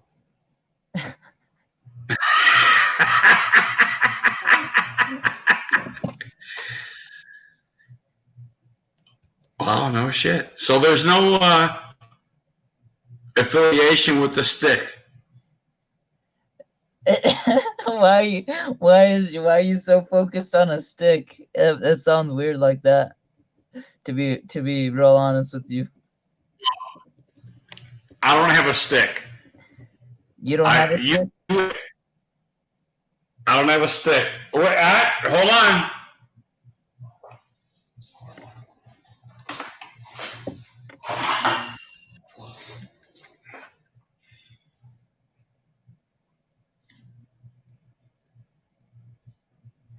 I mean, that's wood, but that's not a stick.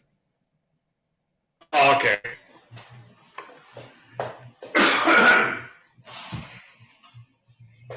I'm sorry. I was making fire with my thick sticks.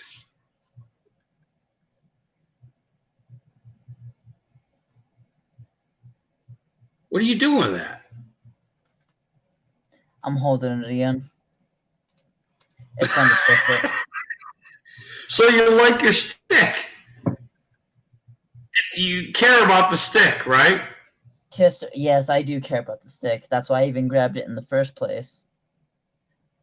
First intention Oh, that's was okay. I could whack someone with this. This looks pretty cool. But then now that I look at it, I shaved it off with the knife and then started rolling it. Right, but it was a certain size, right, that you care about, right? Am I wrong? Where'd you get the stick? The size, no, the size does. That's.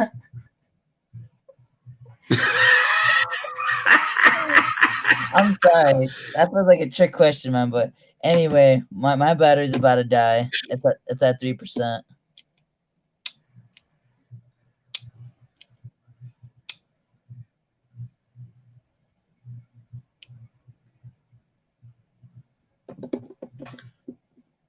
Can you hear me?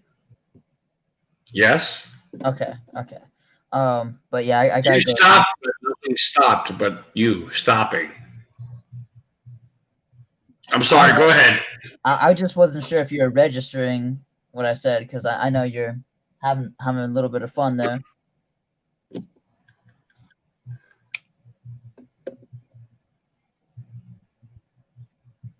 But all right, it was nice being on this stream, man. I gotta go. It's late. I gotta work tomorrow. Hey, Sam, you be safe, brother. Okay. All right, you too, man. I'll try to be safe, especially with this pandemic. God bless you, brother. All right. God bless you too, man. You have a good night. All right. Be safe, brother.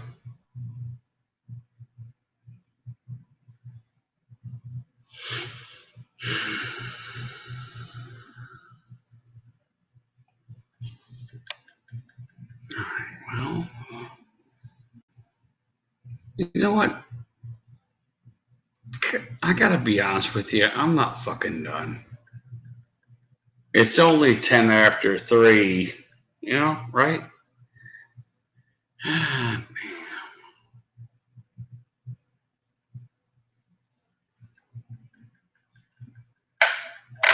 You know what? I gotta be honest with you. I don't want to fucking get off, man. I'm fucking rocking here. I think, I don't know. Sam was fucking cool. Sam was fucking cool. And everything we talked about was fucking cool. Because fighting is cool. Because we're guys, right? You know, who doesn't want to fucking fight, right? Oh, god damn. All right, here we go.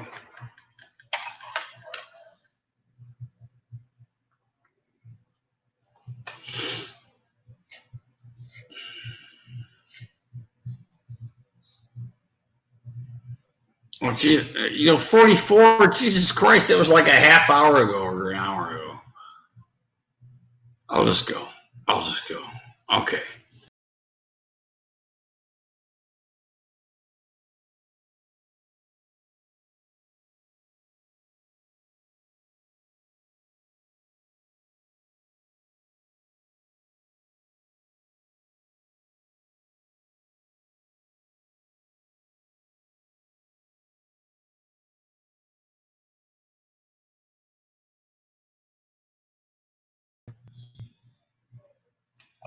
Sorry, guys. Yeah, that was kind of dumb. So Spade, Sam. Good to hear from you, brother.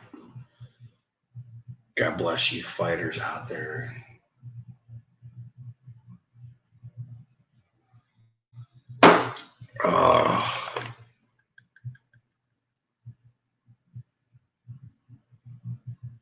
God bless America, man. God bless America. And I mean that, man. Because we're fucking fighters, man. We'll fight.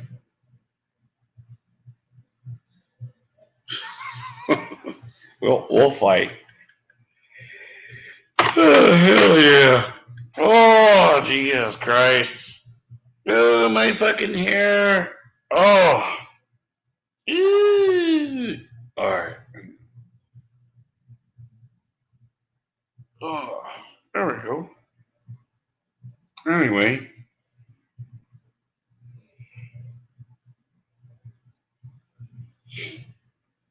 Why the fuck is the fucking furnace running when I just made a fucking fire, assholes? Vinny, what are you doing over there?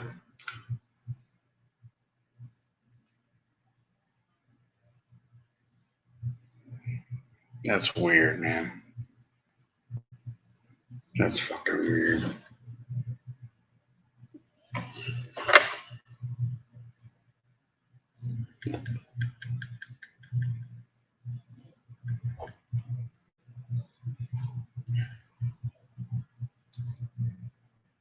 It's okay, Sam. Hey, you know what, Sam? We'll bottom out here, dude. You know, we'll bottom out here. It's okay.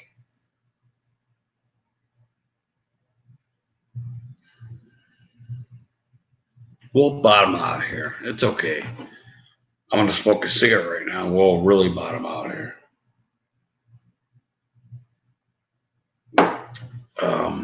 That usually means there ain't much going on, to be honest with you, as far as I know. Well, it's Roxy is on, which I can't wait to watch that because I like eyeliner. So I'm gonna go ahead and watch that. Anyway, Anybody want to get on? I'll put the fucking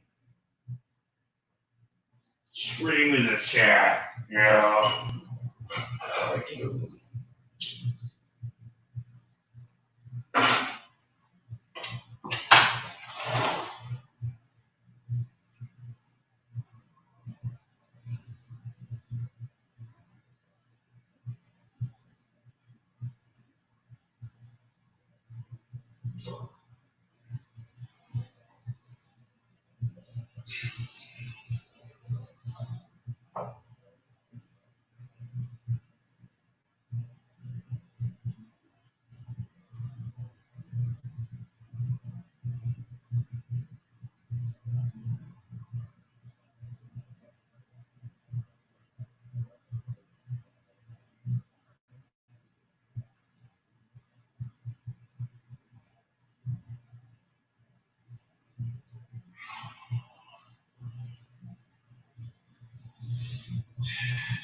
You know what? You know what I think? This channel needs to become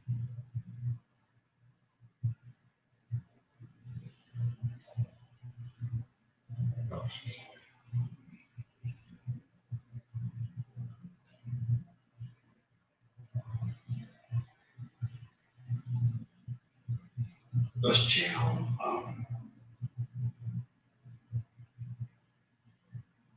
needs to become what was articulated here in this feed right here. That needs to be, in my opinion, championed. I could be wrong. How many people tell you that? How many people tell you that, Brady? Go on, Brady. Go out, buddy. How many people tell you that?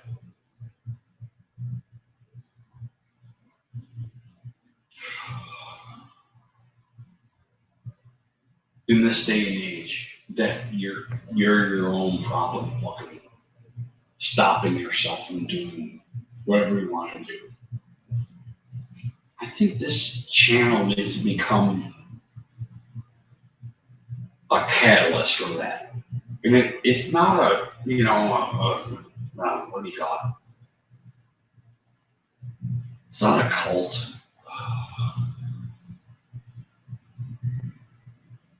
Because I don't mind telling you.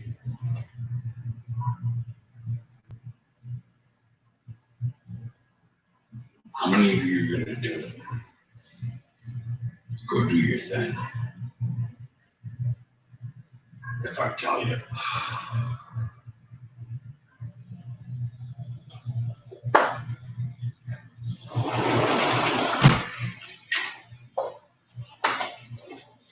Right, Sam? How many?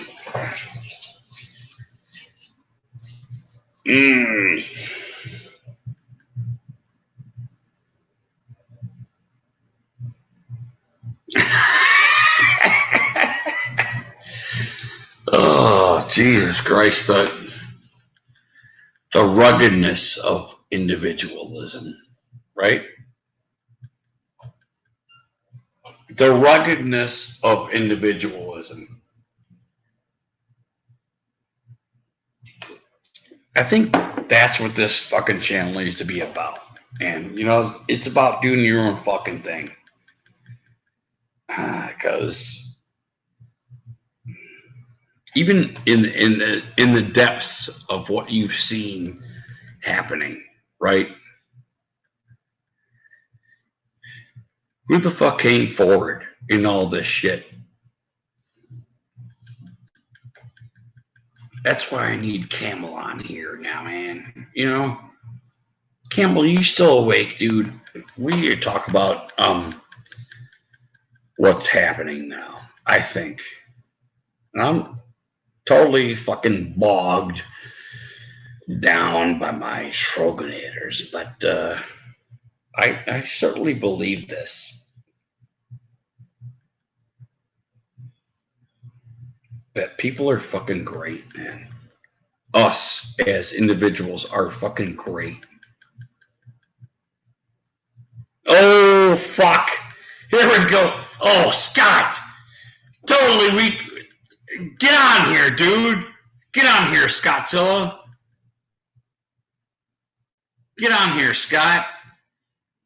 That'd be great. I love to fucking have you on, dude. Let's do this. I'm a little buzzed, but it's good to see you in the chat. Oops. Pardon moi.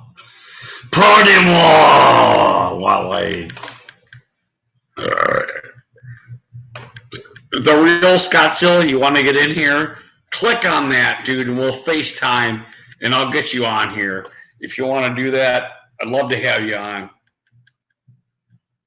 Love to have you on.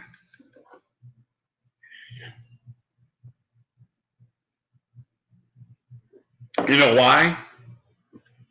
You know why I want to have you on? I would love to hear that fishing trip that you and your brother took in Canada. I would love to fucking hear that, dude. If you click on that StreamYard, you'll come in here and we'll FaceTime. It would be fucking great to have you on, dude. And I mean that. Great to have you on. And I am not drinking. Nobody's drinking here, right? All you see is my face. Nobody's drinking here.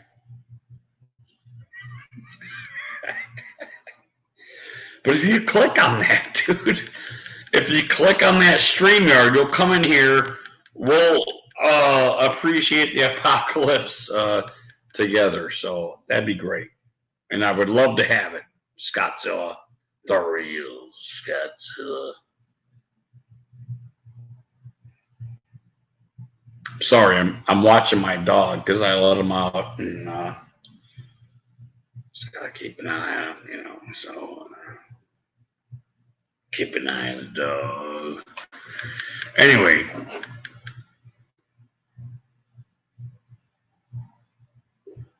should I keep flapping my big ass lips then? You know, as my good friend Eddie Murphy would say.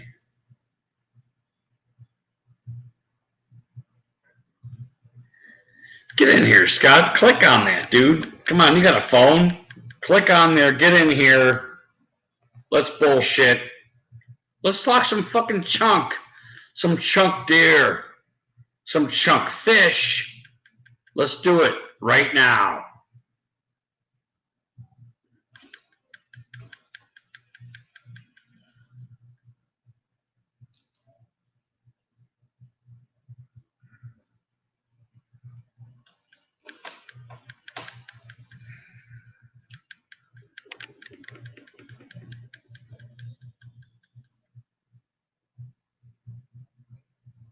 My furnace is fucking working. I just had the fucking stove rocking. And I don't know why the fuck my fucking furnace is going here. That's ridiculous.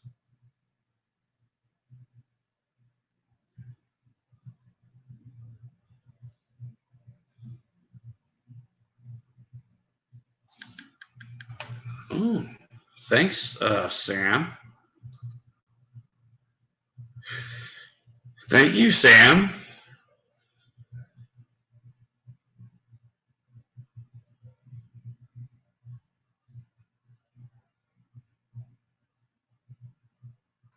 Scott, I don't know what that means, but I'm inviting you to sit and bullshit with me via Kong.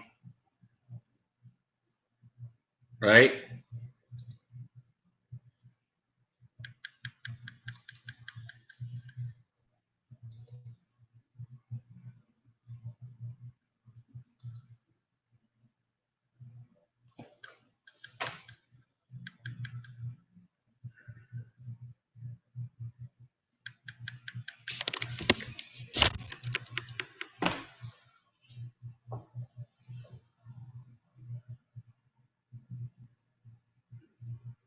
There we go.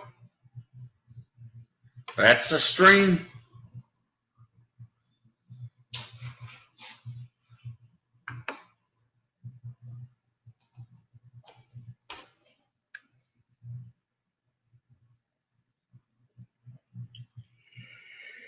You want to get in here, buddy? Get in here. I got to let Vinny in, so I'm going to smoke a cigarette.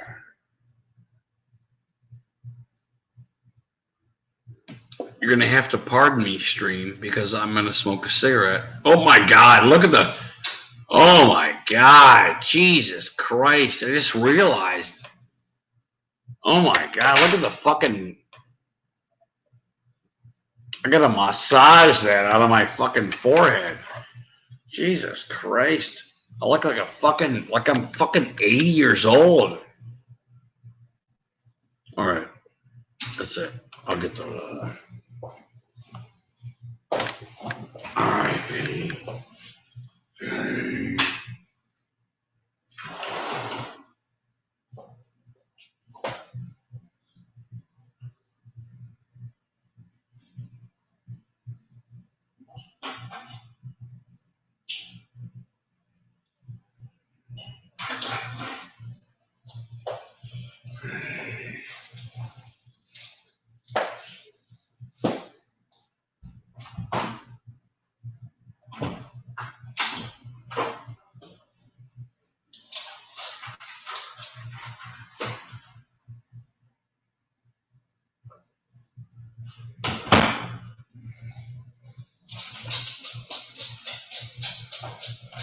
Wow. Oh.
Good boy, Vinny.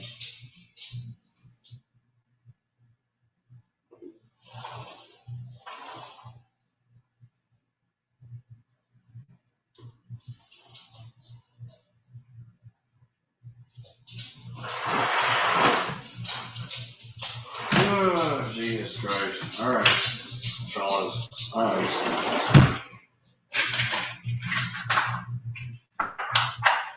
It's over. It's over.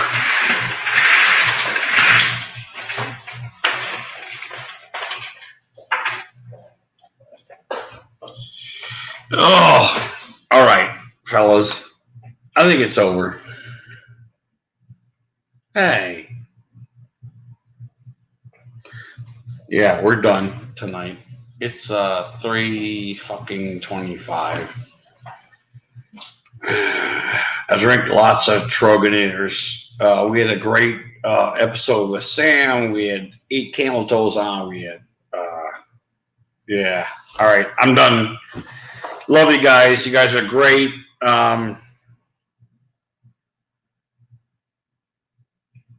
Be safe. Don't touch each other. You know.